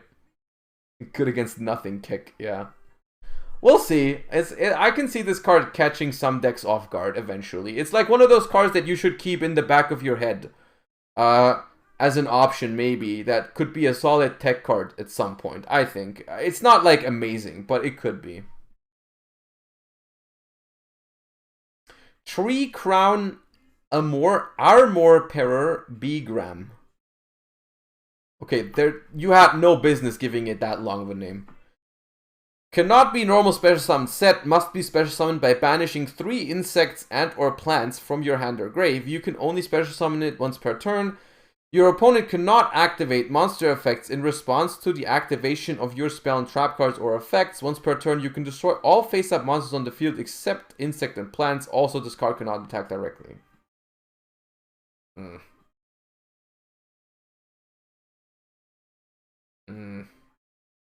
I don't like this. 3, it's a lot of investment. It's a lot of investment for a board breaker. It's, yeah, nah. I'm not digging it. Call Herman. Thank you, Neri. Thank you for the 4 months. Welcome back. Appreciate that. Appreciate you for starting a hype train, even though I still don't know how they work. Giant ball shoot. What's with the insect support? During your main phase, if this card was activated this turn, you can special summon 1 level 6 or lower insect monster from your graveyard. Okay. You can reveal 1 insect monster in your hand, then target 1 face-up monster your opponent controls and 1 insect monster you control with lower attack than the real monster. Switch control of both monsters. If you do, the monster becomes an insect. You can only use 1 giant ball shoot effect. Only 1 per turn. Okay, I don't know if this is good. They imported B-Troopers recently, so they give them more tools. Okay, that makes more sense. For the TCG, these seem like super random and out of place. But if they just got the B-Troopers in the OCG, then I guess that makes some sense. Okay. Perfect Great Insect. 1 level 8 insect plus a level 7 insect. Okay, must first be fusioned or special summoned from your extra deck by attributing 1 insect with 2000 or more defense equipped with an equip card. Once per turn during the battle phase. If a face-up card is in the field zone, you can destroy all monsters your opponent controls. Okay. Hype train, 3 different people are subbing or spending bits and are getting special emotes, and for you, seeing your support, I guess. Yeah, I mean, that's kind of what I thought it was. I just never really knew for sure. But yeah, I appreciate it. Must first be fusion summoned or special summoned by tribute. So you need to tribute an equipped insect, and then you have a card that can pop everything if you have a field spell. I guess. It's very situational, but if it works, you know? Okay, we read the Abyss Actor stuff. Weighted Ninja. A World Shrouded in Darkness. We've read that before. I think we read the ninjas before and they weren't that good. Generator. Oh, more Generator. Honestly, what 4 deck is this? This is Photon Hypernova. All the cards in the set. The next main booster. Generators, honestly, I'm not very familiar with once again, but sure. Let's you can only control 1 Vara. You can only use each of the following effects of Vara once per turn. If this card is in your hand or grave, you can send 1 other generator from hand to grave, special summon this card, banish it when it leaves the field. If this card is special summoned, you can special summon a generator from hand or grave. So this is an instant rank 9 with another level 9 generator. Okay. This is the beginning of February, yeah. Levitin, generator, boss of shadows. All monsters your opponent controls lose 1000. You contribute this XYZ summoned card. Special summon a non-fairy generator XYZ from your extra deck. Then you can attach this card. No, attach cards from the field and or any graveyard to its up to the number of this card had. Interesting. Interesting. Very interesting form of removal as well, because you can just attach opponent's cards to it. Yeah. Interesting. Not bad. Branded Light. More branded cards. Target 1 fusion monster on the field or in either grave. Return it to the extra deck. Then you can special summon a Fallen of Albus from your grave. And 1 monster from your opponent's grave to the active. Okay.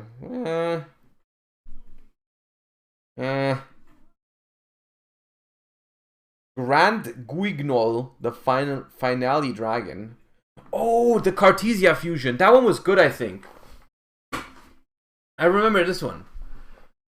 Blazing Cartesia plus a light or a dark. If this card is fusion summoned, you can send one level 6 or higher light or dark monster from your deck or extra deck to the graveyard. If a monster is special summoned by an opponent's activated monster effect, you can banish this card from your field or grave. Special summon one Dogmatica monster from your deck or one Despia monster from your extra deck. You can only use each. Send a level 6 or higher light or dark from your deck or extra to grave. If a monster is special summoned by an opponent's activated monster effect, banish this card from field or grave. No, this card is good. This card is good. It's not like broken. You know what I mean? But, I mean, send one level 6 or higher light or dark from deck or extra to... No, wait. This has to be broken. Like, what do you... Okay, what are we sending with this, chat? Throw me a couple names of cards that we're sending with this.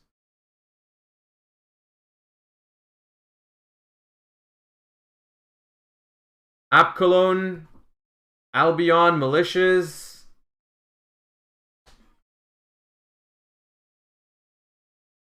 Garura. Scythe is level 5. We can't send Scythe. Bestial, Lubellion. Entus doesn't work.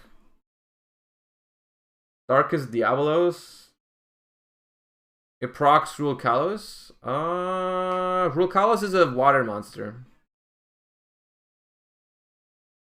Albion, Chimera, Felicia. There's a couple of things with this. I'm pretty sure we can do stuff with this.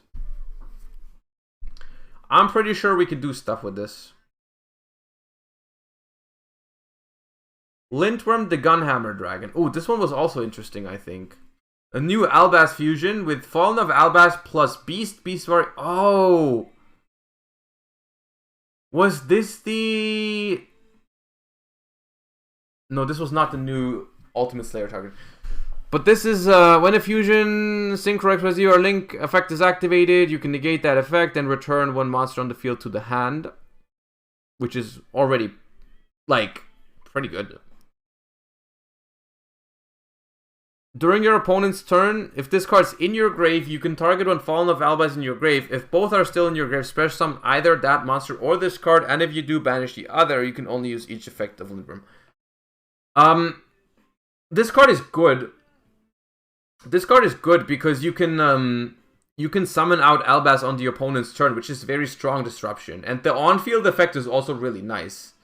Because it negates an effect and bounces. So it's a good card. I think. I don't know if it makes... I don't know if this alone will make Branded, like, busted again, but it's good. Oh no. Oh no. This is the... Oh god. This is the custom card. This is... Out of all the cards in this set, I think this one is the most custom. This one is the most custom cards out of all these. I remember this one. I'm almost afraid of reading it again. Because this card is so busted. When you activate this card, you can also detach up to 3 materials from monsters you control. Why would you do that? Add one Springance monster from your deck to your hand. Then, if you detached materials at activation, you can special summon that many Springance monsters from your hand and your grave. If this card is in your grave, you can target an XYZ monster on the field, detach one material from it, and if you do add this card to your hand, you can only use one Talio Springance effect per turn, only once that turn. What the hell? What the hell? This card is a quick play reinforcement of the army that can summon as many freaking XYZ materials, Springance XYZ materials from your monsters as you want. And it has recursion. And it comes back to your hand. This card is ridiculous. This card is completely ridiculous.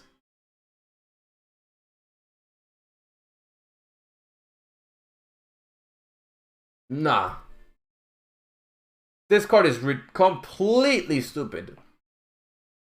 Nah, I'm not looking forward to this card. This is Rhoda Soul Charge plus it comes back to your hand. Imagine this card in a good archetype. I mean, yeah, I don't know how good. I do not know how good Springans get after this card releases. I've seen some combos, but I'm not seeing it do anything in the OCG. If this card was in any other archetype, it was like going to be broken. Springans need a custom card. I think, honestly, my take on this is if you need a card like this to make an archetype good, then you should probably just start over and make a new archetype. Like, if your archetype is so bad that you need a card like this, make a new archetype. Start over, dude. Start over. Stop it right there. I'm gonna stop you right there. If you need a card like this, make a new archetype. Okay? Start over. It's not bad. It's not a problem to just like be like, okay, Springans didn't work out. Let's make a new one. Let's move on. Don't make a card like this that's gonna frustrate people all the time. Like, similar to freaking Mathmech Circular. It's like, did we need Mathmech to be playable so badly that they needed to make a card like that? I'd argue no. We didn't need Mathmech in our lives that badly. We didn't need that. No, don't say yes. We did not need Mathmech. We did not need Mathmech this badly. I could have lived without Mathmech Circular. Absolutely. Absolutely. But yeah, no, this card's busted. Gigantic Champion Sargass. He's something to do with Springans, I know that. Once per turn, you can also XYZ summon Gigantic Champion Sargass by using one Springans XYZ you control. Transfer the materials. If this card has material, you can add a Springan or Therian card from your deck to your hand. If a material is detached from a monster on the field, you can target a card on the field, destroy it, or return to the hand. You can only use each effect of Gigantic. This card is also broken. This card is also custom. Like, it's not as custom as this one. Like, if you had custom designed this card and posted it onto like Zodiac Duelist a month ago, Zhao K-Man, thank you for the 2 months. Appreciate you. Thank you so much. If you had made this card as a custom card and posted it on Zodiac, you would have probably been banned from the group. With this one, it's also a custom card, but you wouldn't have been banned from the group. They would just laugh at you for making that card. But, fine. No DB today? Probably not. It looks like our little walk into the future is going to take us a little long. We're going to play tomorrow. We're doing the looking at the future today, and then tomorrow we'll do some current format, dueling, rogue decks, all the good stuff of the current format. What set is this? This is Photon Hypernova. This is a Valence Pendulum Fusion monster with a lot of words. I'm not reading all that right now.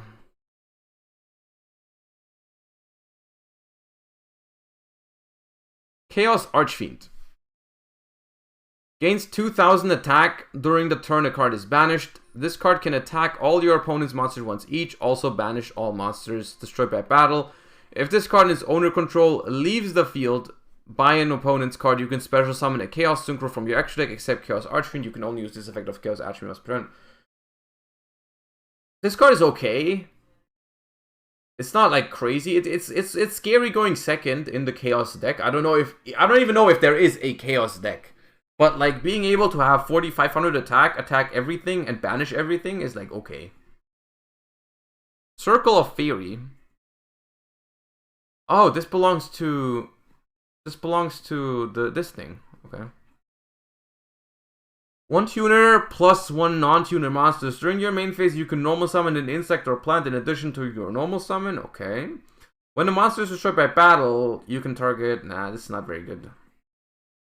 I mean, it's not awful, but it's not good. Ice Shade Jimmer. 1 water tuner plus 1 non-tuner monster. You can make face-up monsters you control become unable to be destroyed or banished by your opponent's card effects for the rest of this turn. Then if this effect was activated in response to the activation of an opponent's card or effect, you can banish all cards with that name on your opponent's field and in your grave. If a card is banished by an opponent's card effect, well, this card's... Nah. You can make this in Sword Soul easier than in Ice Jades. That is funny. It's potentially okay in Sword Soul. I don't know. It's level what? 4? It's 10? Maybe you play this as an option. Maybe you play this as an option in Sword Soul, but it competes with strong synchros at level 10, right? Barone, like if you're not worm locked, you can always make Barone instead, which Barone is hell of a card to compete with, right? But you do probably have the slot for it. I agree. You can probably play this. The new ship we've already looked at. The new ship is pretty strong. We've looked at the Galaxy Photon earlier. We haven't seen the Neo Galaxy Ice Prime. Oh my god. Okay. This is another indicator at you should move on and create new archetypes or other cards. If in order for you to make a new card for an archetype, it has to be called number C62 Neo Galaxy Ice Prime Photon Dragon. Bro, that's a lot of words. That's a lot of words for a new card. You can also XYZ summon this card by using number 62 Galaxy Ice Prime Photon Dragon you control. Transfer the materials. At the start of your battle phase, you can detach one material from this card. This card can make up to 3 attacks on monsters. If this card has Galaxy Ice as material, unaffected by opponent's card effects, gains attack equal to the combined levels. Okay. Oh god. We don't talk about him. We do not talk about him again. Dynamond. 2 monsters, including a ritual monster. If this card is special summoned, you can target 1 card on the field and 1 ritual monster in your grave. Shuffle both cards into the deck. During your opponent's turn, quick effect, you contribute this card, then target 1 ritual monster in your grave. Either add it to your hand or special summon it. You can only use each effect of Dynamond once per turn. Interesting. That's an interesting link too. What do you... Is there any cool ritual you can summon with this on the opponent's turn that triggers on special summon? What can you summon with this that has an effect on the opponent's turn?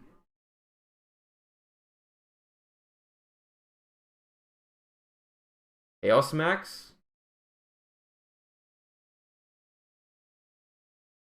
Magician of Chaos Max.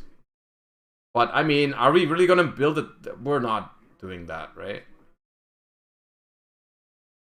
The Gishki deck can play this. Is this... Yeah. You could, like, make this in... Because it's also Link 2.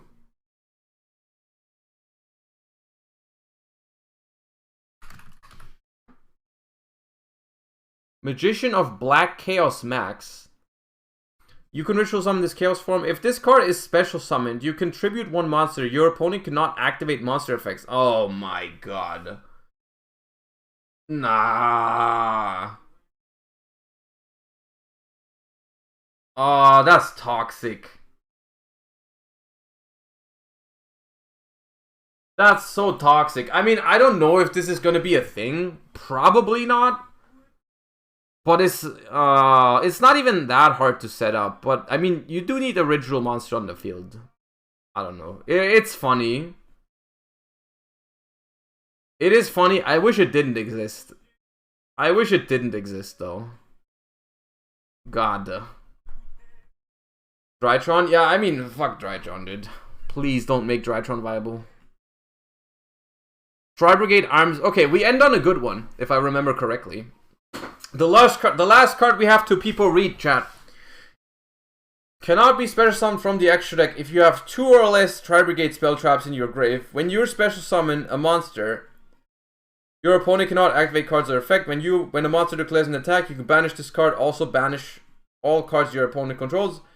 If this card is sent to the grave, you can send a Beast, Beast Warrior, or Winged Beast monster from your extra to the graveyard.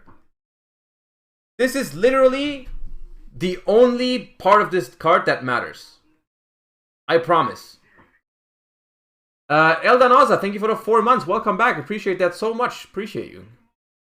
For Tri-Brigade, this card is awful. I will tell you one very, very, very important thing that this card does is it finally gives us a good target for Ultimate Slayer that's a Link monster. Because before, you only had the Evil Twin.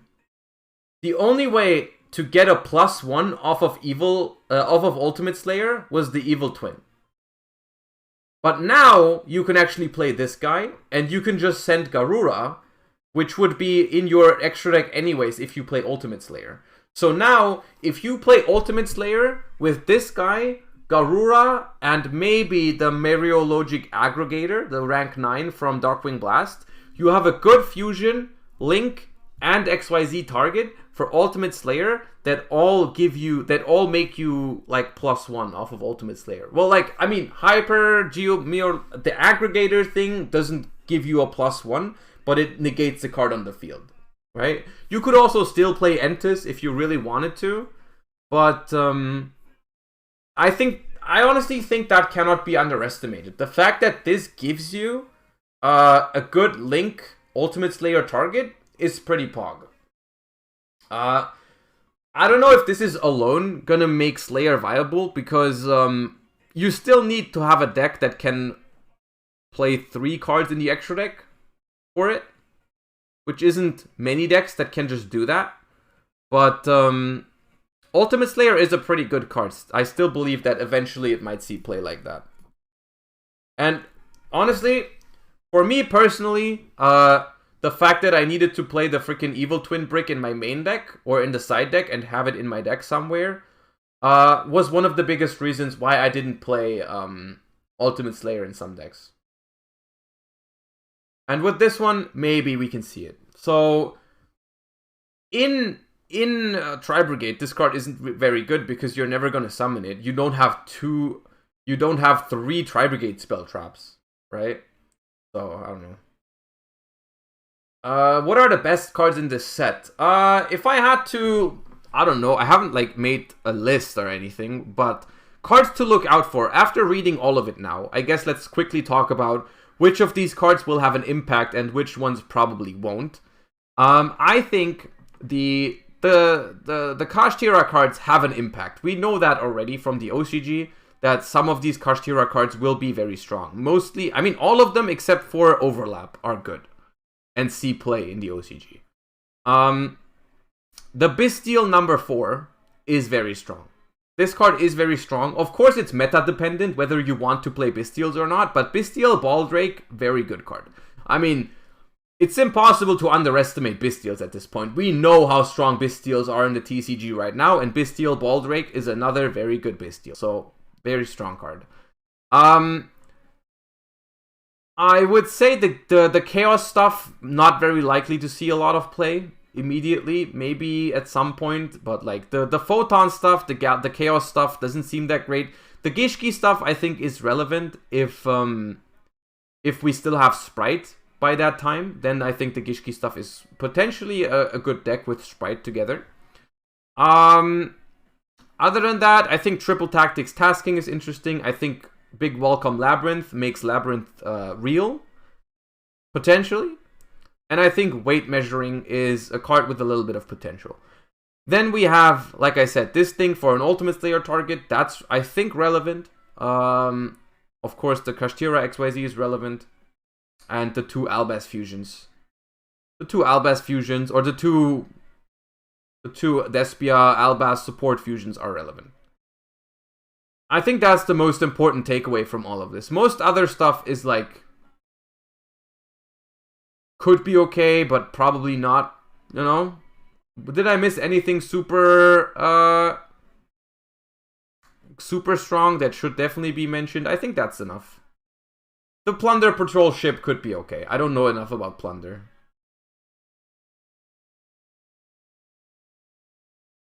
Yeah.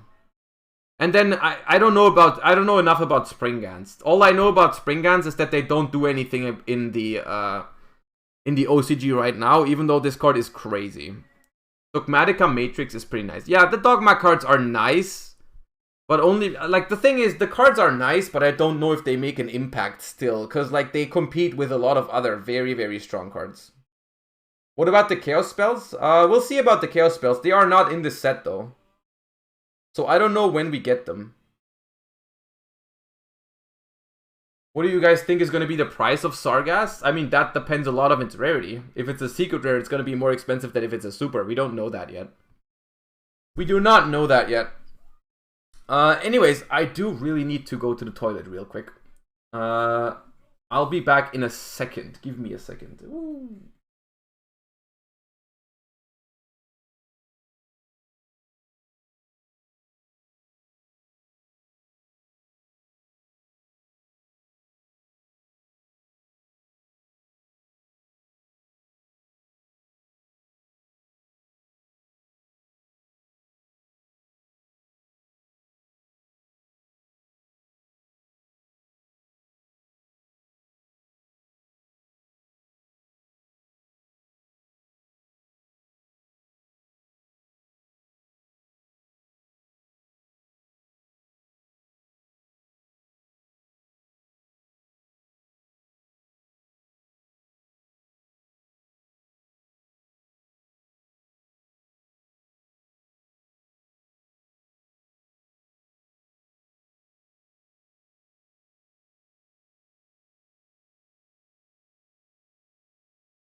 Alright.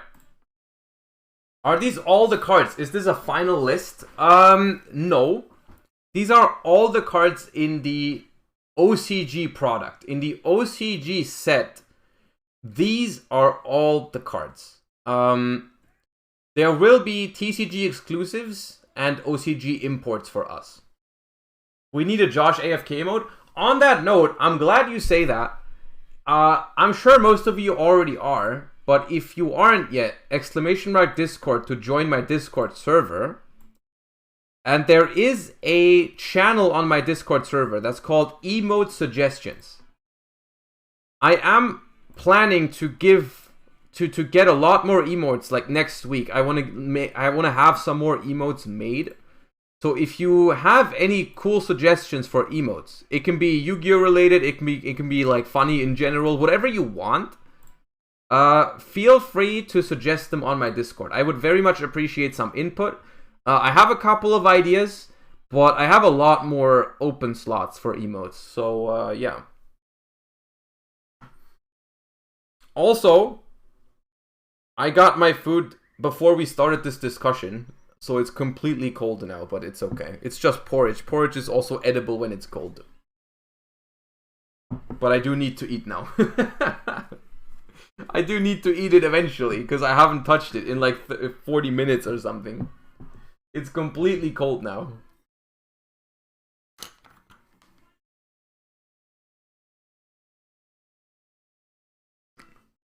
And I actually have something.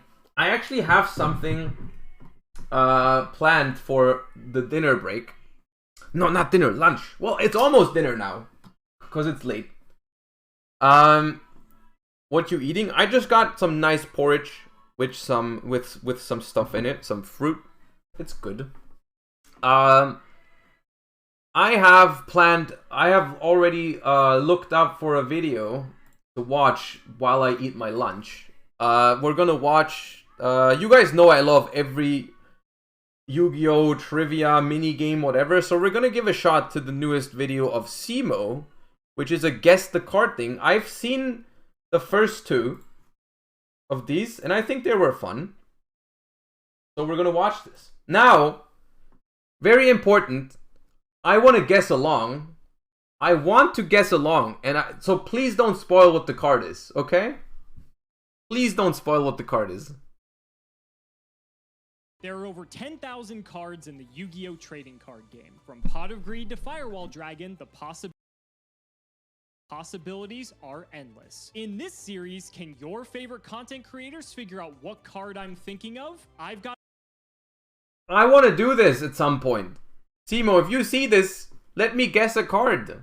$100 and they've got 10 questions. It could literally Nah, be you don't have to do emote anything. only. I Guess trust my that chat that card. they don't If you spoil. want 5% off any singles or sealed product, click the affiliate links in the description and use code SEMO5. And clicking the TCG Player affiliate link before you shop I helps trust. support us to provide you with more amazing content.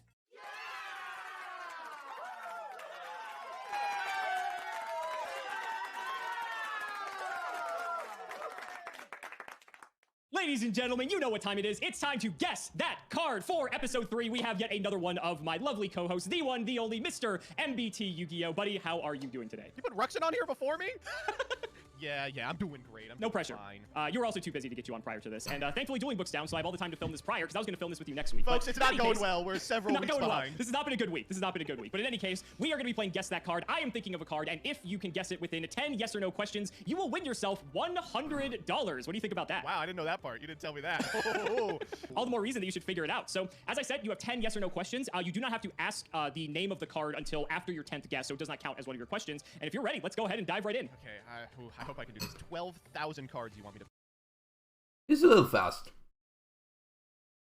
pare down to. Yeah, easy. If it makes you feel any better, in the previous 2 episodes, Gage answered it. Oh, well, actually, no, I don't want to No, do anything. you're gonna away. tell me So- Gage answered it in 3, and then I'm gonna look like a dumbass when I can't get Neos in 15. Is it a monster? Yes, it is a monster, and I will have your answers, or rather your questions, written down to recap for you in case you get a little bit confused. But you started off good. Wait, It is a monster. It is a Does it monster. have more than 4 stars? It does not have more than 4 stars.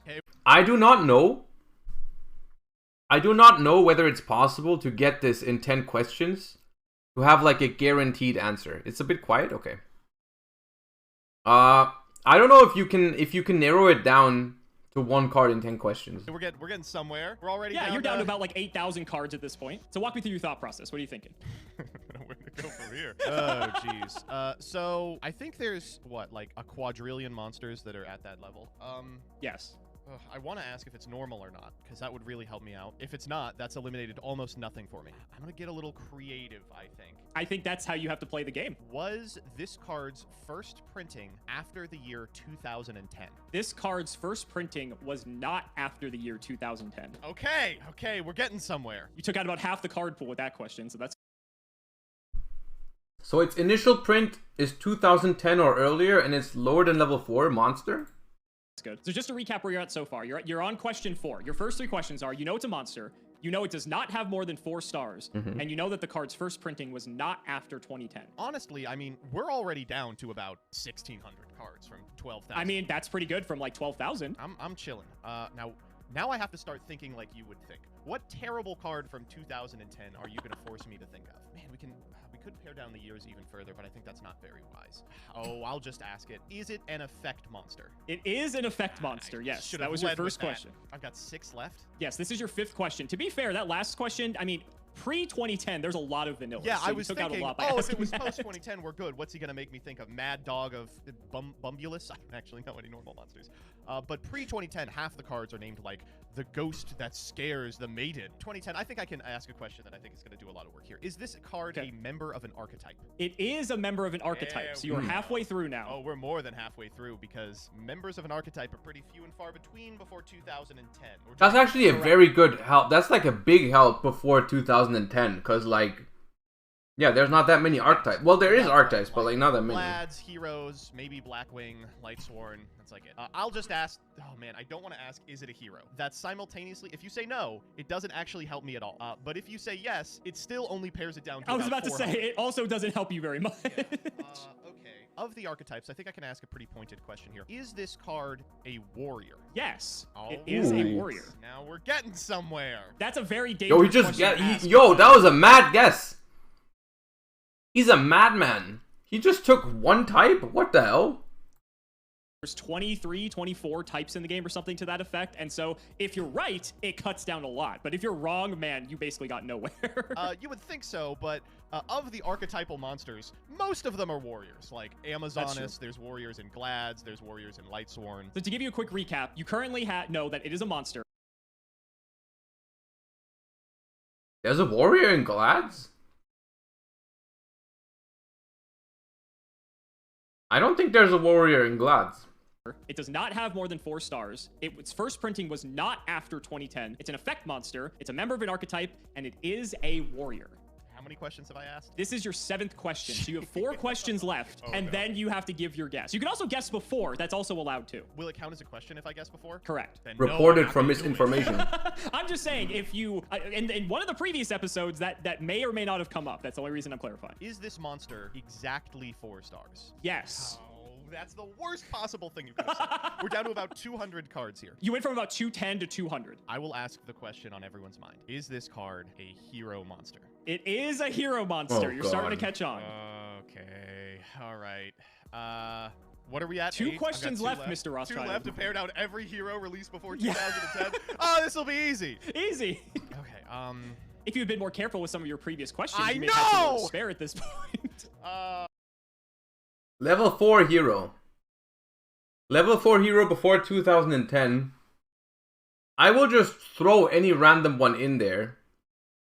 I will just say it's Lady Heat. Lady Heat, because it's not obvious. I'm saying Lady Heat. Oh, God. Okay. Okay. There are only... Is my final guess. I was about to say, how many level 4 heroes exist before 2010? Okay. So there's like 30 heroes total. That's not bad. For having 2 questions left and there's 30 heroes with all the questions you've filtered down so far, I think that's pretty good. Yeah, we've got Defender, we've got Bubble Man, we've got Neo Bubble Man. Oh, Woodsman. Who can forget Woodsman? Oh wait, he only asked hero. I've got 2 questions left. 2 questions left. You're on question 9. At this point, you know it's a monster that does not have more than 4 stars. First printing was not after 2010. An effect monster that's a member of an archetype. A warrior with exactly 4 stars, and it is a hero. All right, I will ask a question that I think should wrap this up. Is this monster Dark Attribute? Yes. Oh, shit! That didn't wrap it up at all! I was like, he'll say no, and then I'll say Stratos. But Dark at... Oh, wait, it's God. not. I said hero, didn't I? It's not Lady You did. Heat. Is it even a... Oh, is it even a E-hero then? Gosh. Okay, all right, so... It's who gotta was be that? Defender, It's Dark Diamond Dude. Attribute. It can't be Neos Alias. Can't be Or Stratos. Double... No, Can't be Double Dude Prisma. is level That's 5. the only 3 I was really thinking of. It's 4 stars, so it can't be any of the terrible D heroes like Captain Tenacious or something. We've got Diamond Dude. Oh, if it's Fearmonger. Oh, you better... Diamond you Dude, better not. Defender, We got Fearmonger. Defender. I think that's the only 3. Fearmonger, Defender, and Diamond Dude. So have you narrowed it down to 3? Are there only 3 considerations right now? I believe those are the only 3 Dark Warrior 4-star heroes released prior to... Okay, I'm taking Okay, if you say so. Defender. Give me 1 sec. I'm gonna make absolutely sure. Here. Dark. So the reason I say that is because Ruxin in the previous episode, he Ooh, started, there might be he an had a evil much wider hero. pool as he was Infernal down to this point Gainer? in the challenge, and he just started slashing cards that were up for consideration, but he just assumed were not going to be the card that I picked for him. Just ballsy decision is just like, yeah, you didn't pick that card. I don't think that's it. And I'm just like, okay, whatever you say. Did it work? I am not at liberty to say. Okay, I'll roll through all of them. Destiny Hero Defender, Destiny Hero Diamond Dude, Destiny Hero Dunker, Destiny Hero Dunker? Fearmonger, and that is it. Those are the only 4. I've got So there's 1 4. question. Okay. I gotta slash as many of them as possible. I don't want to be Ruxin here, but there's just no shot that it's Dunker. There's legitimately no shot. If only you'd seen the other episode, you would know the course of logic he went down. It's hard to like say things without actually saying them. Yeah. Either Diamond Dude. I'm pausing, because there's an ad. I didn't start the ad. I'm pausing for a second. Hold on.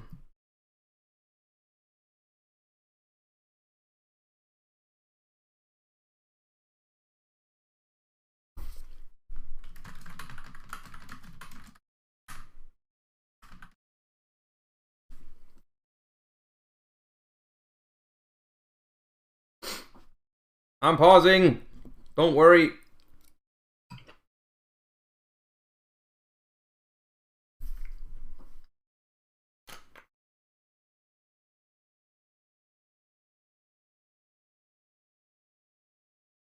When are you enabling 7TV and BTTV? I do have all of those, but for some reason they stopped working at some point.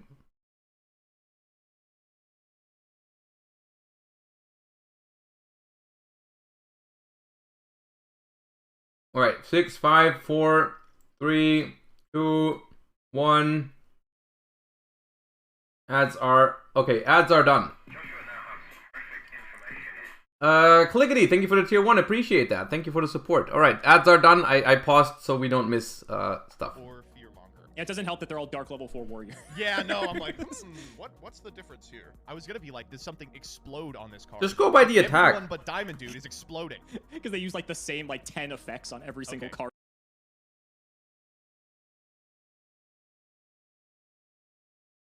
Wait, doesn't he have 2 questions left?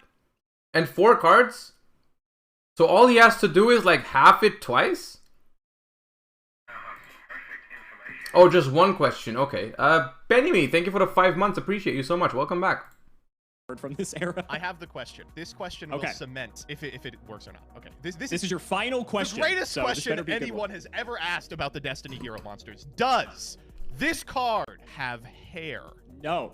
Oh! Well. And my Can I see the pictures again? It is. Then I Do am you have a to guess? say that you have given me my favorite card of all time, the Destiny Hero Fearmonger. Correct! Yes! Congratulations! No! You guessed the car! Yo! Oh my god. Oh my god, I failed. I said Defender. Oh my god, delete the VOD. I said Defender. Oh god. Even with a freaking 25% chance, I missed. And you thought 10 questions wasn't going to be enough. Wait, why is this 21 minutes? If it's gonna make you feel better, you are the first competitor to guess it in 10 questions. Oh my god. No. Yeah, I've seen the previous 2, and like, it seemed very hard.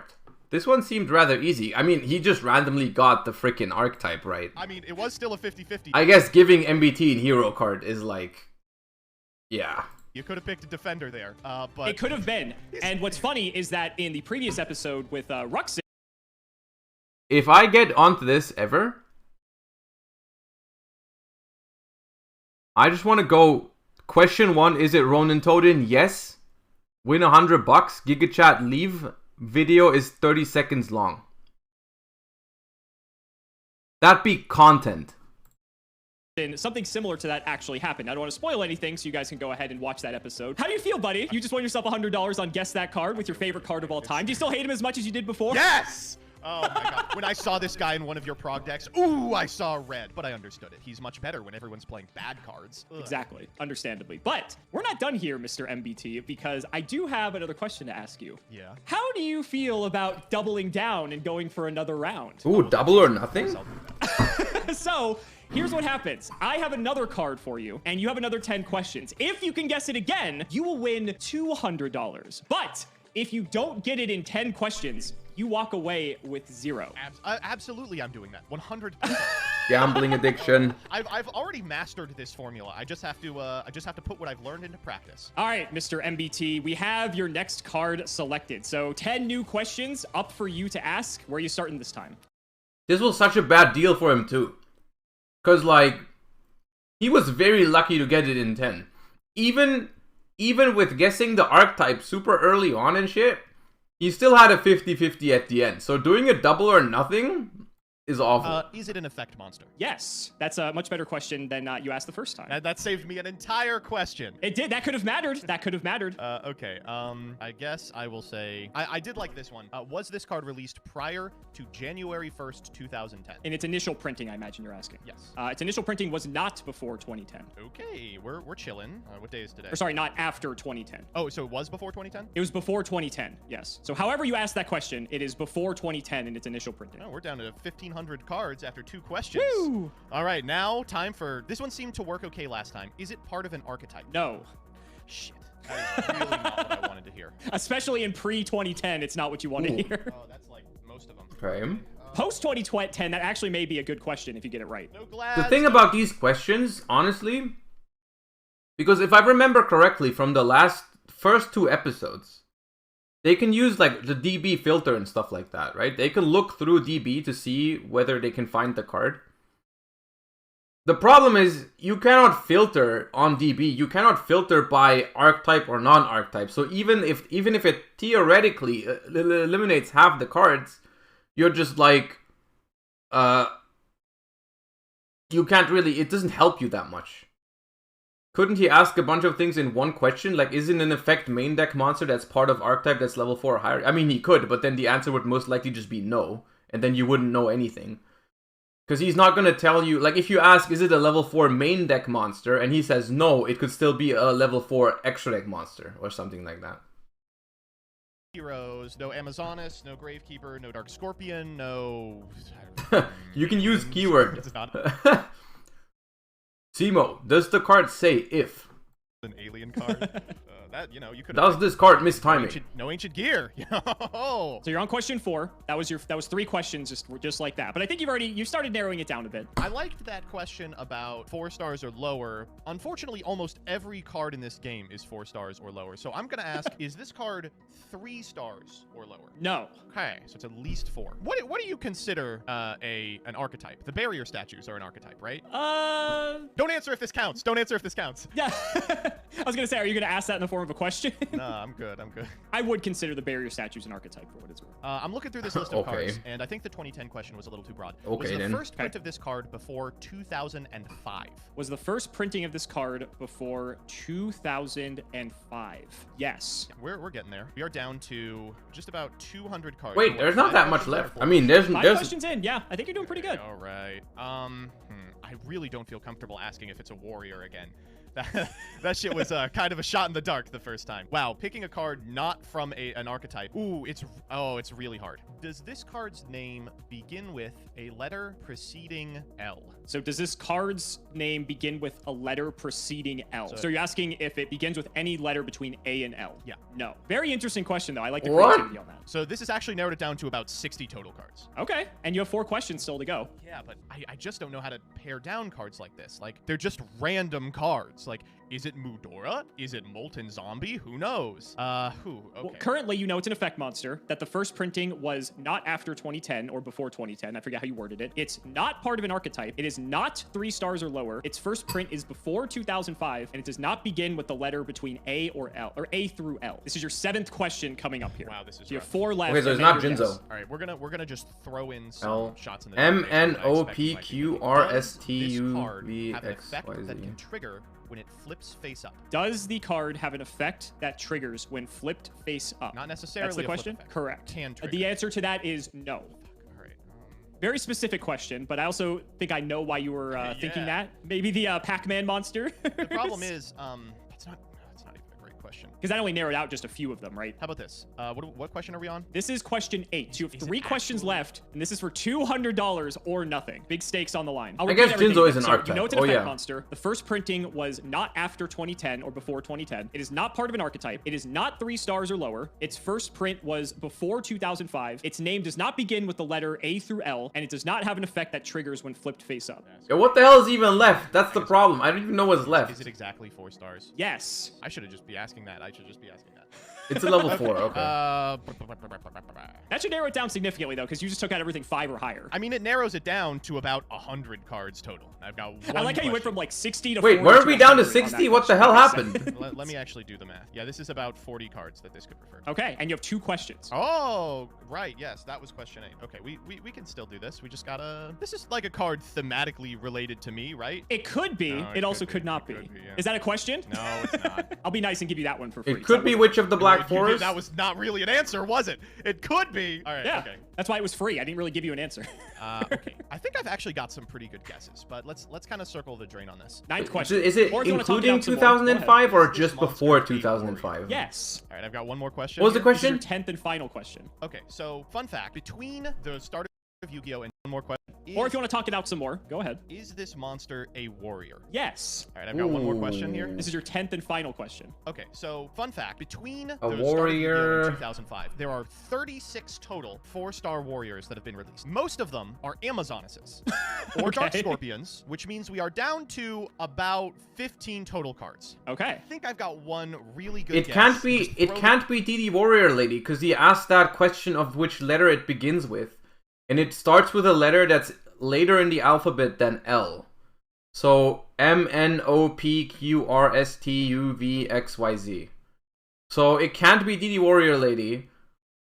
this one out there. Is it a dark monster? Yes, it is a dark monster. So Dark- that was your final question for all the marbles for $200 or nothing. You asked. It's an effect monster. Card's first printing was not after 2010. It's not part of an archetype. Not Ooh, three it could stars be or more. The Zombira. first print was before 2005. Its name does Zombira not is a begin level with the 4 letters A warrior, through isn't it? L. No, It does not Zombira have is an a effect that fiend, triggers isn't when it? flipped face up. It's exactly 4 stars. It's a warrior. It's a dark monster. Do you have Oh, a it could be guess? Strike There are Ninja. 3 total cards this refers to. Makura the Destructor, Zombira the Dark, Okay. and my guess, Strike Ninja. Strike Ninja. Yes! Congratulations!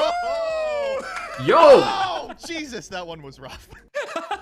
It also didn't help that it had the same characteristics as the card before, which was a dark level 4 warrior. I kept but saying Strike Ninja and going, there's no way. He wouldn't do it twice. I wouldn't do it twice. And that was the thing. So with a previous with a previous guest, actually, they thought I wouldn't pick the card that, like, they thought that was too obvious. okay, that I would okay. pick the card that they Ninja is an archetype. Ninja is an archetype. We were lied to. But I mean, if you really wanna, like, I mean, he's not really part of the archetype, right? Like, he doesn't have anything to do with the ninja cards. He's like, yeah, I mean, yeah. Technically, it's an archetype. Technically, it's an archetype. Yeah. On the other hand, like, I mean, that's the problem with something like this, right? Is like, it's the, yeah, I wouldn't be asking questions like that don't have a set, like, a clear answer to them, right? But I mean, he found it, so whatever. He found it. It's okay. thought that I'd be thinking of. So they, like, psyched themselves out of it. Oh, my goodness. That was So, fun. Mr. MBT, congratulations. You are $200 richer. You were the first person to win the double down. That's insane. He just, like, 2 episodes, they've not been getting it in 10 questions, and he just does it 2 in a row. I mean, to be fair, the hero card, giving him the hero card was a little bit, like, yeah, I mean, I'm guessing, if you give me a freaking Ronin Toad, and I'm guessing that in 10. But well first done. person to actually get to the double down portion of the series. So you are now leading the series in terms of doing the best possible. I can let you in on a little secret for anyone who's still sticking around and doesn't want to have the other episodes spoiled. You may not want to watch, but actually, now that I think about it, I think you should watch them. So I'll tell you off camera, Joseph. But thank you all so much for watching another episode of Guess That Card. Be sure to let me know down in the comments who else you want to see featured on the next episode. And we will Go ahead, chat, and comment.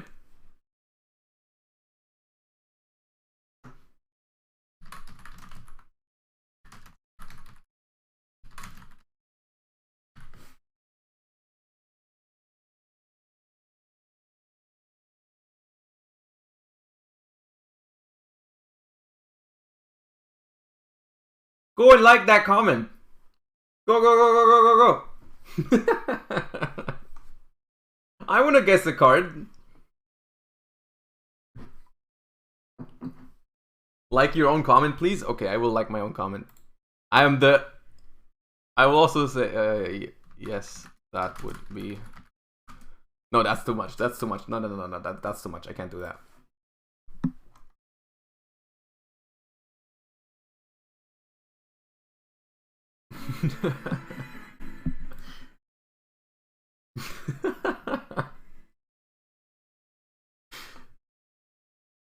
Okay.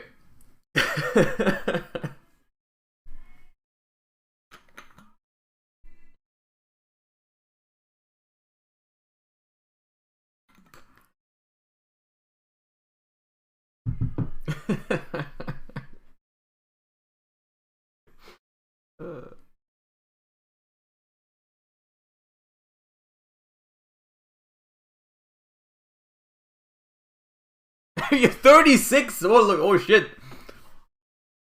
I'm starting to become an influencer right now. What the hell? I mean, technically 35. Okay.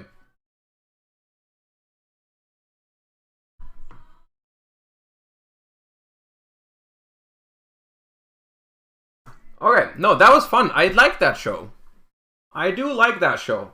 Might be my favorite C-Mode show to date. To date. Cause I'm just like, I'm a sucker for anything Yu-Gi-Oh trivia mini game related. I love that. You know, we still do the freaking card guesser every day and stuff like that. I just love that type of stuff.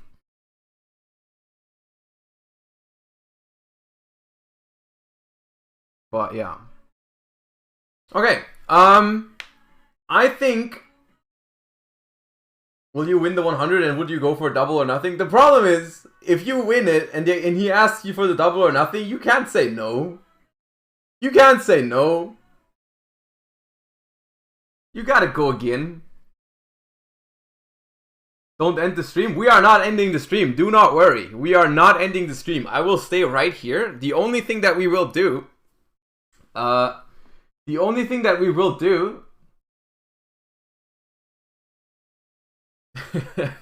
Yes, fuck. Are we catching the mons now? We will do that, yeah. We are now concluding the Yu-Gi-Oh portion of the stream, and we will switch over real quick. Pokemon people arrive. Whee! Surprise subathon. Almost.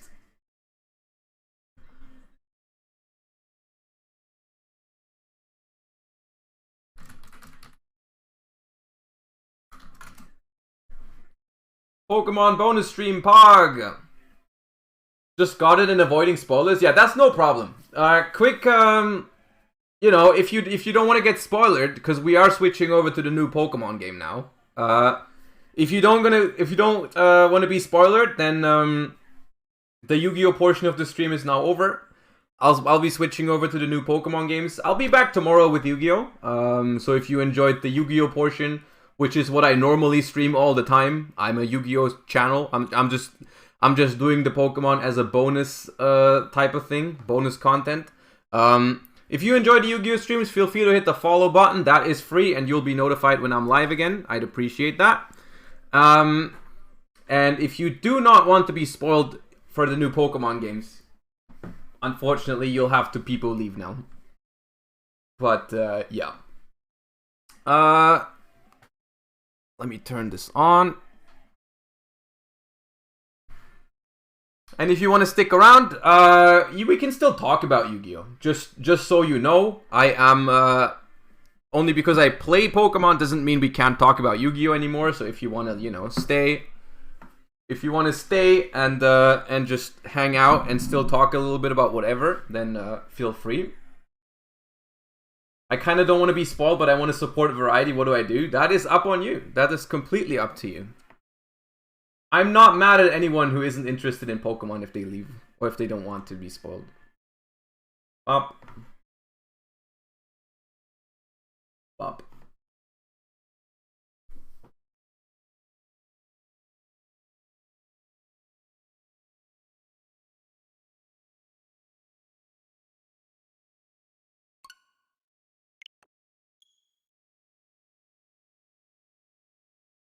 Do you think Charizard will fit into Sprite, or has it been power crept? I mean, Charizard's pretty good in Sprite.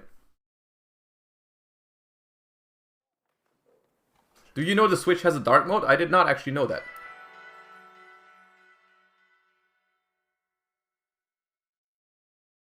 I want to get the game, but I want to wait to see if the game improves. I think it's okay. I think it's a pretty good game. I can understand the critiques, but overall I'm still having a blast. Do you play Pokemon TCG at all? I have played it. I've tried it, but I'm not a regular, no.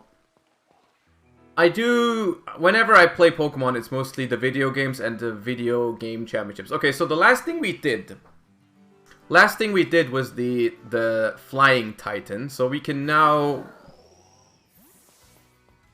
Pokemon on motorcycles, by the way. We can now...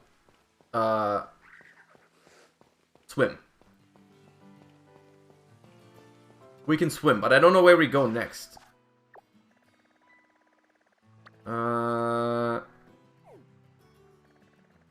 Here, maybe?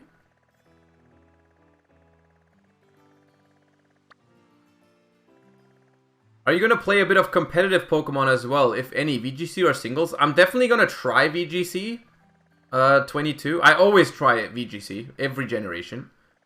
I'm not sure if I'm going to stream it. Explore the sea? That is actually something we could do, since we can now swim. Maybe we go and check out. Wait, this is Victory Road? What is this? Starfall Street. Where am I? This seems close.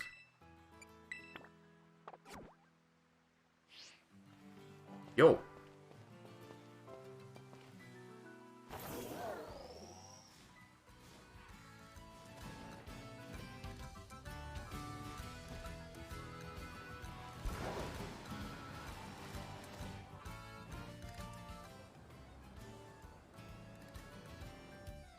Absolutely not dead after this. We absolutely survived that.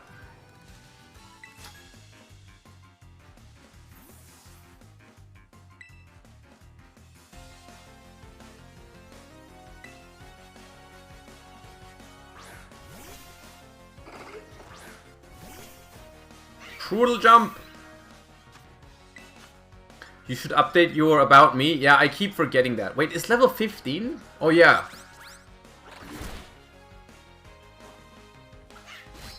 I remember, we went into this area where we are now over-leveled as shit.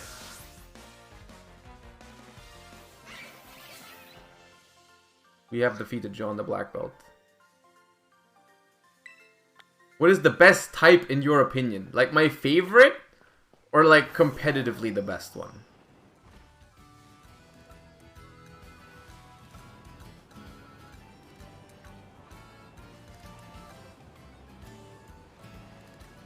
My favorite type is probably Dark, because Umbreon's my favorite Pokemon.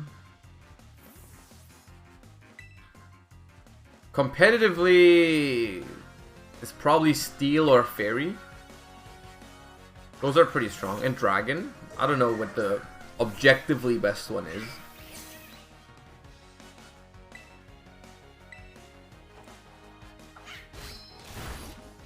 I love Strudel Jump, by the way. We might have to reevaluate who we keep on the team. Tink-a-Tink. I think that's Steel type.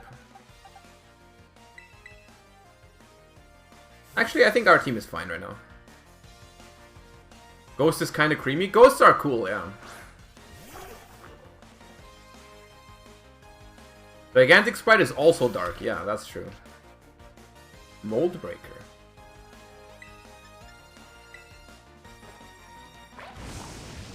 You really need to grind Kirby? Yeah. We left it in the box for a while. We have like the bottom 3 of our team are underleveled. We are kind of close to getting Yep Croc evolved. He's level 33. At some point he will evolve, probably.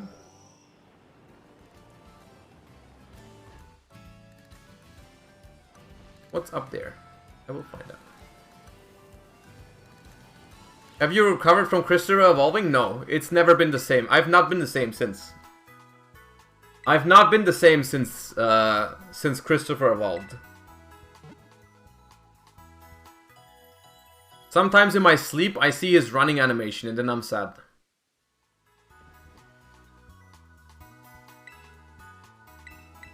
Oops.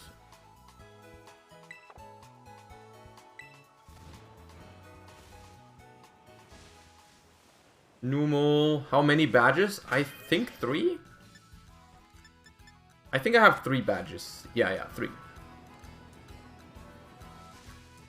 What is this? Oh yeah, this is friend, not food.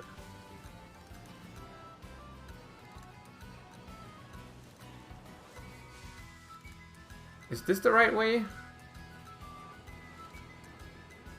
I'm not sure if this is the right way.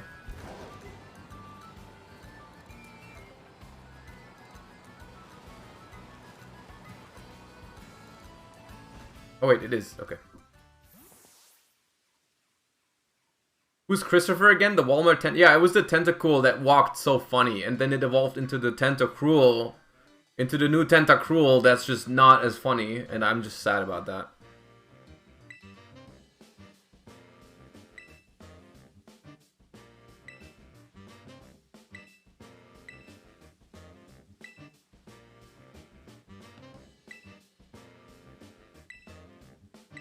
What does it look like? I can show you in a second. After this cutscene. I should have pressed B. No, I should have pressed L plus R. Thank you for the 7.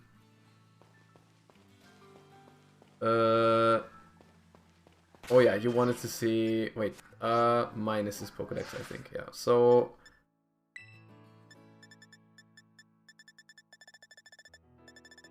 Where is it?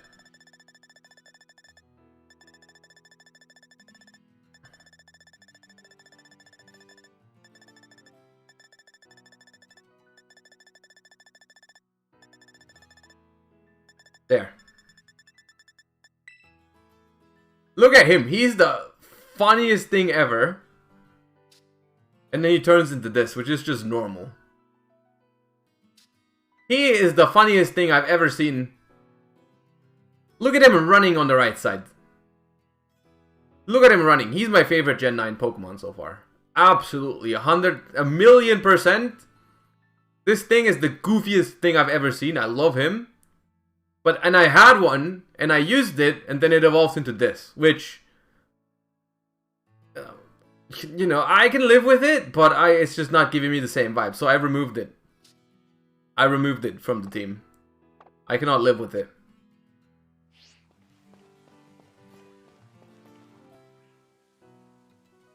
That was the saddest moment. Yeah, that was absolutely the saddest moment in my playthrough so far. He had to go. Christopher had to go. We called him, by the way, he's a tentacle that's walking, and we called him Christopher, cause he be walking, which was just beautiful. We had such a good time, cause Christopher be walking, and then you know, he was just not funny anymore.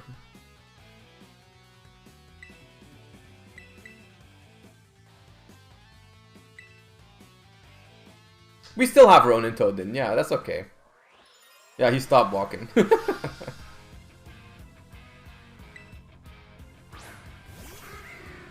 So are we over-leveled for this base as well then? Yeah, we are.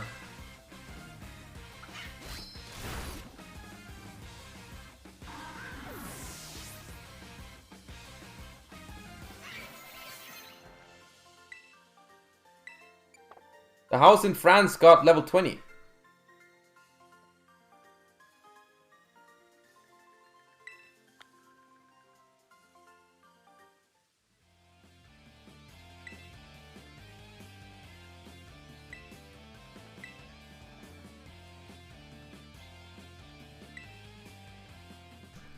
I'm still not over the fact that they say hasta la vista. I'm still not over the fact that they say hasta la vista.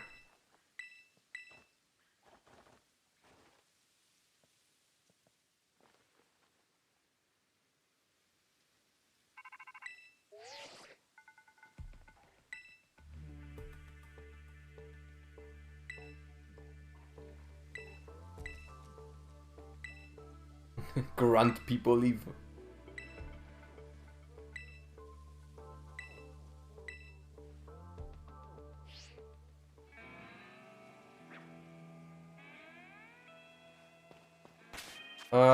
They are dark.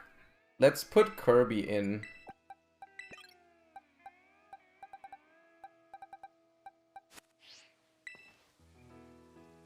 I am ready.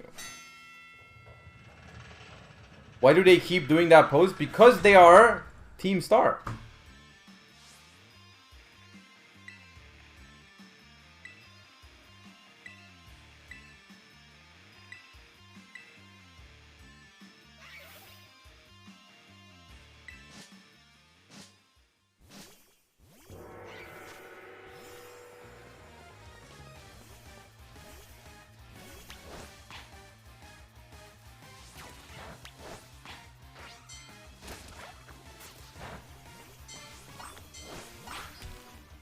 go, little hammer girl. Is this Pokemon? Oh, yeah.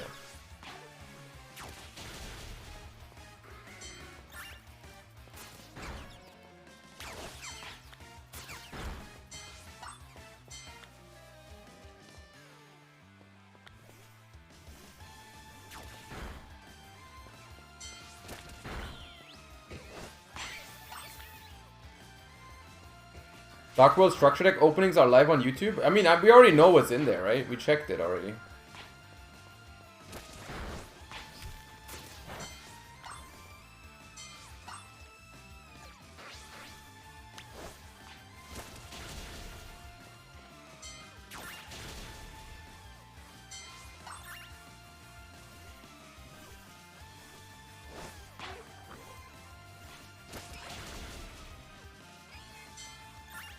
Open there.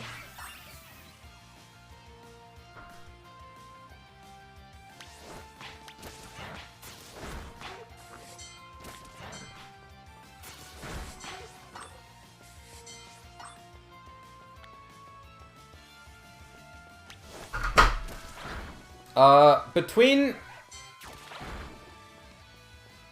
the Titans. Between the Titans and the, what's it called? Titans, Gym Badges, and Team Star Challenges. I do think the Team Star Challenges are like the least fun out of these. Because it's, yeah. They are, the battle is okay, but this part is like...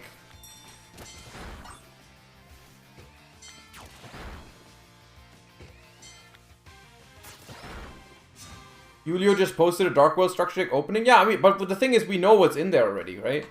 We know it has the Skill Drain, which is like the best reprint probably.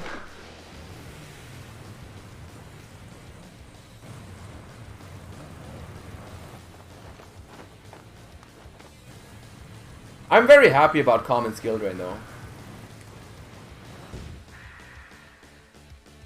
The only thing to take in that I don't think they fixed Snow's text.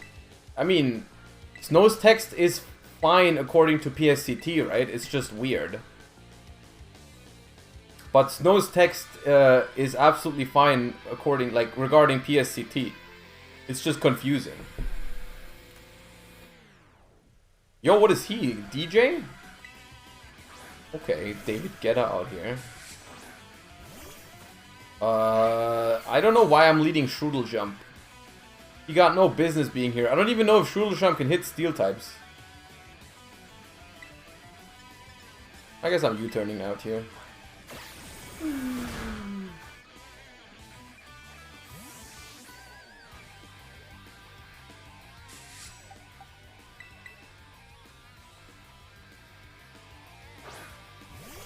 What is PSCT? Problem solving card text.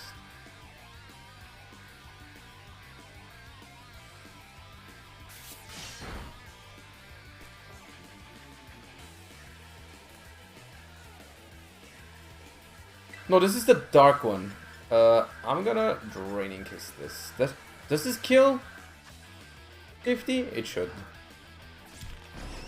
No! Oh god.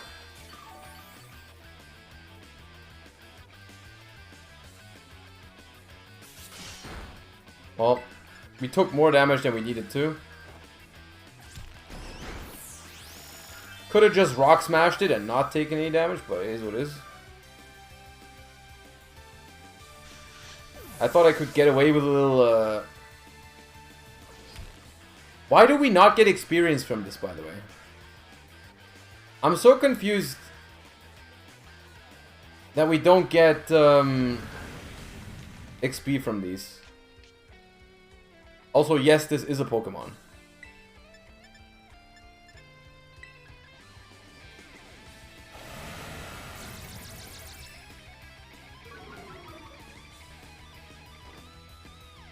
Well, it's not the entire thing is a Pokemon. It's just they built an engine around, like they built the car around the Pokemon. It's not the entire thing. It's still a little ridiculous, but it's not as bad. It's not as bad.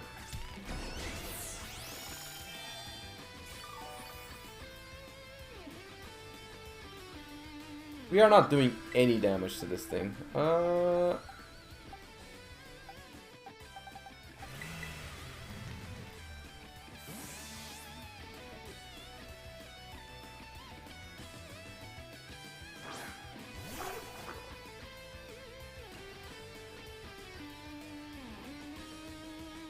Yeah, it is lower level than the Bishop, which is weird.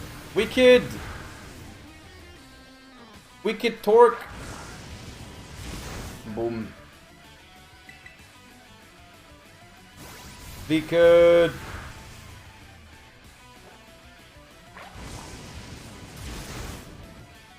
Easy clap. What type is the car? The car is normally Steel Poison, but with the star challenges, it always has the typing of the base. So this one was Dark type. It's always mono. I think it's mono type of the base that you are battling. Like the fire car was just fire. You know.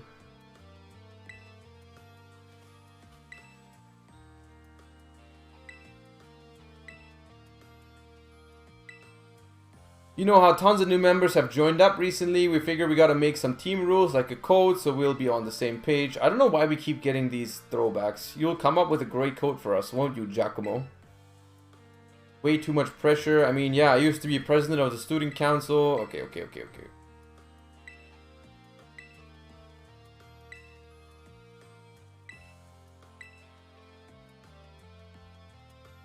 I shouldn't be let anywhere near. You always know what's best for the team. You look out for us. You've earned our trust many times over. Without you, Team Star just wouldn't work.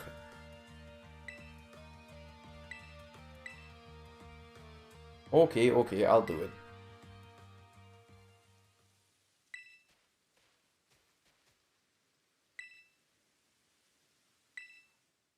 I know you don't want to catch all the mons, but I recommend catching a Bisharp and training with it a little where you caught it. Okay, I'm pretty sure it's... Okay, you're trying to tell me that Bisharp get the new evolution? Did Bisharp get an evolution? Oh, we got foul play.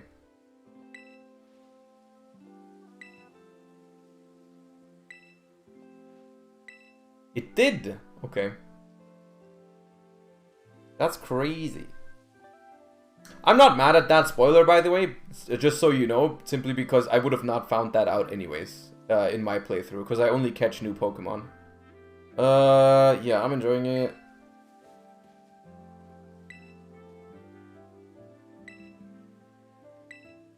It's very convoluted and requires a lot of late game. Okay.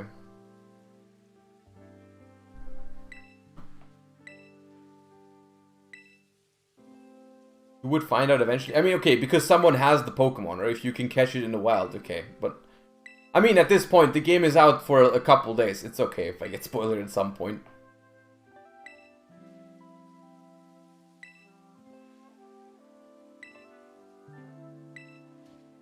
Because let me tell you, I am definitely feeling slow the way I'm going through this game. Or like... Normally, if I wasn't streaming, I would have probably been playing all night, like doing all-nighters and just been already finished, but, you know.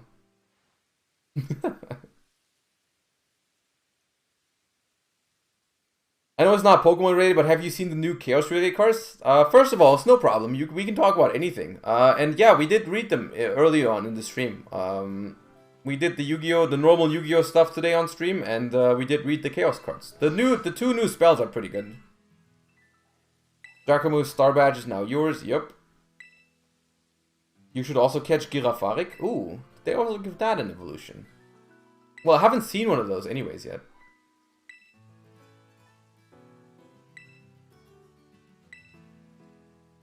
Especially the second one, the normal spell seems pretty good. The 5 squad bosses and created Team Star, the one they called the Big Boss. Who is this Big Boss? Who knows? They control 5 squad bosses from the shadows. All I can say, if we defeat this person, get to... Blah, blah, blah. May I ask what you think of Noturia Runic? I think Noturia Runic is cool. I don't like the fact that it has to be... Apparently it has to be 45 cards. Not happy with the consistency of the deck, but it's good, I think. Yo, we got cryptocurrency. Okay. I wonder who could be the big boss. It's absolutely it's her. Surely it's her. For some reason. I think.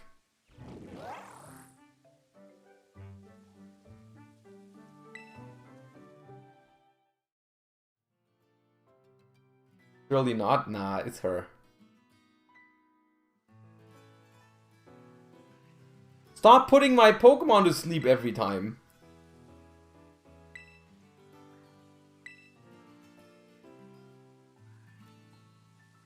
If we don't take them down, what do you mean?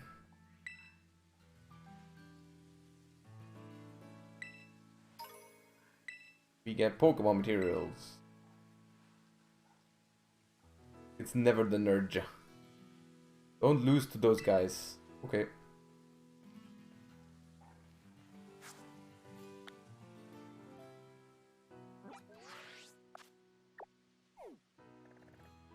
Okay, this is awfully close. Surely, Gym Badge Water is where we should be next. Let's see if we can make our way around this mountain.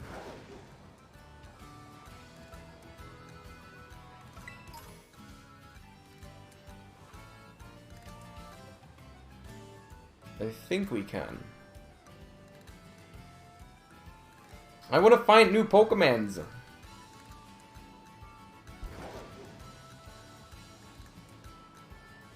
This is also an entrance to the base.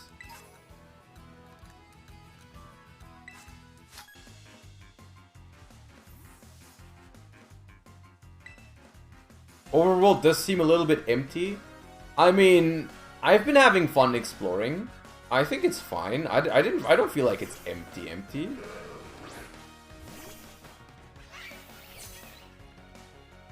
Okay, we got some wall hacking going on, alright.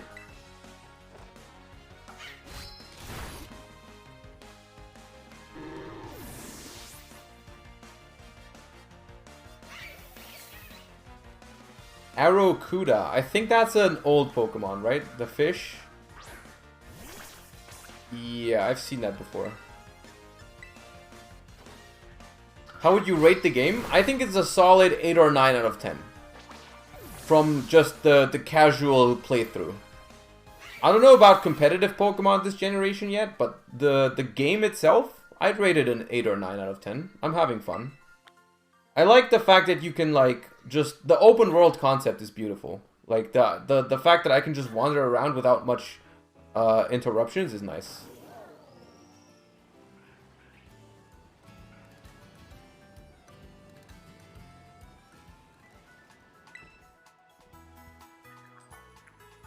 It's Breath of the Wild Pokemon Edition? Yeah, but that's a good thing, isn't it?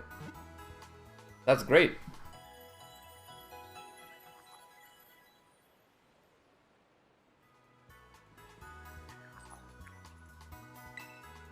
From a competitive standpoint, it looks great because Scald is gone. They removed Scald? Okay, new city.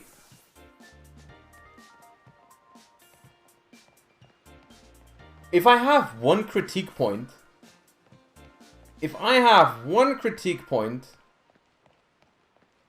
I feel like the cities are a bit boring. Because there's so far I haven't done anything in a city that wasn't just buying clothes or gym. Other than that, I just want to leave the city as fast as possible to go back into the open world. Hello? Which I guess goes to show, I mean, that's a good thing. It's a good thing that the open world is so good that you want to go back every time. But like, I'm in the city and it's like, I cannot catch Pokemon here. What do I want here? What's this? Elevator, Pog. Elevator, boys. Oh, the gym's right here. Okay. Put Ronin Totem in front. Wait, I can now... I haven't tried this a single time yet. I can swim. Oh, rewarded. Hello? Oh, come on. Misty terrain.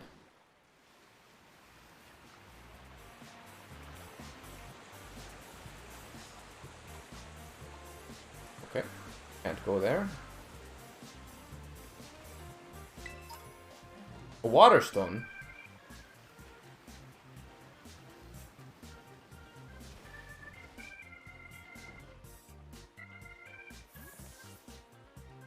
My only complaint is no repel. Sometimes I want to get somewhere quick and can't. I guess you have to, like, avoid the Pokemon, yeah. Who's this? Bofu.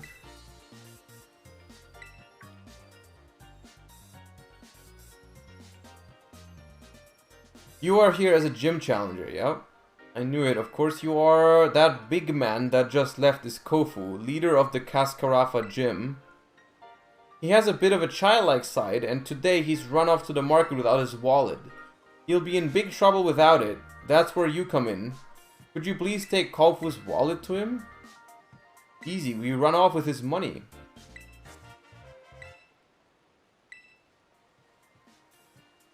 This can be your gym test, okay.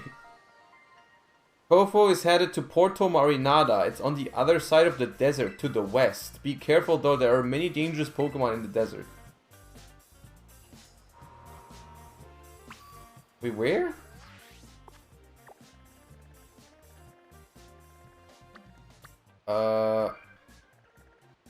Here. Okay, so we have to go through the entire desert? You just give this man's wallet to a kid, send him to through the entire desert. Okay, I guess we can do the Titan on the way then.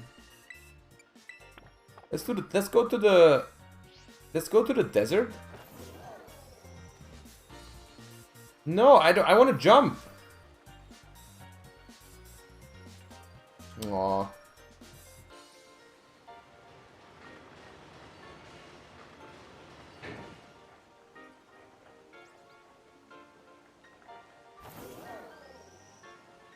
Alright.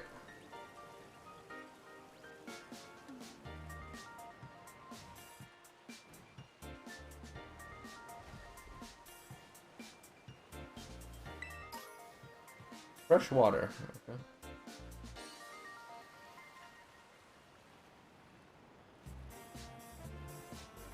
Is this the 4th Titan? This will be the 4th Titan, yes.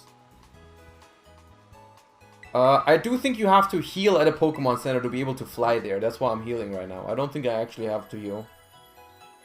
But okay. Why are some pop-up texts yellow? I think that's how they tell you that's the people that actually do something. I think the other ones are literally just chatting. So these are the guys that you have to defeat a couple trainers and they give you items if you do. I think all the other ones never say anything important. Like those are just chatters.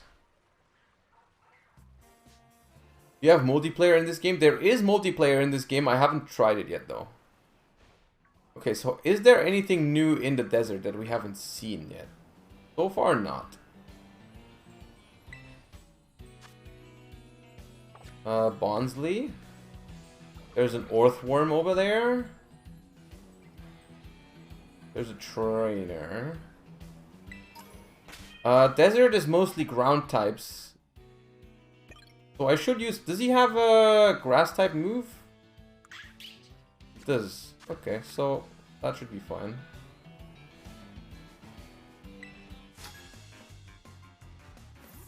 Multiplayer is pretty cool. You can play hide and seek. That sounds cool.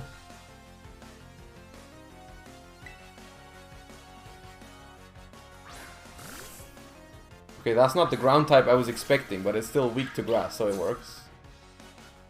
Bro, look at Friend Not Food. I love him.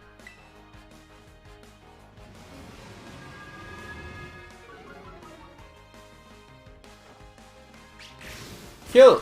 What? Wait, what's the level difference? Okay.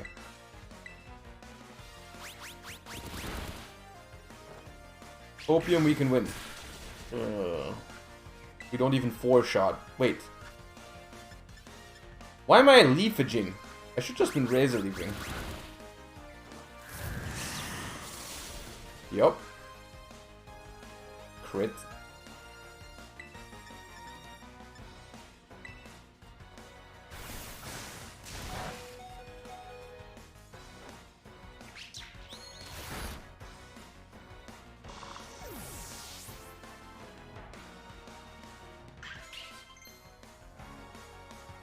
He wants to learn Sunny Day. Don't think I'll use that in a playthrough, but I also don't think we need growth.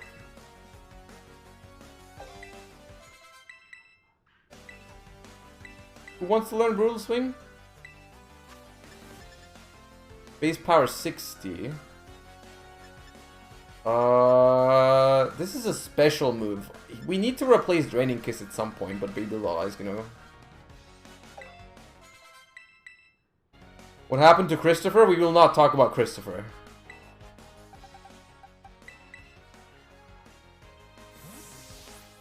Do not remind me of Christopher, it makes me sad.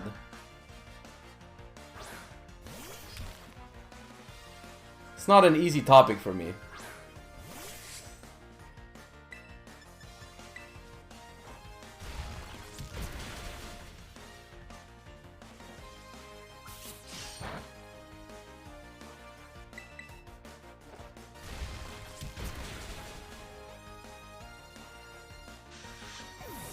Yeah, let's just say, I mean, it's a very normal thing. You know, characters can change.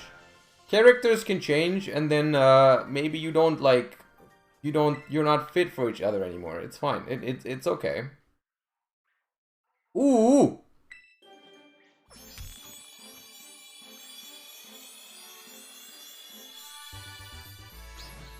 Oh god, I should have named it Ecclesia.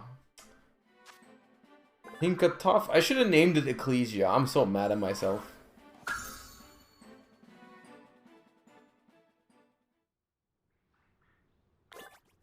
Okay, so literally, friend not food. I was in one battle and died again, so quickly.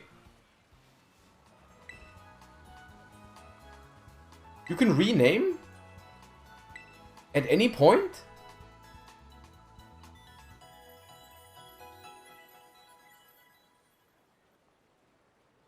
Ooh. I didn't know that. I'll rename it right now. I thought you had to find, like, the dude for it. Check summary. Where do I rename it? Change nickname. X.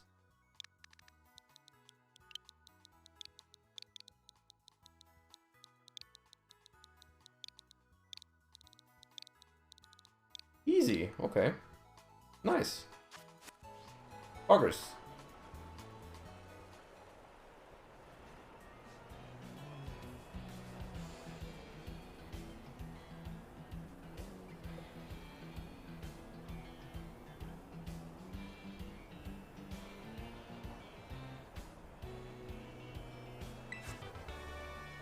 Bullet Seed. What are the level of the Pokemon here?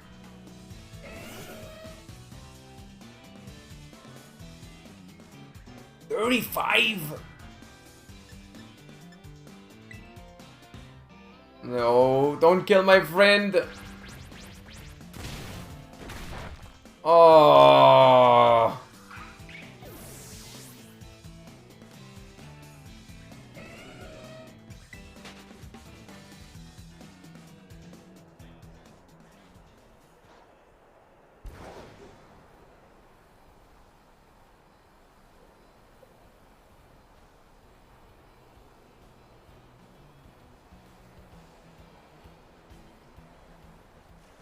Hey, long time no see. Hello.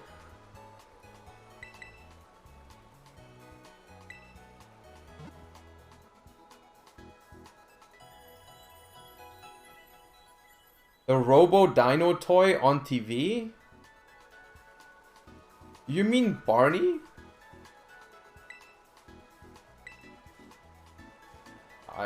What else? Like, okay, wait. So I am criminally underleveled now, all of a sudden. All of a sudden, or was this Dawn fan just high level as fuck?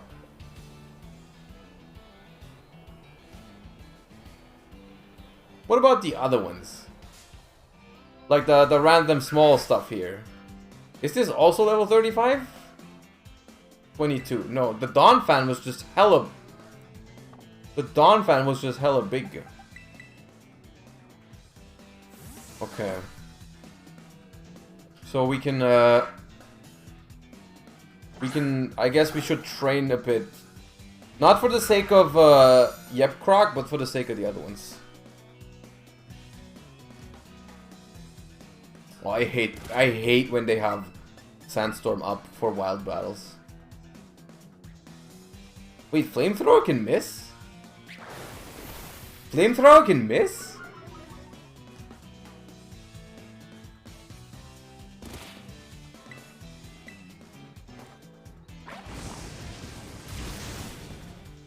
Oh, it has Sand Veil. Okay.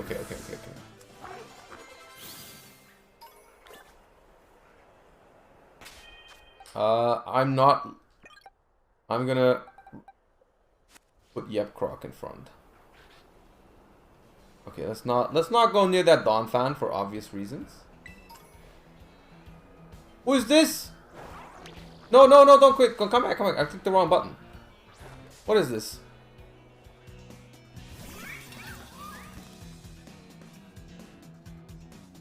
Espathra, level 38.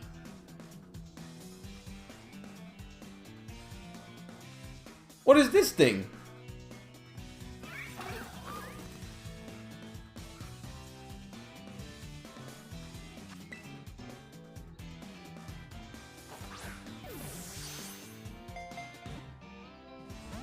Never lucky.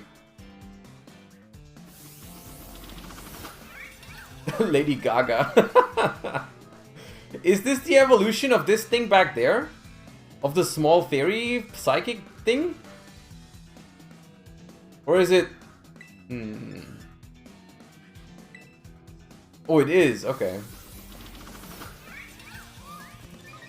It's Flittle's evolution. Okay. So it's what? Psychic flying?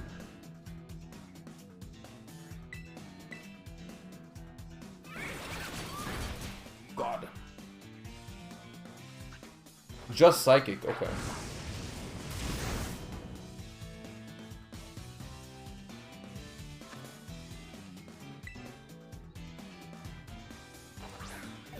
If this doesn't catch, then my Croc dies. Guess it's dead.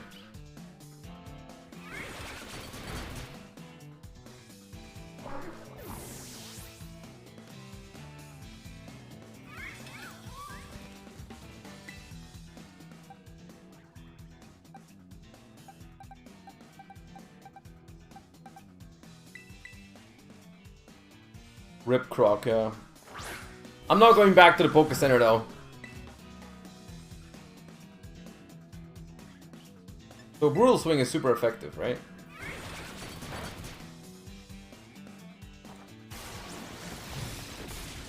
It still lived!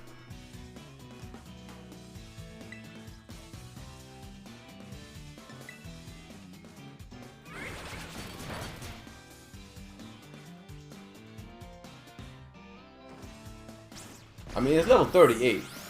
This should give hella XP.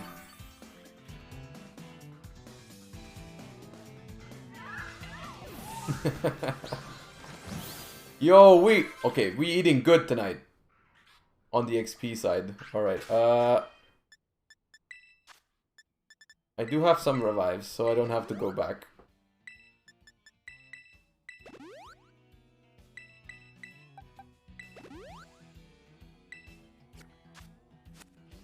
Okay.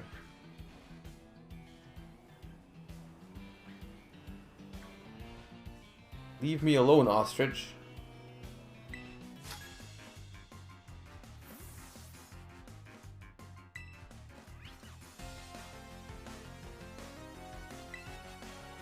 Why are we watching the YCS Dortmund finals? You cannot possibly be watching the YCS Dortmund's finals right now because I wasn't there. Is Shallows already ground type? Because then I think we could switch into grass.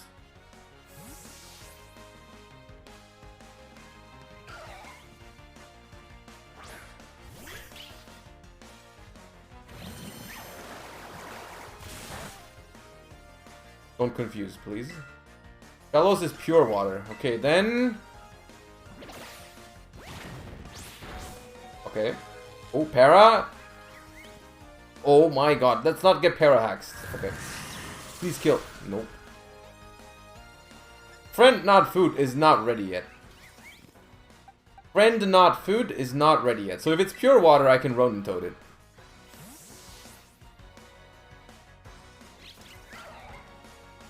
Yeah, Christopher was the funny mushroom.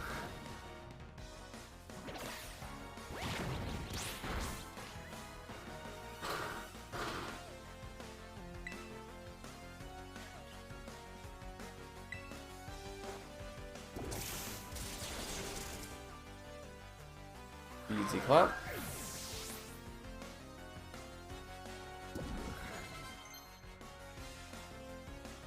Trudel jump. Ooh, poison jab. That's good. That's better than poison fang, isn't it? 80. Yo, he broken.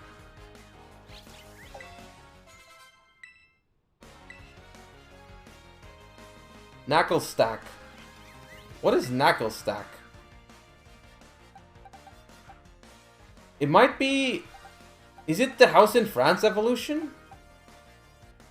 Because this thing was called Knackly.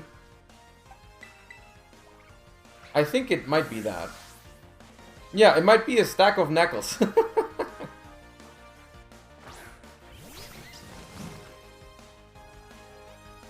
Knuckle stack is... Yeah, surely that... Look, it's from Minecraft. Okay. Let's Metal Claw it.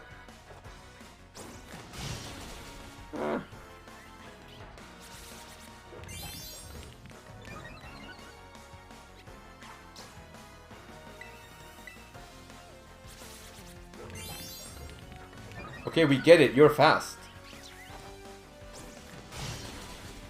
But you're also dead in a second. Yeah, you're very fast. You're a very fast stack of bricks, sure.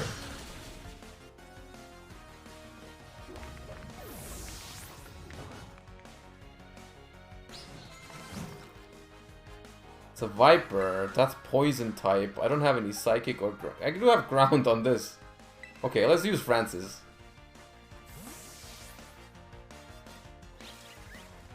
It did make him feel alive, but he ends up not being very alive now.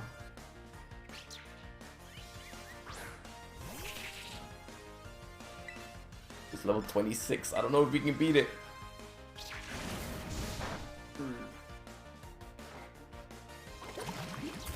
I don't think so.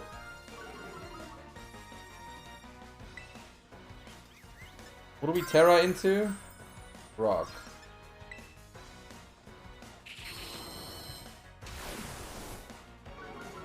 It made him feel alive, yeah.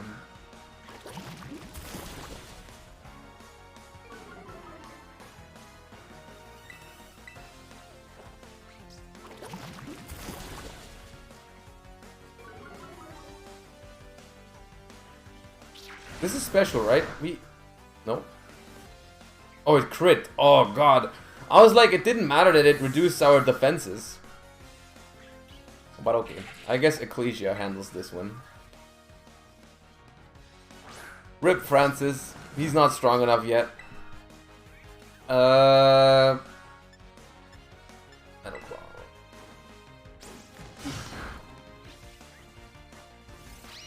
Stare.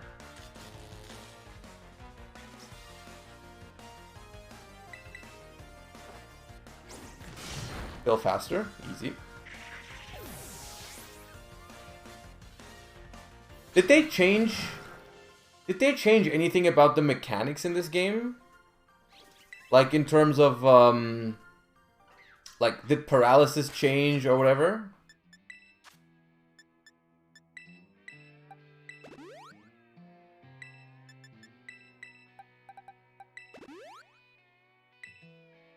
Status didn't change, okay.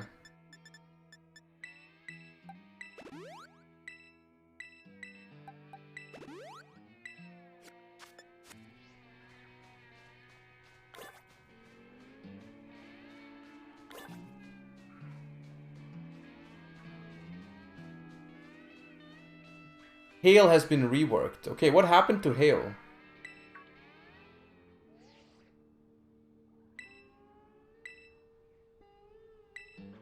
Yeah, I heard about them changing the mechanics on Freeze, but apparently that didn't happen then? Okay.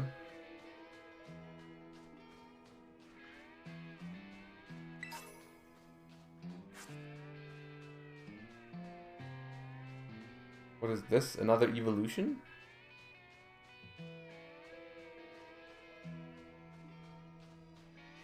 Oh no, it's Palo Sand.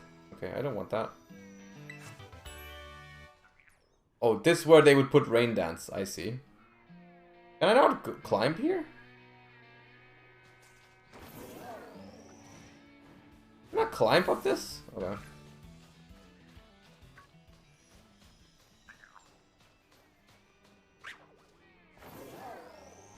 Can you jump up here?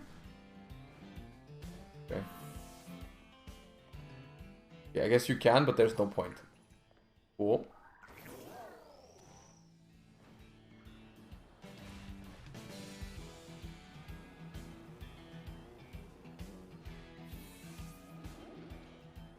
What are you?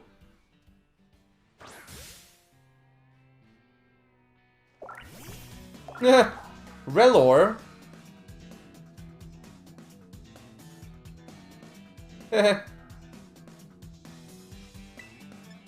Is it a bug?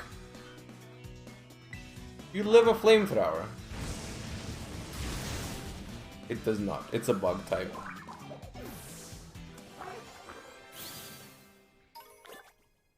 There were more. There's another one. Yeah, we'll catch that one. Come here. Look at his little face.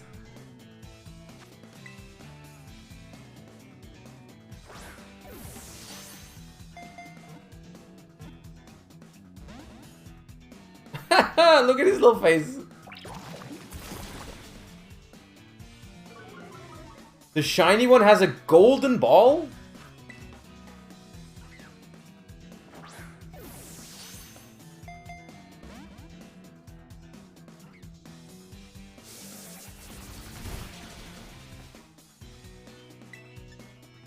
I'll just hope it lives a bite. Okay, it absolutely does. Okay, now these rollouts are starting to hurt. Can you flinch? Please? Nope. The next one kills. The next one kills, so Prage Pokeball. Ah, come on, Roller!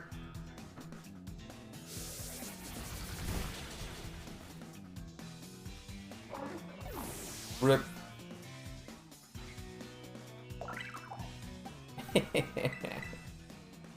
I want him. Do we add him to the team? Over the house?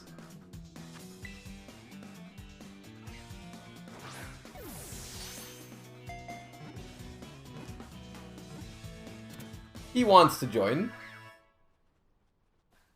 Relor. Roland totally wants to learn. Ooh, Discharge. Nice. Let's get rid of Thundershock. But the house is funny. That's the thing with this game. There's like so many. There's so many cool Pokemon. He is just Bug, so he might not be that strong.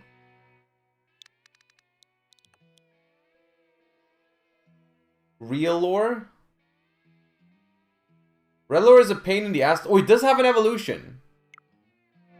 Okay, if it's a pain in the ass to evolve, I'll save it for later, maybe. But there's like a lot of Pokemon that I wanted to add into my team so far. What's this? Is this just... Oh, it's just Earthworms.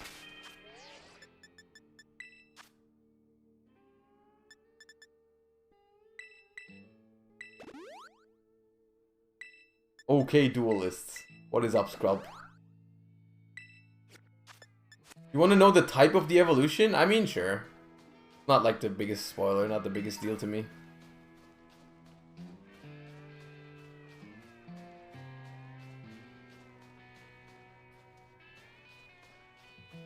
Psychic bug? Ooh, that's... Yo!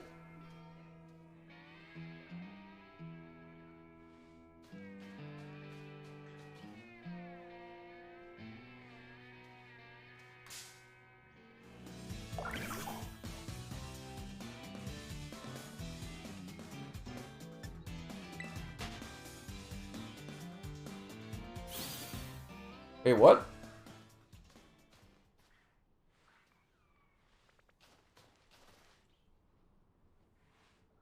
It isn't? Okay. I thought for a second. Oh my god.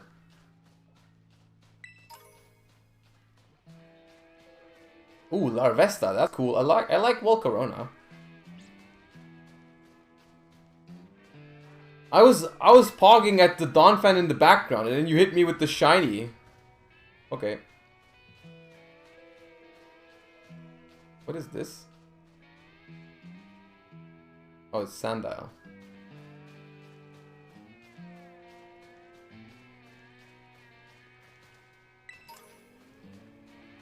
What's going on here? That's not a normal Donphan. Yo! What's wrong with him?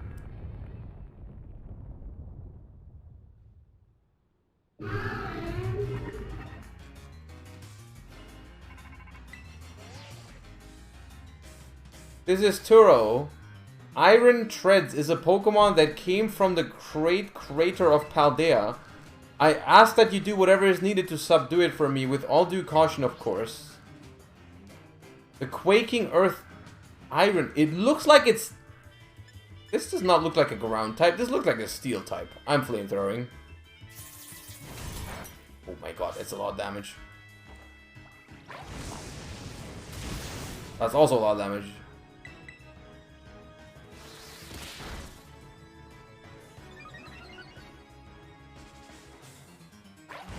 Iron Treads is its name? Look at him walking. People leave. He's back there.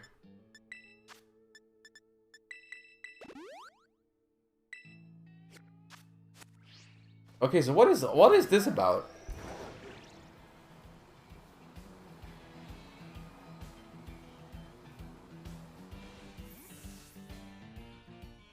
Oh, it's time to consume. Time to consume performance-enhancing drugs again. I see how it is.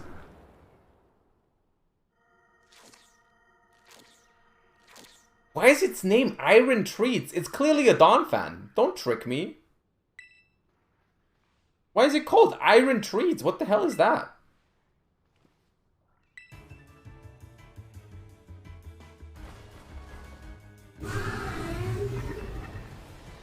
Did you guys already talk about the new cards? We did talk about the new chaos spells and stuff like that, if that's what you mean.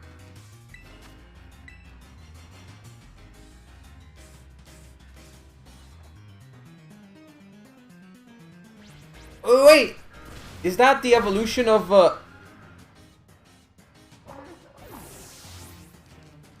Uh-oh.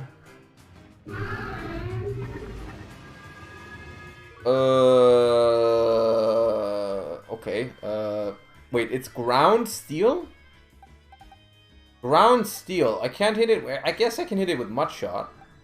That's it. I can rock smash it, but I'm weak to ground.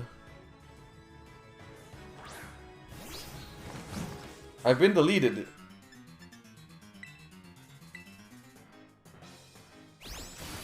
Okay, they at least have 5 rank. Oh, they flinched. Ah, oh my god, I'm doing nothing.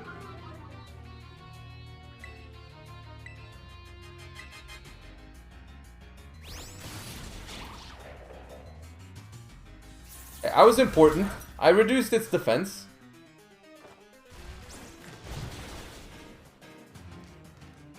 Even further. Wait, My partner's Pokemon is level 44. I should not be here. I'm getting the feeling I shouldn't be here.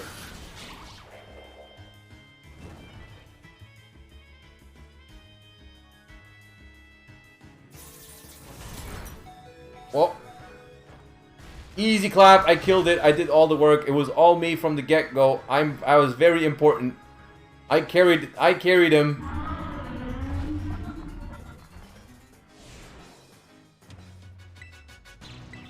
Look at him.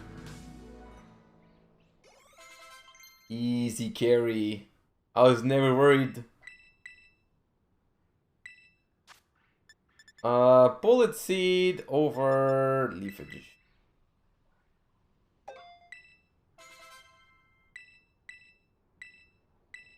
Who wants Slam?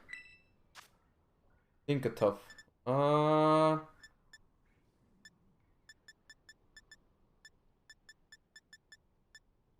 So inaccurate. Let's not get Slam. Francis! Look at... Why is Tinka still... Why is the other thing still standing there? That's a little weird. Look at Francis.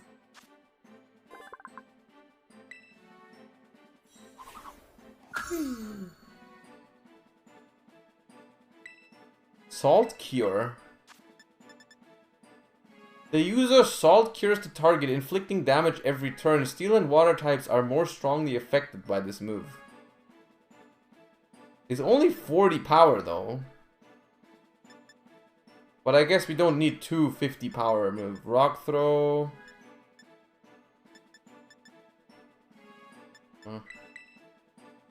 This move is broken. Oh, does it inflict like hella damage at every turn?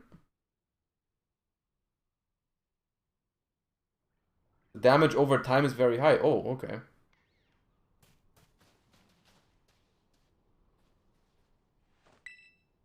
Okay, we do have to... Somewhere between we were okay to be here, we were over-leveled, and then we take one step in the wrong direction. We are super under-leveled again. Kind of weird.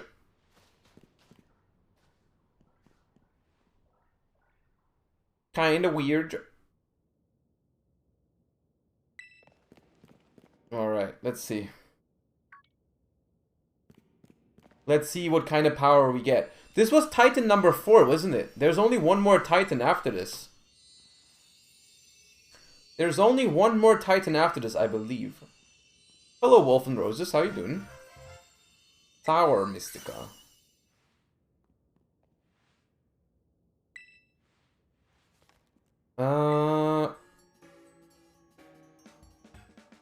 Chock full of nutrients, boosting health.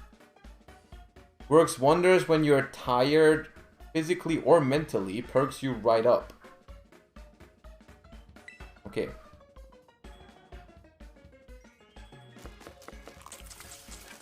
Are you liking the game? I think it's great. Okay, let's see what our ride improves by now. How many of the original 151 are in this game? I don't actually know. I've seen a couple, but I don't know how many exactly.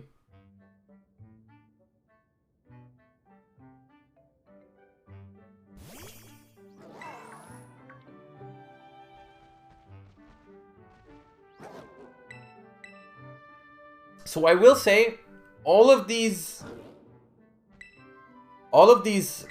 things kind of feel the same. Like every single Titan feels the same. It's always the same concept, right? Beat the Titan once, then double battle against the Titan, then that. But like, it's okay because you don't have to do all Titans in a row, right? You're not doing all Titans in a row. You have like other stuff in between. So it's like, it's okay, I guess. Now, what can we do now? What is it? Glide? What is that, flying?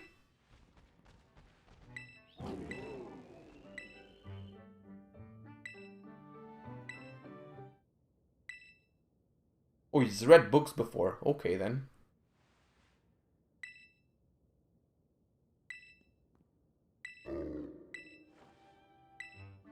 How's the dog doing? How's the dog doing?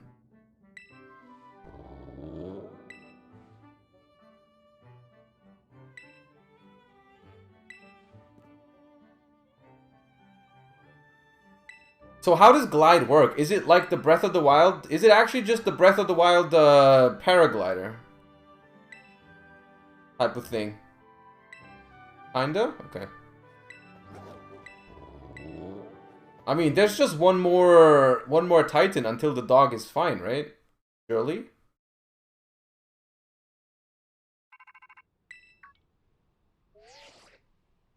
How does it work? After it has jumped into the air, you should try pressing the B button again. It should glide now. Okay. Yep.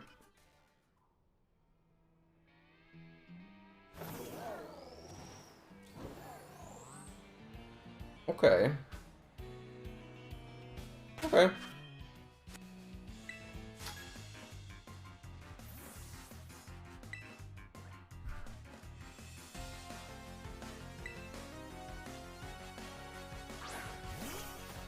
Weasel.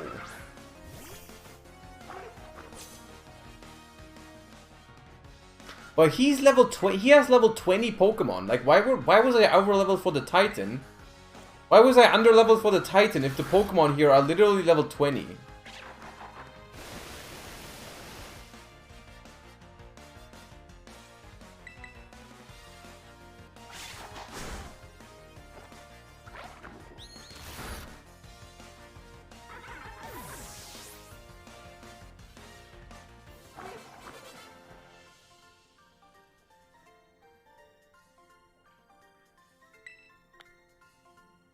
Okay, so next up we need to go here, which should be relatively close by. Is there anything new here? There's more Relors, Larvestas.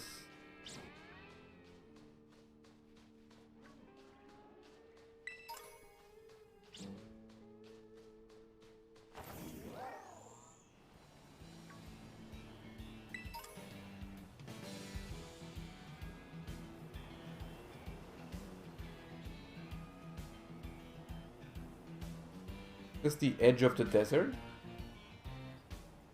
Okay. On pass.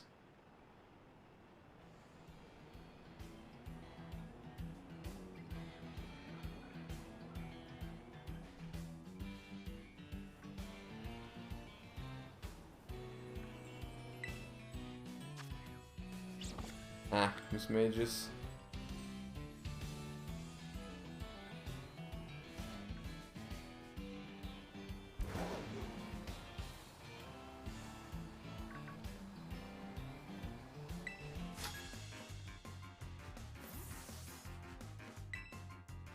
There is a ban list? Wait, Quantal, you wouldn't bait me, would you? You wouldn't bait me, would you?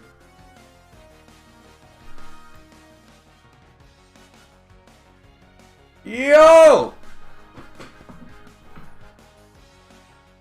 Wait, what?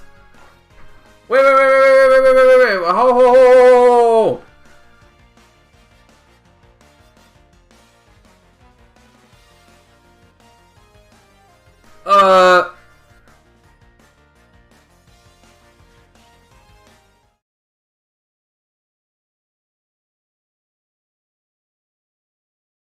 Oh! Wait!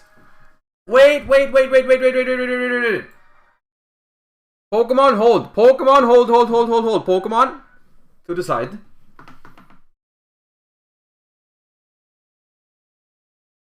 Is this real? Forbidden Unlimited list, December 1st, 2022. This is the real page, isn't it?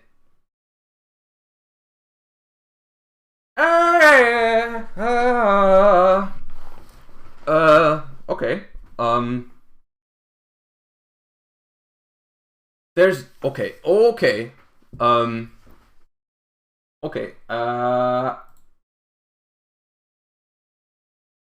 No, I mean, okay. That is the last thing I expected this early on, but okay, we will slowly move down this list and see what happened. That was quick. Okay, please be good. Please be a good ban list. Oh no, the boy is still here. Okay, well, it's ruined. Curious? They banned Curious. I mean, okay, that's good. That deserves to be banned. I'm down. More. Surely? Mystic Mine. Mystic Mine. Mystic Mine. Mystic Mine. Mystic Mine is on there! Mystic Mine is banned! Mystic Mine is gone! Oh my god. Okay. Oh my god. It's done. They did it. This better be real. This doesn't feel real right now. There's no way. What? Okay.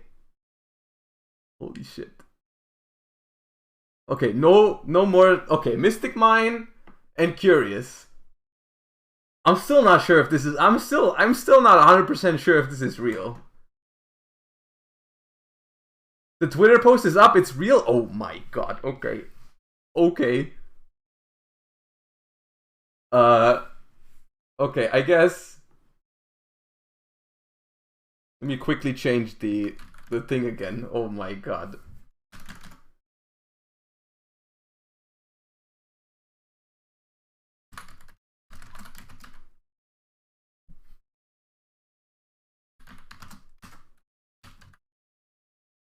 What? Okay.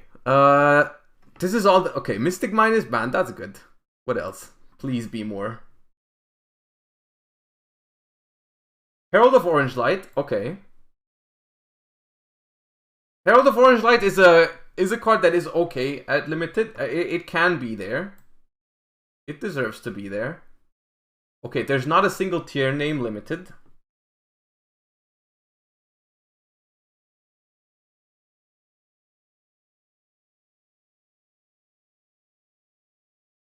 Where's Pearl Rhino? Where's tier?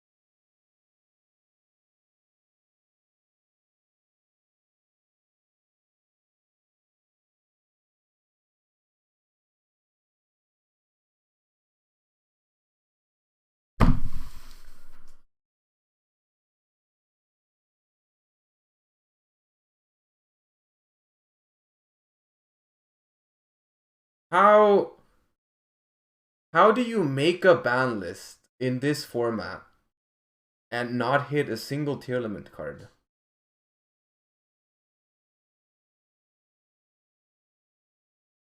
How do you make a ban list in this format and not hit a single tier limit card is completely beyond me.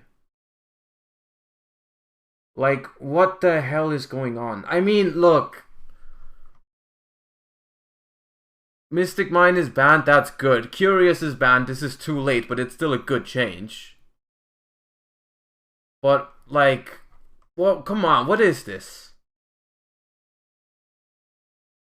This doesn't change the format. Like, nothing changes. Mystic Mine, I mean, yeah, okay, Mystic Mine changes. Like, you don't have to play a Mystic Mine out in every deck anymore, but that's it. That can't be, they can't feel like, there's no way they felt like this was appropriate.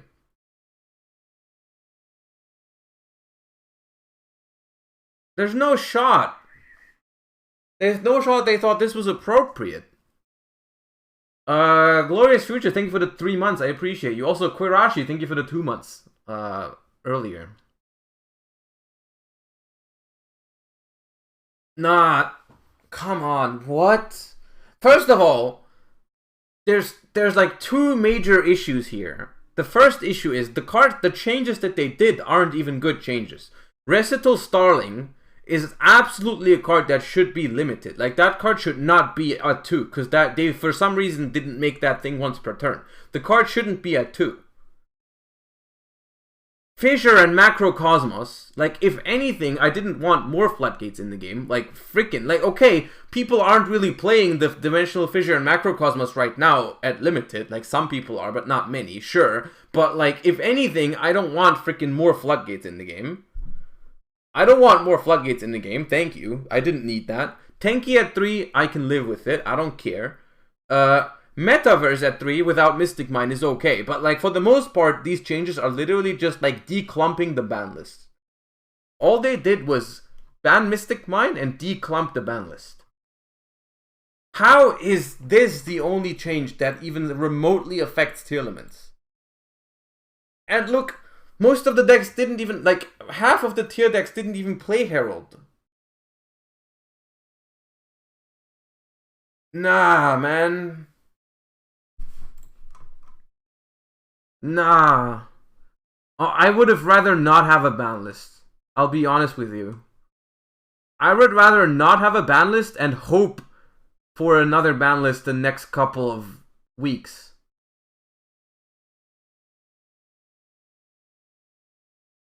I would have rather not have a ban list. I'll be 100% with you. I would have rather just not had one.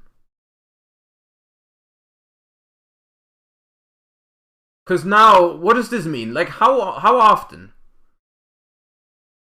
The next update after this will be in a few months. In a few months. Not even no sooner than a few months. Just like in a few months. Which is at least 2 months.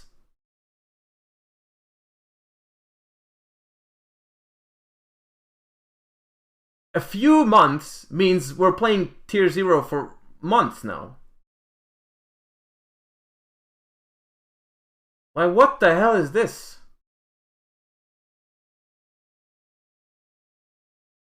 Nah, there's no way. Who did this? They forgot. They must have forgotten stuff. This is a joke, right? There's no way. Nah. I refuse to believe this one. I refuse to believe this is a serious attempt at changing the format. Like, okay. This is good. This is good. No questions asked. Mystic Mine banned, Pog changed. It started off really well. It started off really well with Curious and Mystic Mine. 2 cards that should be banned are now banned. That's a good thing. But then everything else here is completely out of touch with your own game. Like, the ban section is okay on this ban list. Everything else here shows you have, like, you're completely out of touch with the game. Completely out of touch. Like, what the hell is this? Twisted TCG, thank you for the prime. I appreciate you. Like, nah. I am confused. I'm confused because it just doesn't change anything.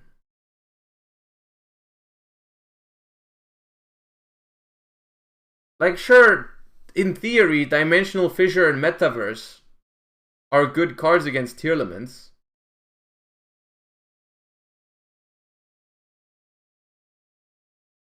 Alejandro21, thank you for the prime, I appreciate you.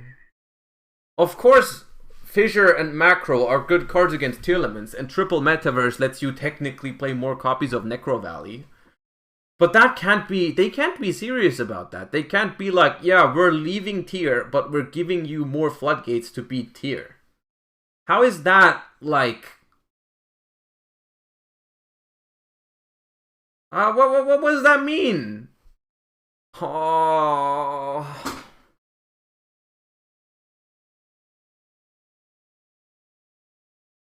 I don't have anything to say about this. I don't have anything to say. What do you want me to say about this ban list? Like, it doesn't buff anything. Realistically, like nothing changes here. Second, Lyrilusk Recital Starling doesn't make freaking Lyrilusk viable. Third, Tenki doesn't make freaking Tri-Brigades viable. Ptolemaeus, I think, doesn't matter at all, because, like, what the hell do you make with Ptolemaeus? Herald of the Orange Light is, like, fine. Herald of the Orange Light is okay alongside other changes, but as the only change, it doesn't achieve anything, because literally most of the tier decks haven't even been playing that card. You can just keep playing tier elements without the frickin' whatever. Vince, thank you for the 2 months. I appreciate you. Welcome back. Oh.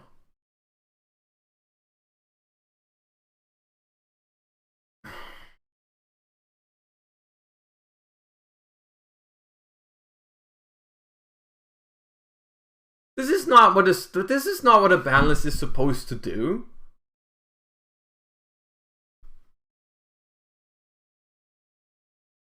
This is not what a ban list is supposed to do. Like, a ban list is supposed to make you want to build new stuff, try whatever, like, not know exactly what's going to be the best deck, like, experiment and stuff like that. And this list just doesn't do any of it. Like, I remember times where we had ban lists where we, like, didn't even know what's going to be a good deck, and we went to, like, tournaments and experimented and everything. And this ban list just doesn't change anything.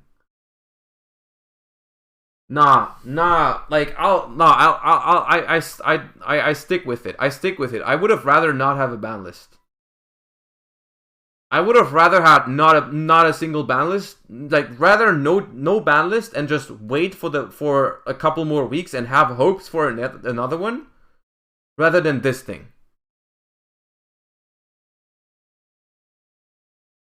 Rather than this thing. This is worse than not getting a list, 100%. Because now, literally, next update after this will be in a few months. In a few months. That means at the earliest freaking start of February or something. This is insane. Nah.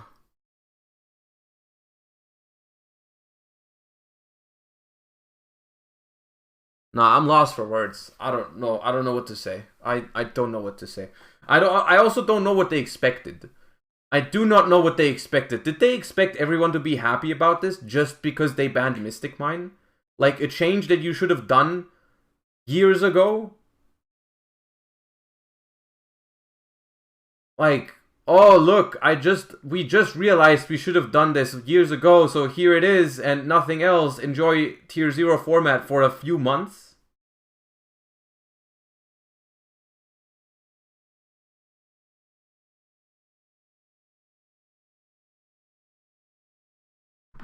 Bruh.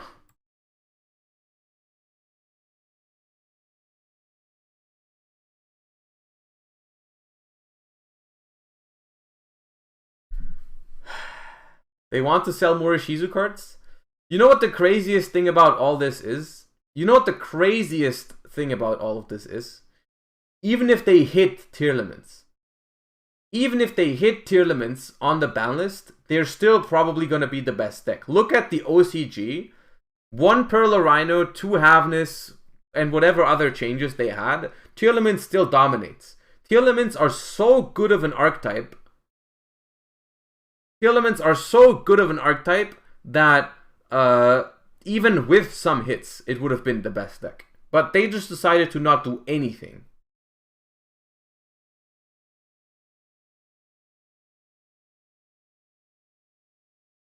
The argument of, like, Fissure and Macro are not an argument for tier to be okay. If every single deck in the game is forced to play Fissure and Macro to beat tier elements, that's still a problem.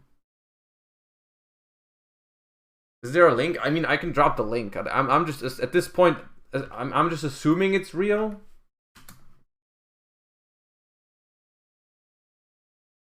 I mean, I know. I think it's real. Yeah.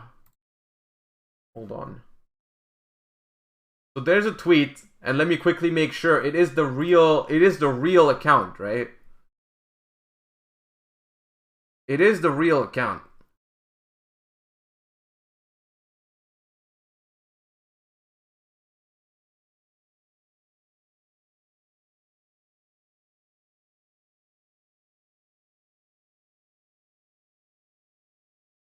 Oh.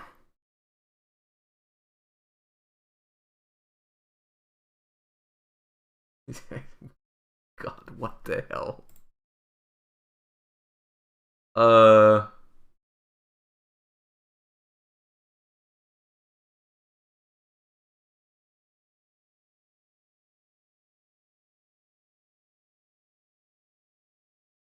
don't know what to say to this. I don't even know what to say, dude. What do I say? How do I... Oh my god, dude.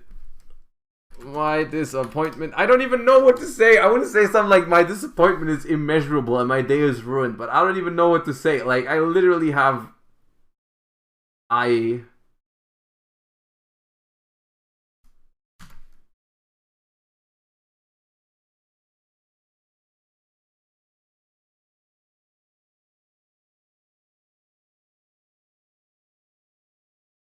Yeah, this is my literal reaction to this.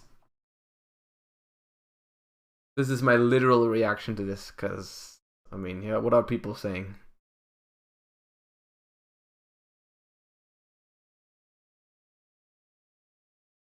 Mystic Mine is gone, happy for that. Everything else except maybe Herald does nothing to the format.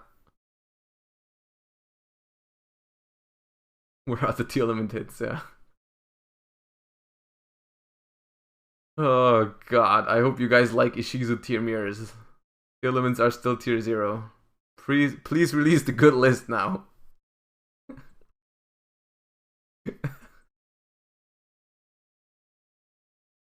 Good mine, Mystic Mine. Oh god. Nah, man. Nah. Man, I was having a grand old time. You know, I did my Yu-Gi-Oh streaming. Then I switched over to Pokemon. I was having a good time playing Pokemon. And now you do this to me? You just dropped this on me right now? You ruined my day like this? Like, I almost just want to go back to playing Pokemon right now. Like, what the hell is this? Like, we should have just not kept scrolling. We should have just ended it right here. We should have just ended it right here and went back to our game. Literally, that's what we should have done.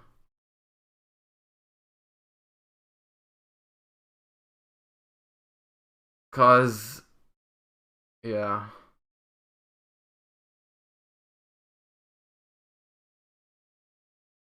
I mean, yeah, nothing changed, honestly. I don't know what to do now. Like, I was like, didn't you want a shorter rotation? I wanted one, but that's not what we get, right? That's not what we get. They're not saying like, oh, don't worry, we'll change tier limits in a bit. No, it's like the next update will be in a few months. Months!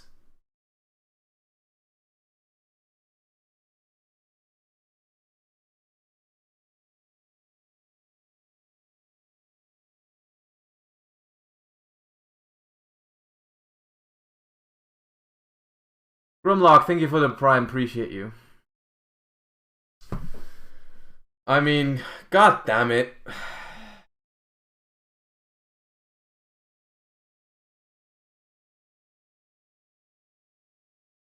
Okay, let's get this straight, okay? Mystic Mine is gone. Mystic Mine is gone, that's good. So what do we know? We know the Dark World structure that comes out in 2 weeks. We also know that that doesn't change that much.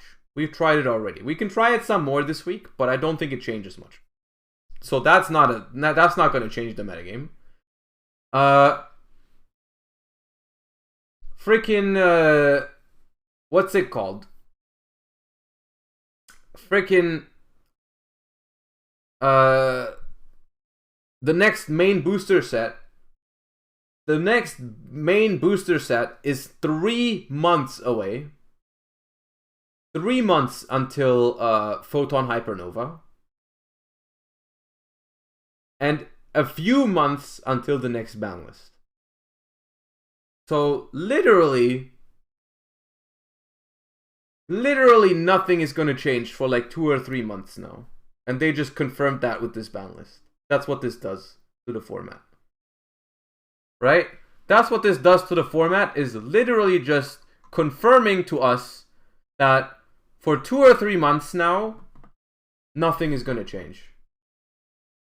No hits to... There are not going to be any hits to Ishizu. There are not going to be any hits to Tier. We're just going to have to play... Like, Tearlament is now the best deck, confirmed for 3 months at least. And then the worst thing about it is that Tearlaments probably won't even die after Photon Hypernova. Because even in the OCG after Photon Hypernova, they're still the best deck.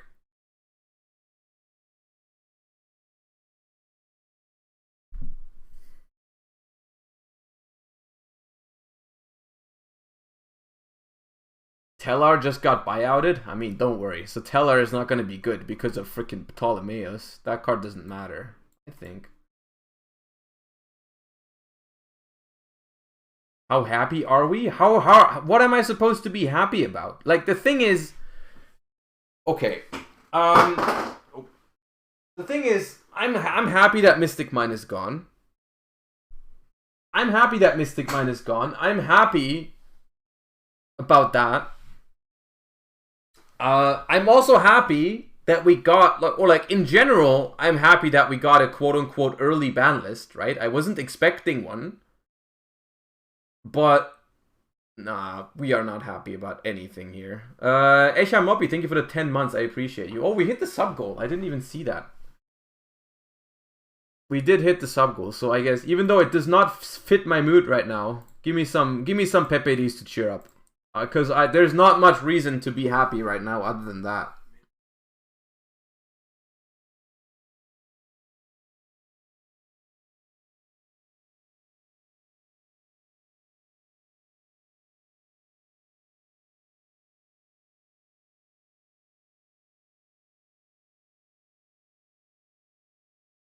The saddest Pepe D I've ever done. No.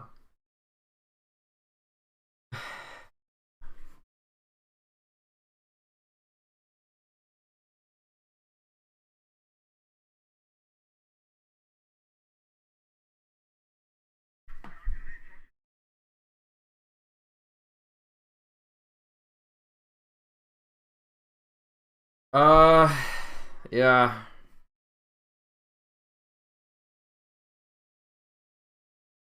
Honestly, I don't,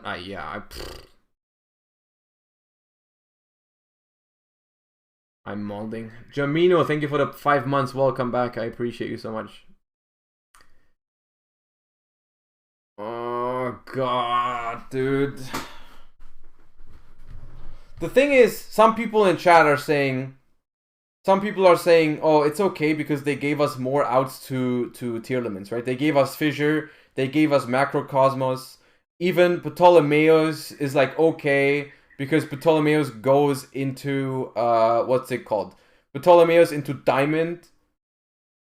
Ptolemaeus into Diamond is like strong. I get that. I understand that. The problem with that is that at maximum it can only help you going first, right? Going second, none of that matters. Like have fun with Macrocosmos going second. Have fun trying to establish Ptolemaeus into Diamond going second. It just doesn't work. Have fun going Metaverse into Necro Valley going second. None of it matters. Like, all of it only matters when you go first. And there's already infinite floodgates against tier when you go first. DS Collectibles, thank you for the Prime. Appreciate you. There's like, you can already do Soul Drain. There's no need for Macrocosmos. Like, how many matches against tier did you win with Soul Drain? How often do you see Soul Drain this format? The same is going to apply to Macrocosmos. It's so mid. It doesn't matter. It's not good. You know, you're not gonna start winning against tier because you have 2 extra Macrocosmos. There was already Soul Drain. There was already Shadow Mirror. Whatever. There was already enough stuff for that. But macro searches Helios, yeah. None of this matters in the grand scheme. If anything, unbanning floodgates is even a step in the wrong direction. You know, it's even a step in the wrong direction. If anything, I am super tilted about this ban list. I can't express how bad this ban list is overall. And the thing is, I'm not even that mad about Tearlaments in general. Like, Tearlaments isn't even the worst deck overall for the game. Like, there's definitely been worse. There's been worse meta games than this one, but I just think this list is still like a kick in the face of like everyone that doesn't want a tier 0 format. It's like, if you think this format should last longer, so be it. Don't release a ban list. But like, releasing a ban list that changes nothing and then saying, yo, next one in a few months, is like, what is that supposed to mean? What is that supposed to mean? Right? And if you don't want to kill Tearlaments, you have like plenty of options. You have plenty of options to not kill Tearlaments but still do something, right? You can limit Pearl Rhino, you can limit Havness, you can ban Instant Fusion. All of those changes, even all of those changes together, we still play Tearlaments. It's still the best deck, but it's fairer. And now it's just, you know, nothing. Nothing. Just not doing anything.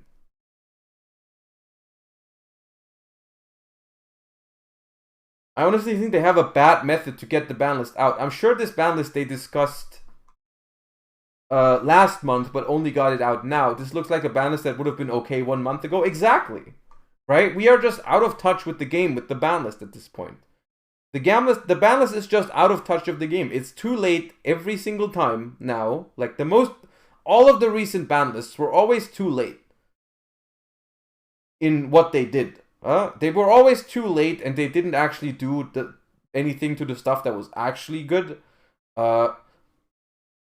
And this one is like just the you know, the cherry on top for all of this.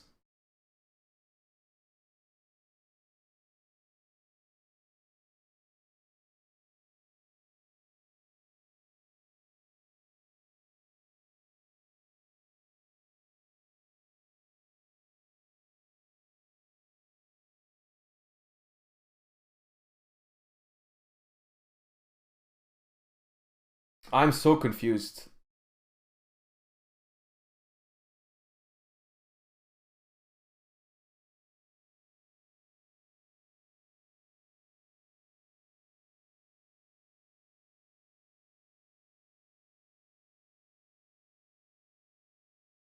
Should I pick up my third field spell? I mean, if by field spell you mean Pearl Rhino, then probably. If by field spell you mean Mystic Mind, then probably not. But I honestly don't see this format changing in any shape or form. I think this is still, Element is the best deck by far. Flunder is still Flunder, still playable. And that's about it. You know, if anything, the you know what the fucked up thing about this is? You know what the actual worst thing about this ban list is that it even makes Tearlament better because you don't have to play a mine out anymore. You can just take out Heartbeat. You don't care. You can just make your deck better now. You can just make your deck better because you don't have to worry about it anymore. No more random Galaxy Cyclones. No more Heartbeats. No more whatever you did beforehand to beat Mystic Mine. You don't need it. You just don't need it. Yeah, no more weird side decking against Mystic Mine, whatever, making sure you don't deck out, whatever. It's just like, the deck just gets better. Literally, the deck just gets better.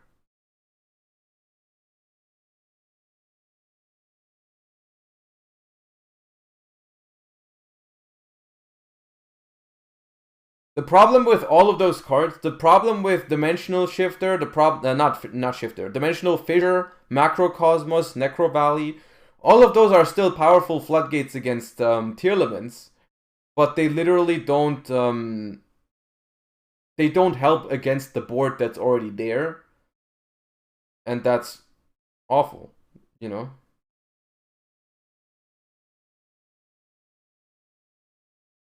The diamond combo? Why would you combo into the Constellar Diamond? You can just make a Dweller.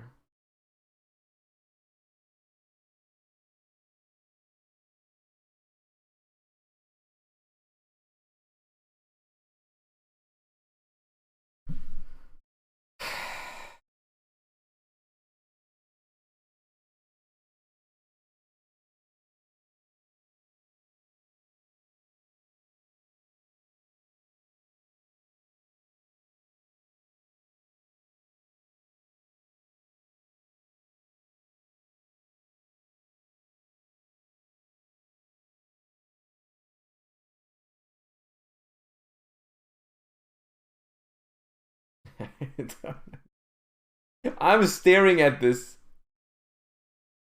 I'm staring at this, and yeah, I am at loss for words.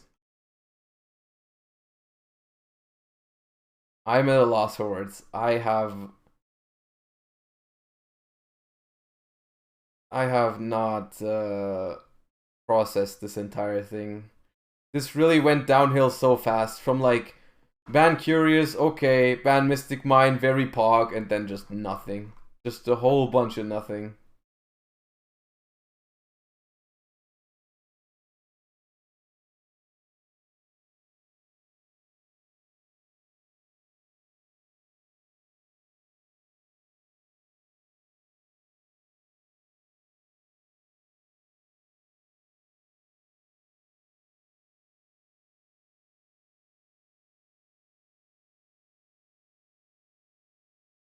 I could be sitting here all happy still playing Pokemon not knowing about this, but dude, what the hell?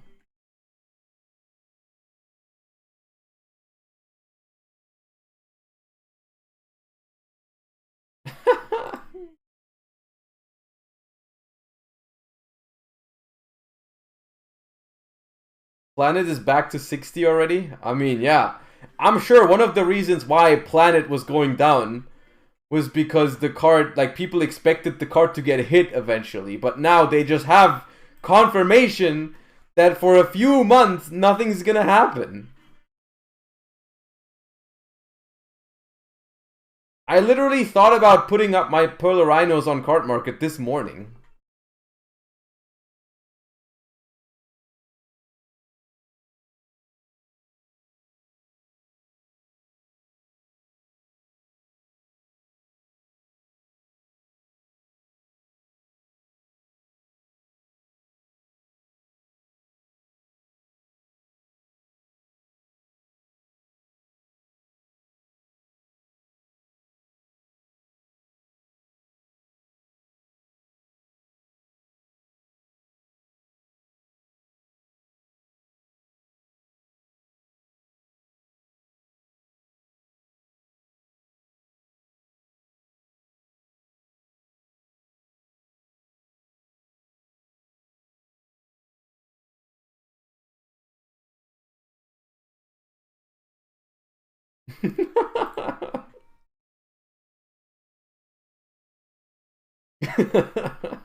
Oh god. Oh god, get me out of this misery, dude.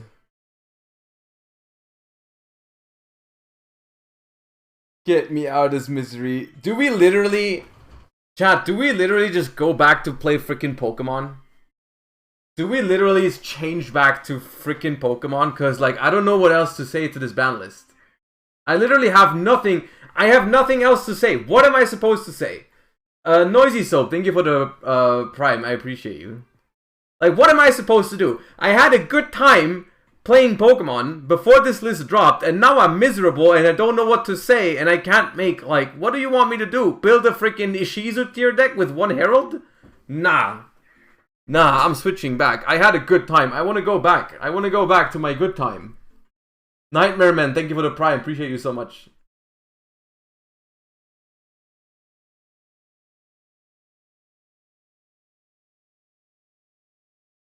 God.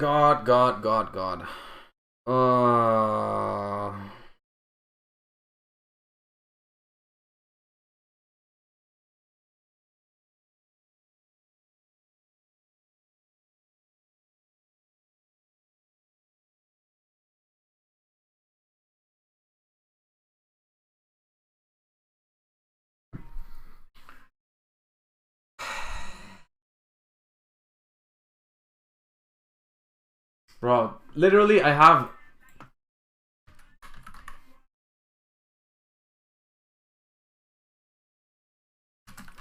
I have the best answer to this ban list. Don't worry, I have the best. I normal Rubina? No, look. I have the answer pack. I have it. There it is.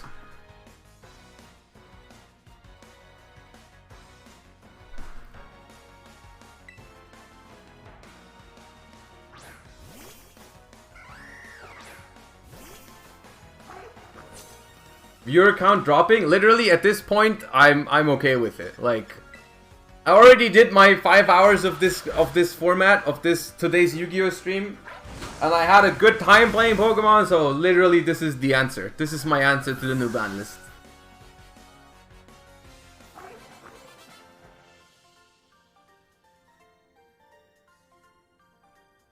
I will worry about this tomorrow. I guess tomorrow we'll try to build new ban list decks. I wonder what we're trying to build, but right now I can't. Right now I can't deal with this.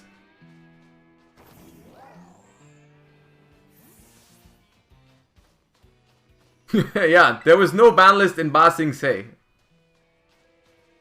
There was no ban list in Ba Sing Se.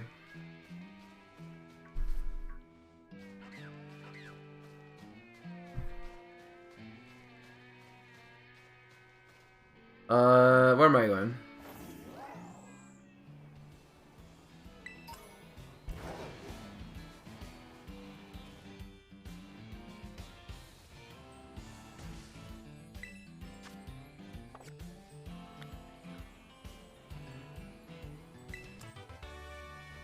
The Rude!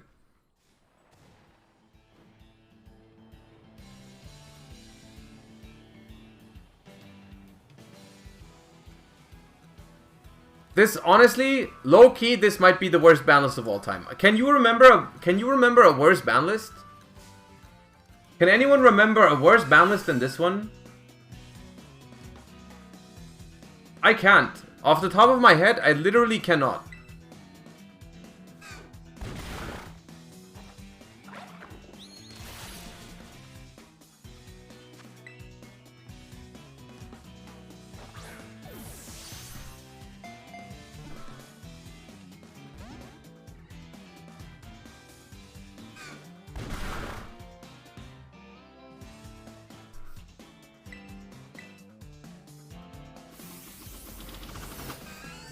The 2020 list is close but not worse. The thing is also the context of the 2020 list was different because it was in the middle of COVID and there were no events anyways, right? For this one, it's like we are just restarting, like competitive play is just like starting again this year. They're trying to, it's supposed to be good. Yeah, I don't know. I am... Wait, what is this? Oh, this is the dude. What about the one where they hit plant synchro during wind-up format? I guess that one is also close, but...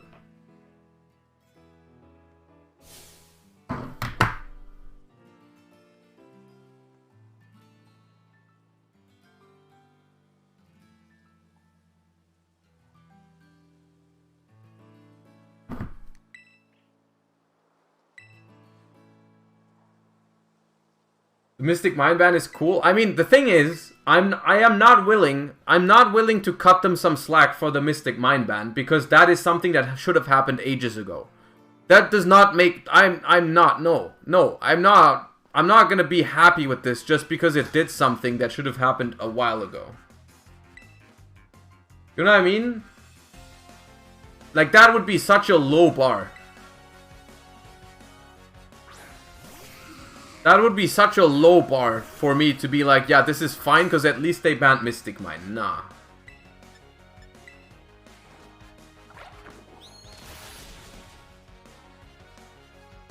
I'm not accepting that.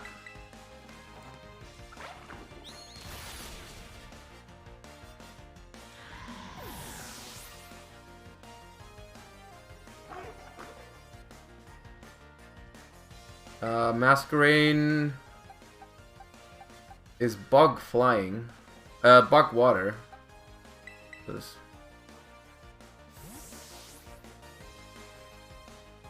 You put a low bar on Pokemon, why not Yu-Gi-Oh? Because I'm not playing Pokemon as much as I play Yu-Gi-Oh.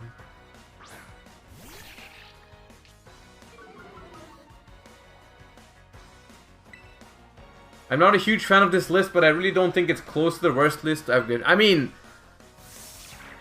I think it's definitely one of the worst ones I've ever seen, simply because it doesn't change anything except for Mystic Mine. And I think if you look at the format, if you look at how long we've been playing Tearlaments, I think it needed to do something.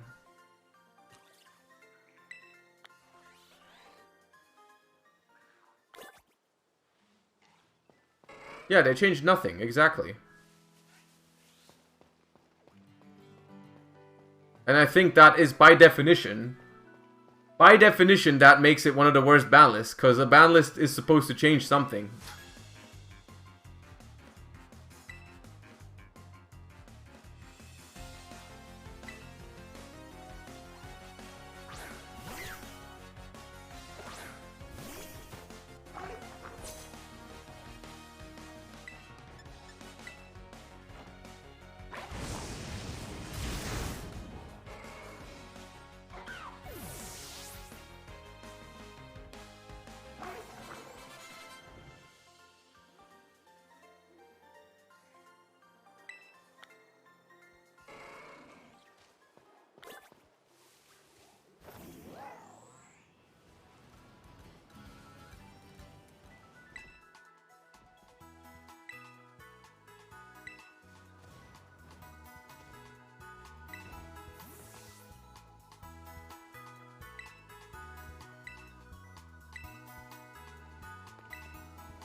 So many problem cards, a tier 0 deck, and now is the time they ban mine.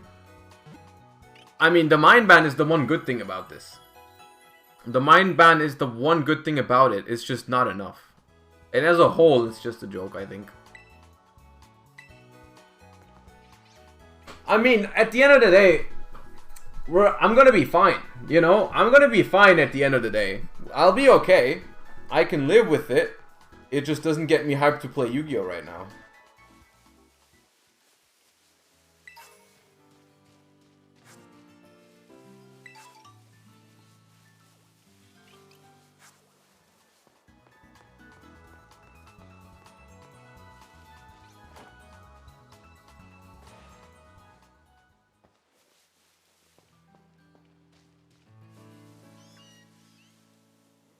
The dog.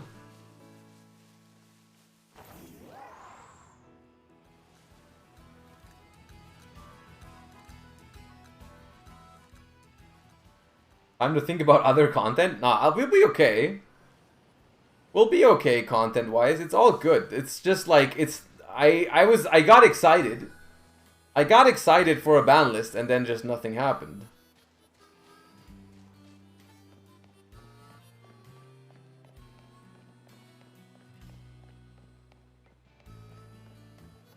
Is your take that tier 0 formats should exist just for a couple of weeks? Not really. I'm not mad at the Tearlament format taking a while, or like being here for a bit longer. I just don't understand why they're giving us a ban list when they literally didn't want to change anything.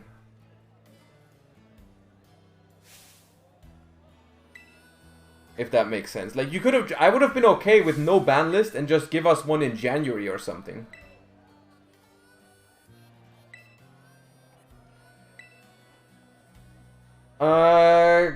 Comment the Don. Thank you for the 2 months. Appreciate that. Welcome back. Now we at least know. I mean, you can see it that way, I guess. You can see it that way. If you're happy with tier as a format, I guess this is a good list for you, right? If you are like, if you are a huge fan of the Shizu tier mirror, and you hate Mystic Mine, and then this ban list is fine for you, right? Like this list is genuinely fine if you're happy to play tier mirrors.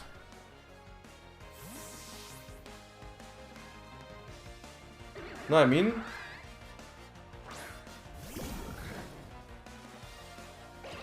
Top left, it's him. Oh, Skrelp! Yeah, there's a Skrelp on the wall. Brew. Is Skrelp in the game?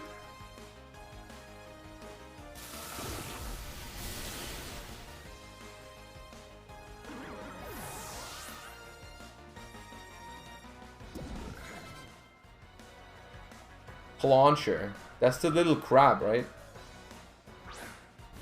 It's a Scarlet exclusive. Oh, damn. I can't get a Skrelp then. That's unfortunate.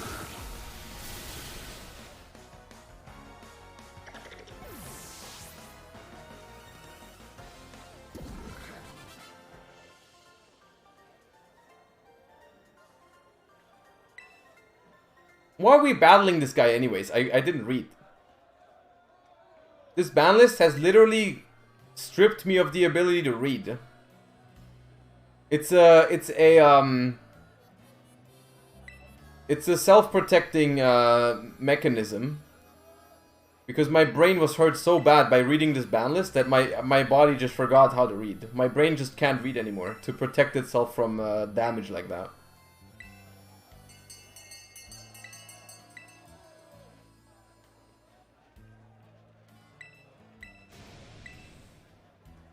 Yeah, exactly, it's crazy. I'm just like, my brain just doesn't want to read anymore.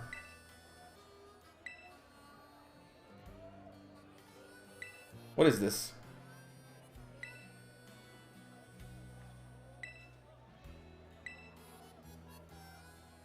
There's an auction. You gotta be aware of how much money you have.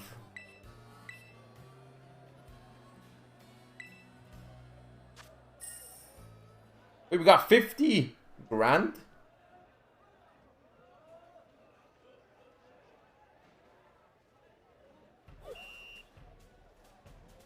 Make the winning bid at the auction. Okay.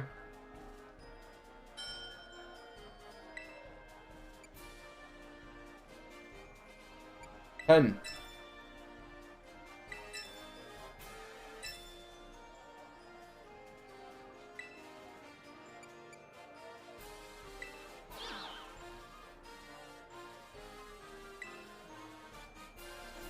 $30. Yo, he rich. Or she.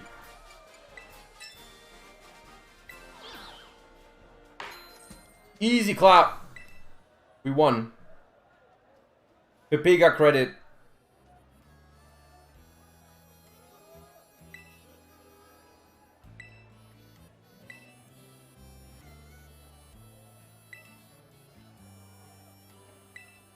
So he gave us 50k, and now we bought the thing for 50k, and now we won?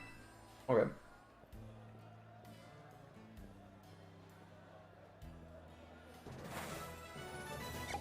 And now we can go to the gym and challenge him? Is that all? Okay.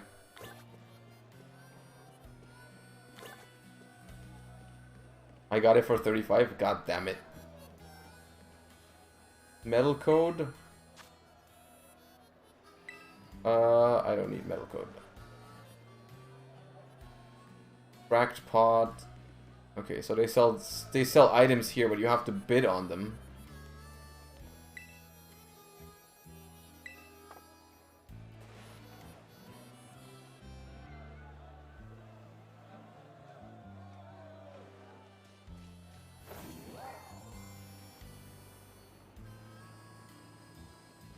So we are at Porto Marinada, and we need to go here again. Actually, we can also... Can't we fly there?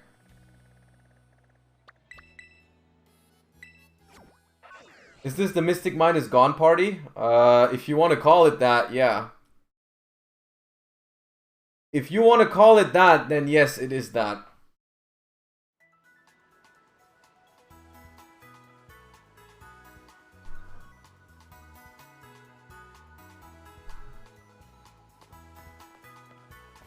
You are witnessing my first impression of the new ban list. So this is, yeah, this is my answer to the new ban list right now.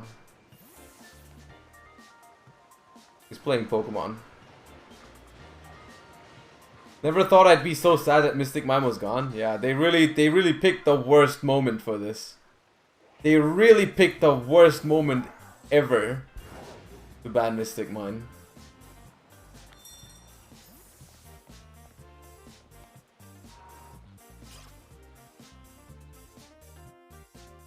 Do you think the ban list is a hit for tier or not? What's supposed to be a hit for tier on this ban list?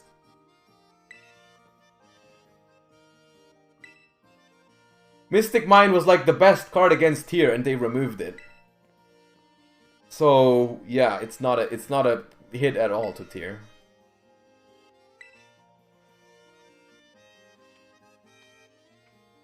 Hit orange so they can't orange shifter anymore. It's not like the YCS winning deck was even playing orange, you know.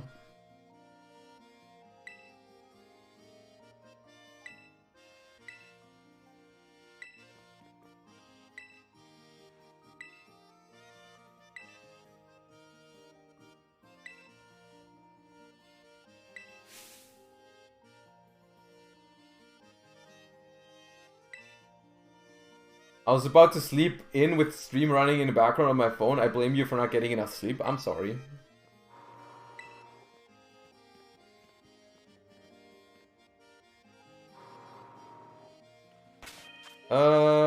Let's put Ronin in front and beat up this water gym.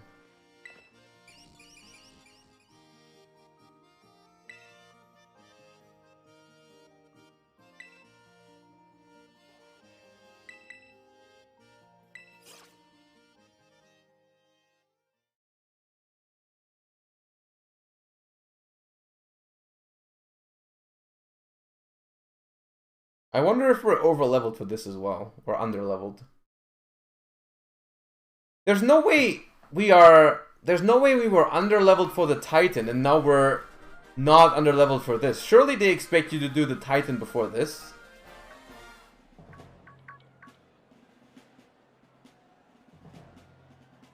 Don't say clueless! Oh god, is he gonna be like level 50? Am I way too weak? Oh god. Oh god. What ability from the Donphan? Gliding. Ban list? Nope, no ban list. No ban list. I don't know what you're talking about. I do not know what you're talking about. Oh god, please don't be level 50.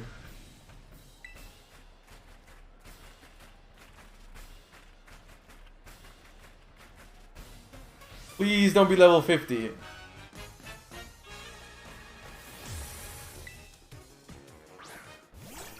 What is this? This looks sick. I want this.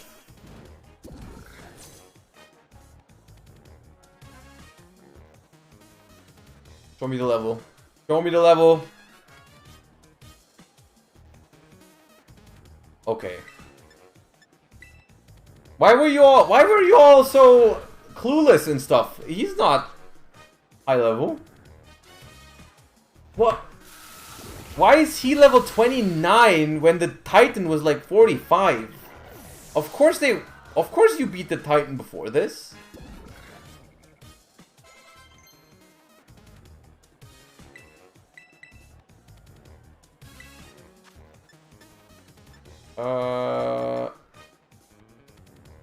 Who's that there?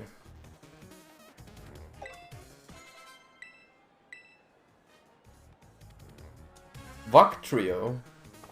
Was that the new Duck Trio? The new Wiglet evolution? What's the typing on this one? Is it still ground? I'm discharging. Is it like water ground? Or just water? Pure water. Okay, then enjoy this discharge. Whoop.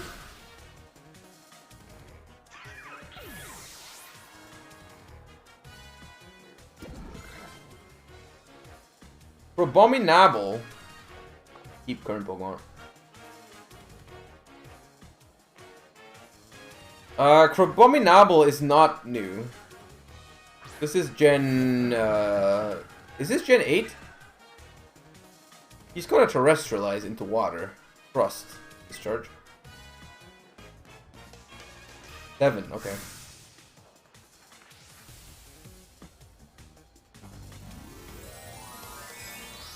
Yeah, Ronin actually is Ronin. It's perfect.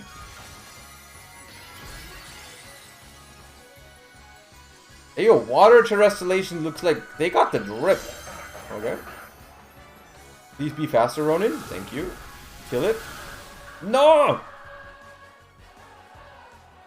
Oh no, don't die, please. Ronin! It missed! Easy clap. Do you like the ban list? What ban list? I liked it so much that I'm playing Pokemon right now.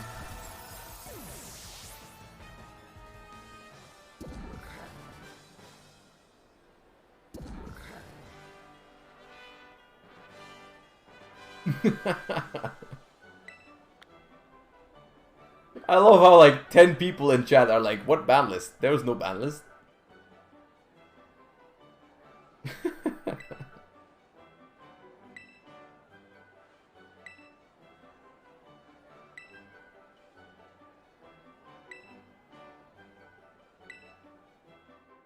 The ban list is real. No, it's not. It can't hurt me. It cannot hurt me. Thank you for the 6. This ban list, this was another Christopher incident, yeah. Don't remind me of him. TM22, chilling water. Wait, I didn't read it. Oh my god. What does chilling water do? That's a new move, isn't it?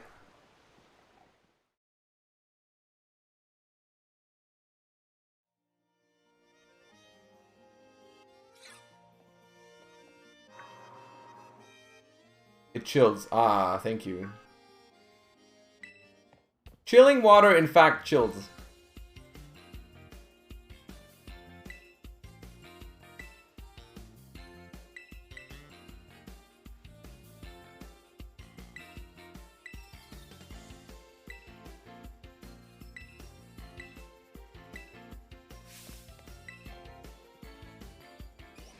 Chilling water is Scald at home. Chilling water is Scald at home, you say. It was 22? The user attacks the target by showering it with water that's so cold it saps the target's power. This also lowers the target's attack stat. Is this a double target move like Snarl? That'd be kind of okay for competitive, wouldn't it? Or is it single target? Believe it's single target? Ah.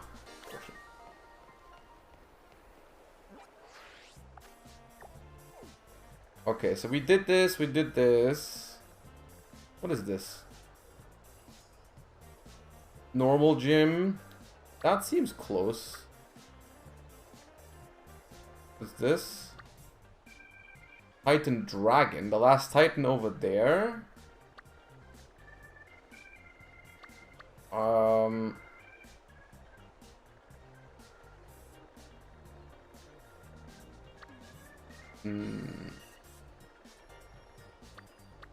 Do the normal.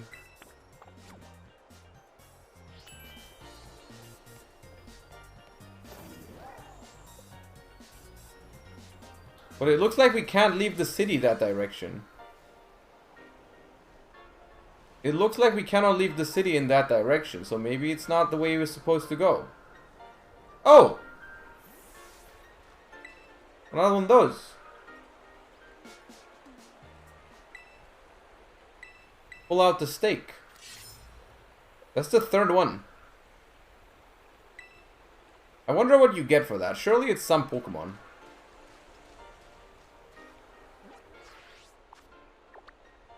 Okay, hold on. So we can't go that way right now, as of right now. Can we?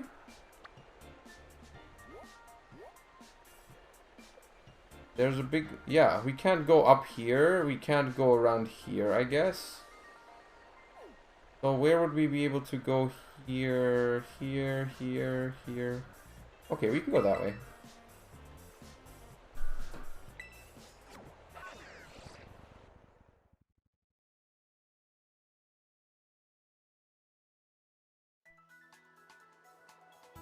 And we want to go that way. We go down here. Hold on. No, we don't go down there. Stay up here.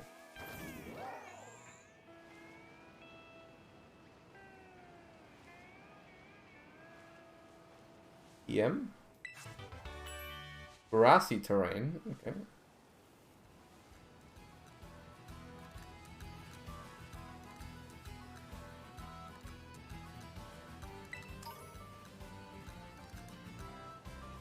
Oh, that mountain looks sick.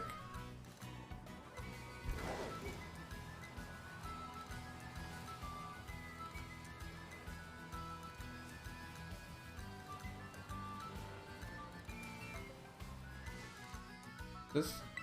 Francis. Ooh, a Chansey. That gives hella XP. Let's murder the Chansey. We reacting to what? Oh god, using special moves against a Chansey.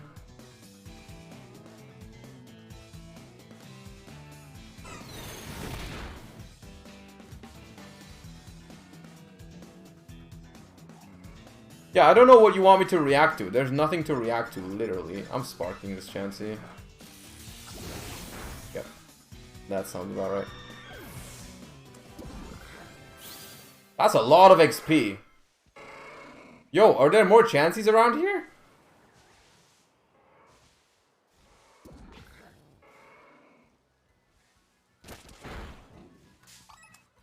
Yo.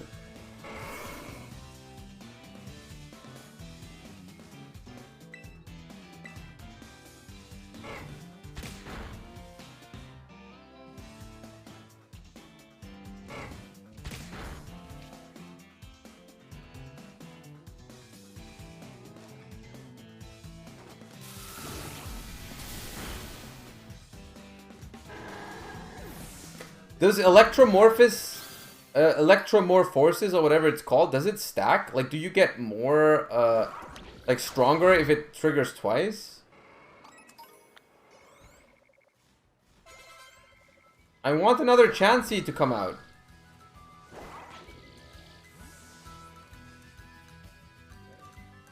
Hello, Chansey?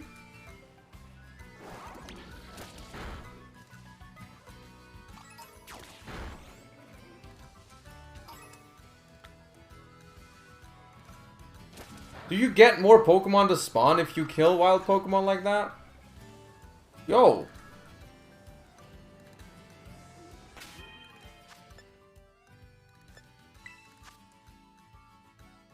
The fact Tauros doesn't evolve into Minotaur this gen is a dumb mistake. Does Tauros not have an evolution? Because I don't know yet. You have to move around so they spawn again? So like I go away and then I come back? How far do I have to go? I want to murder a couple Chanseys. I'm also once again not going in the direction that I should be going. Was this far enough? They're all gone now. Everything is gone.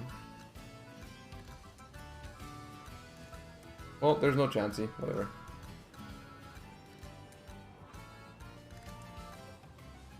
Are you shiny hunting? Well, not yet.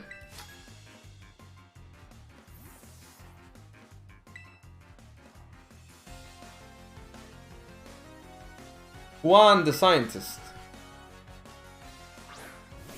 Fluffy. Alright.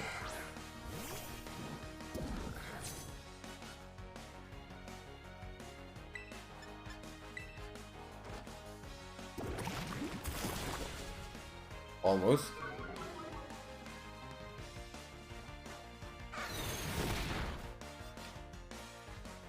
You commented already the ban list changes? Yes. They will be up on YouTube tonight, my opinion on the ban list.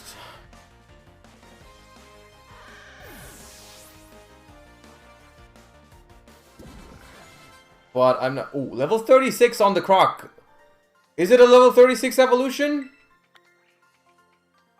Pepe, please? Yo! Please don't be as disappointing as the ban list. I can't take another. I can't take another disappointment like that. He's cool! He's cool! Skeledirge. Yo, Fire Ghost?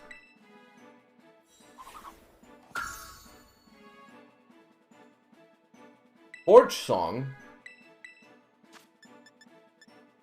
The user blows out raging flames as if singing a song, scorching the target. This also boosts the user's special attack. Yo!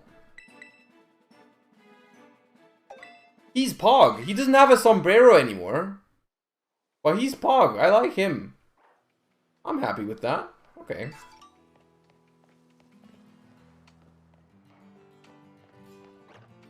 I'm happy with that.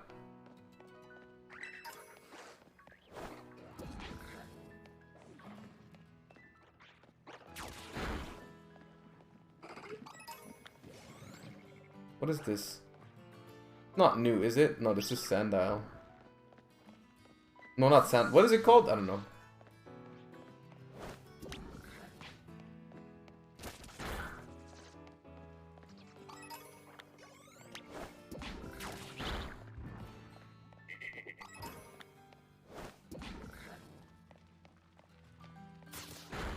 Oh, Salandit, that's what it's called, yeah. The new move is good, decent damage and special attack up. Yeah, that sounds like a good move, to be honest. Chat does... Oh, no, actually don't. Never mind. I don't want to be spoiled. I was about to ask if Ronin Toadin evolves again, but I'm not... I don't want to be spoiled. Can we see the other evolutions now? We can look at them in a second, yeah. Once I'm, like, before we end, we can look at the other starters. Do I want to be down there? Are we jumping? Not yet.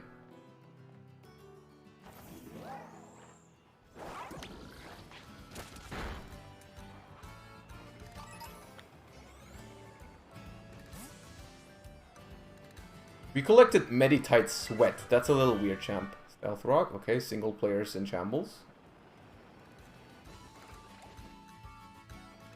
How can I get up there?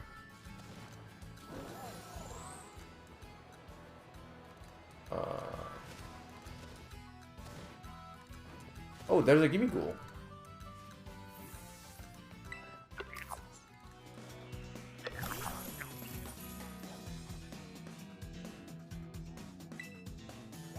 Level 50?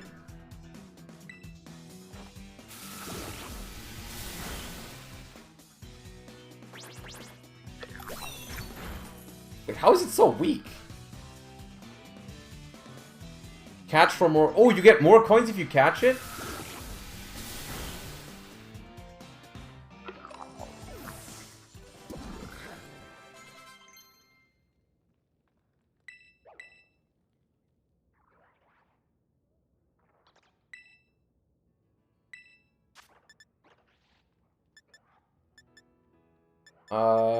I'm gonna still teach it Flash Cannon, even though it doesn't seem like it's a special attacker, but Metal Claw is so weak. We got 60 coins anyways. Are you sure we get more? Because when I caught one, I only got, Ooh, Dragon Pulse, nice, okay. When I caught one, I only got, 50. Oh, come on, okay.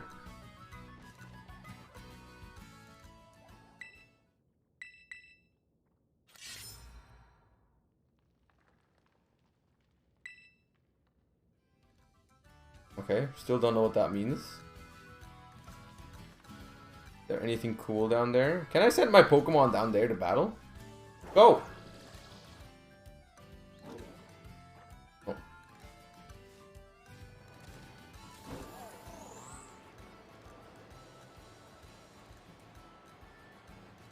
You can get up to 200. Okay.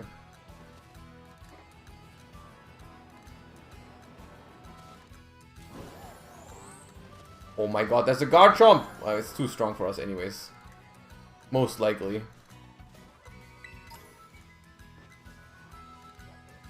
What's this? Diglett? There's no way this Garchomp isn't like level 2000.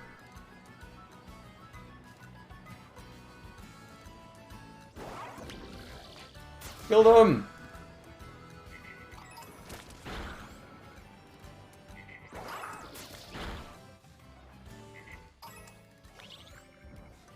Salanded Gas. Okay. Weird champ.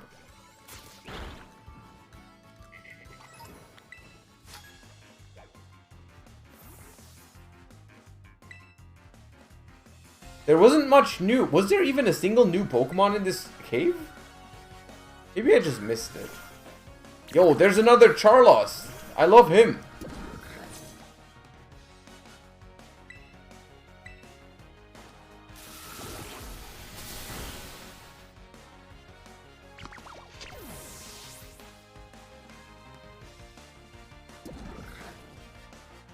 Spiritomb is weak to Fairy, which we have.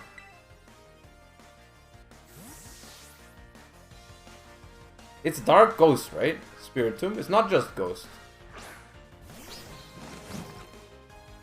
Send out Ecclesia.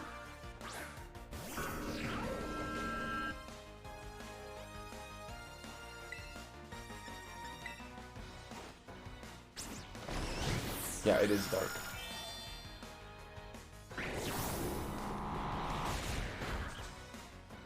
Thinking about it, Curious was a big hit for Danger Dark World.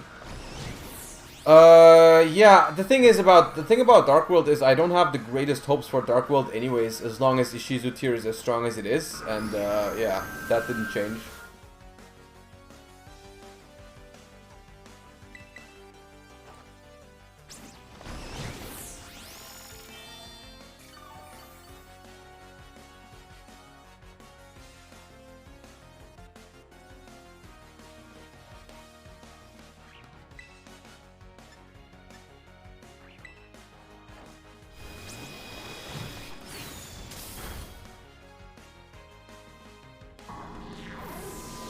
I remember when Spiritomb had no super effective weaknesses. I mean, yeah, it was when Sableye was the first Pokemon ever without a weakness, wasn't it? Because it was Dark and Ghost. I'm pretty sure.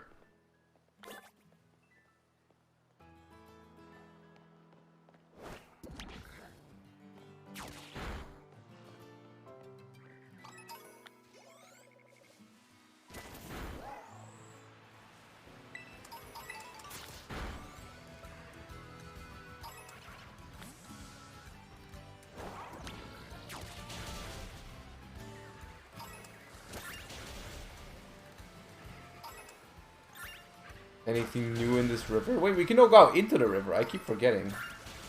Basculin. Weasel.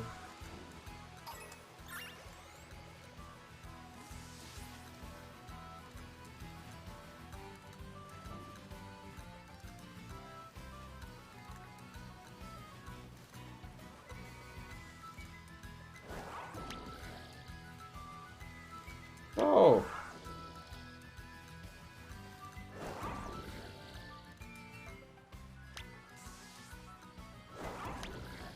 Why does he not massacre the Merrills?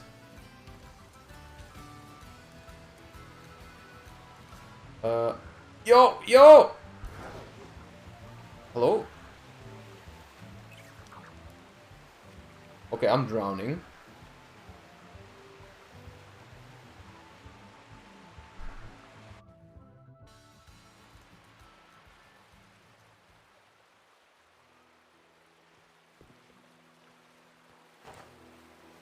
We don't talk about that.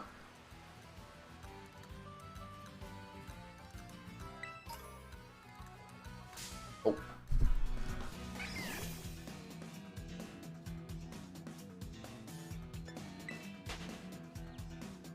Oh, there's a primate.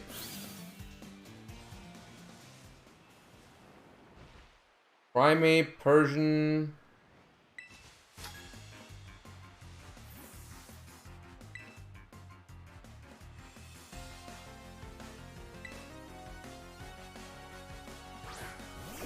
Ooh, Driftwood.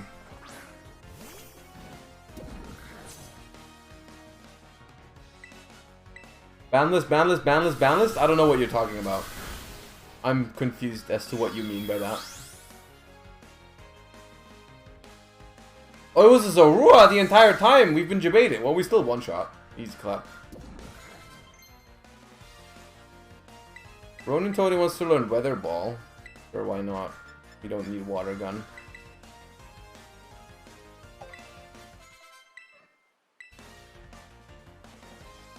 Okay, now there's actually a Drifblim.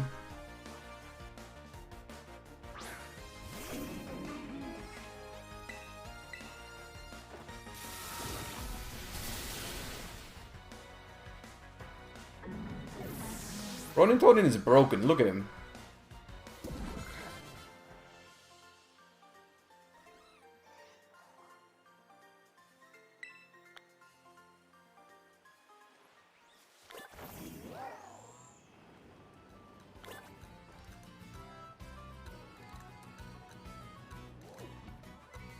Oh, we can have our own big dog.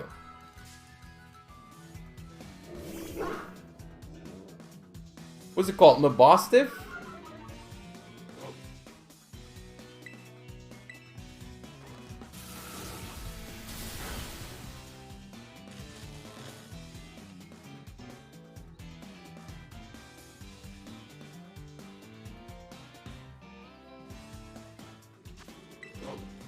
What's the typing on him? Is he just normal type? I forgot what the small one was. It was dark, right? Easy.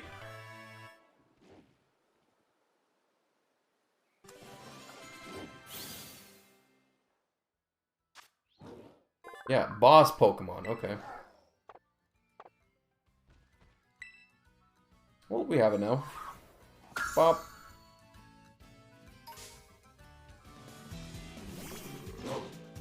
You have to name him Zucker? Yeah, if we use him, I'll name him Zucker.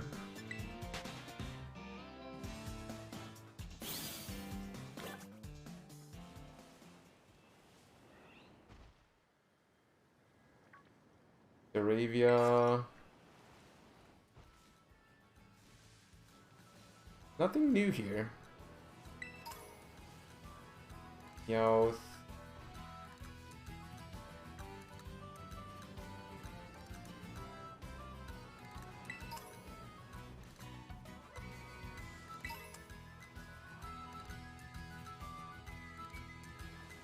Ooh, Tropius. Tropius, Breloom, like me. I like me some Gen 3. I like me some Gen 3 in here. Ooh. Buddha Buddha.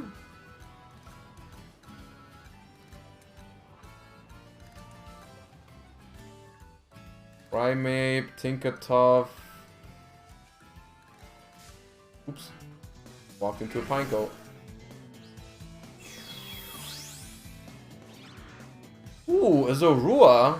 I like Zorua. Zorua, if you live a discharge, you are mine.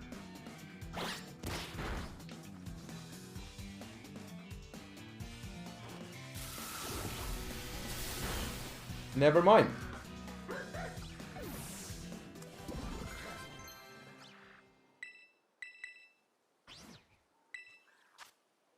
Ooh, Zen Headbutt, okay. We don't need Bullet Seed and Razor Leaf. Get rid of Bullet Seed.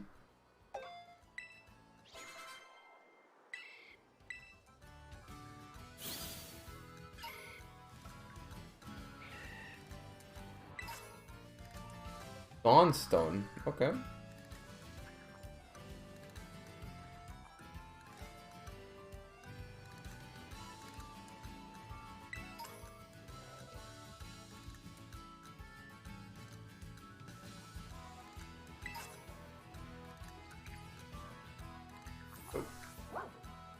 What is this?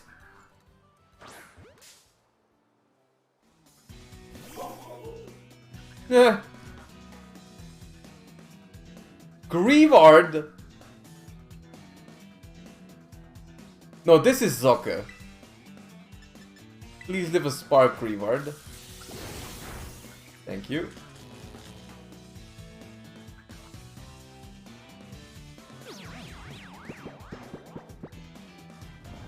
It rested on me.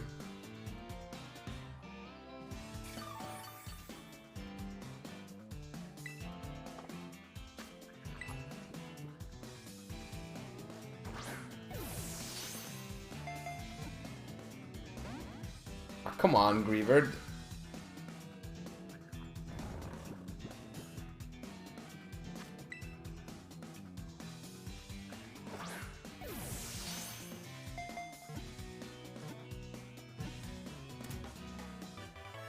Okay, I want Grievered. I want to use Griever, but I don't know who to replace. Ghost Dog. Just... This friendly Pokemon doesn't like being alone.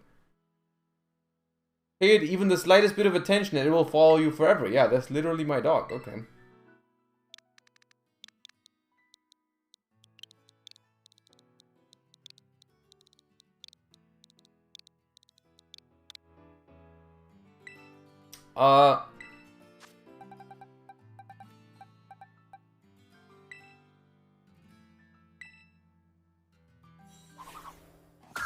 He's now ours and part of the team. Oh, give me cool.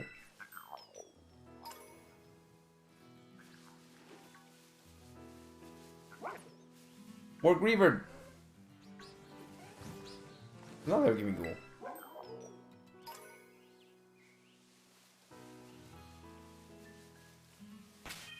There's a Scyther.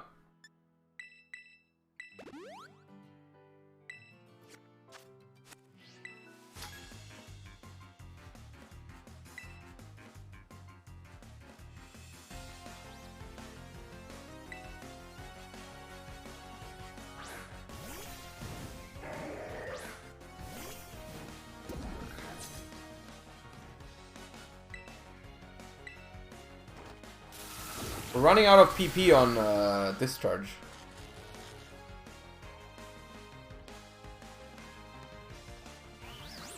Oh god, Amnesia.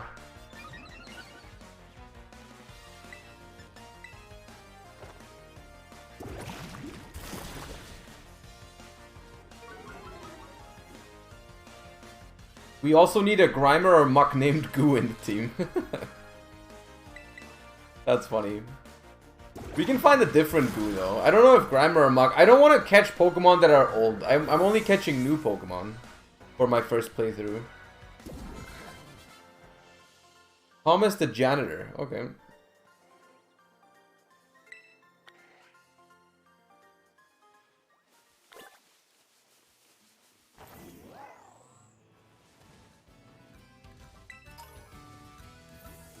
Look at him.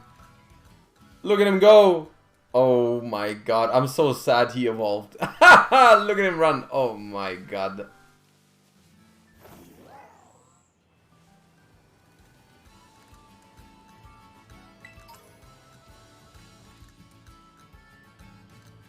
That might be my favorite Pokemon of this generation so far.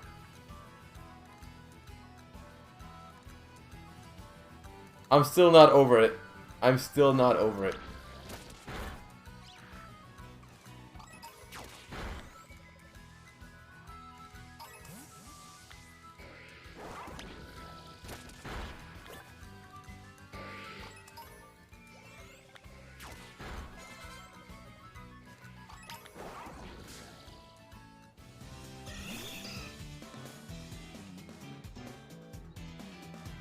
Why not get another one and not let it evolve? Because it's just gonna suck. Like, what's the point of having it on the team if it's just gonna die every time? Because it's a little first evolution.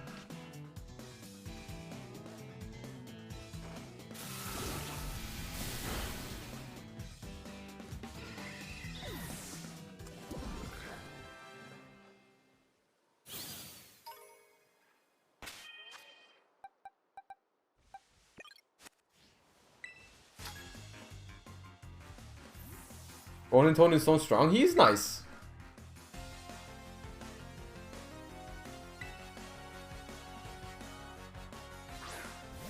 Doesn't the Everstone let it keep getting stats? No, you don't get the stats of your next evolution with the Everstone.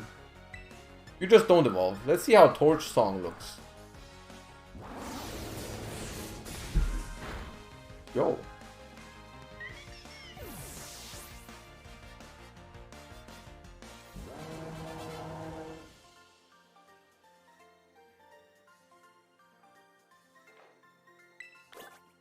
Okay.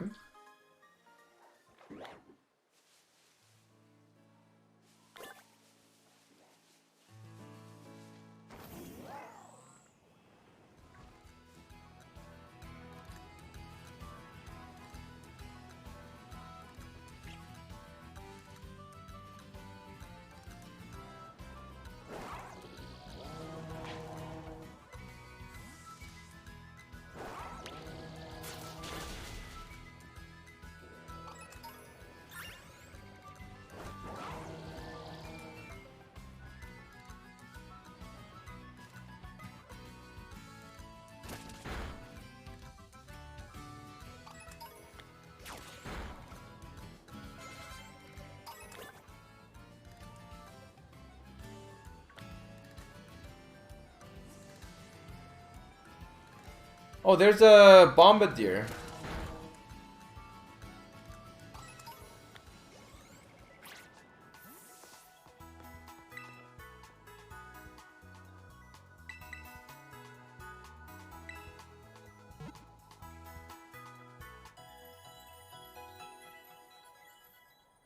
Okay, I like our squad. I like our squad.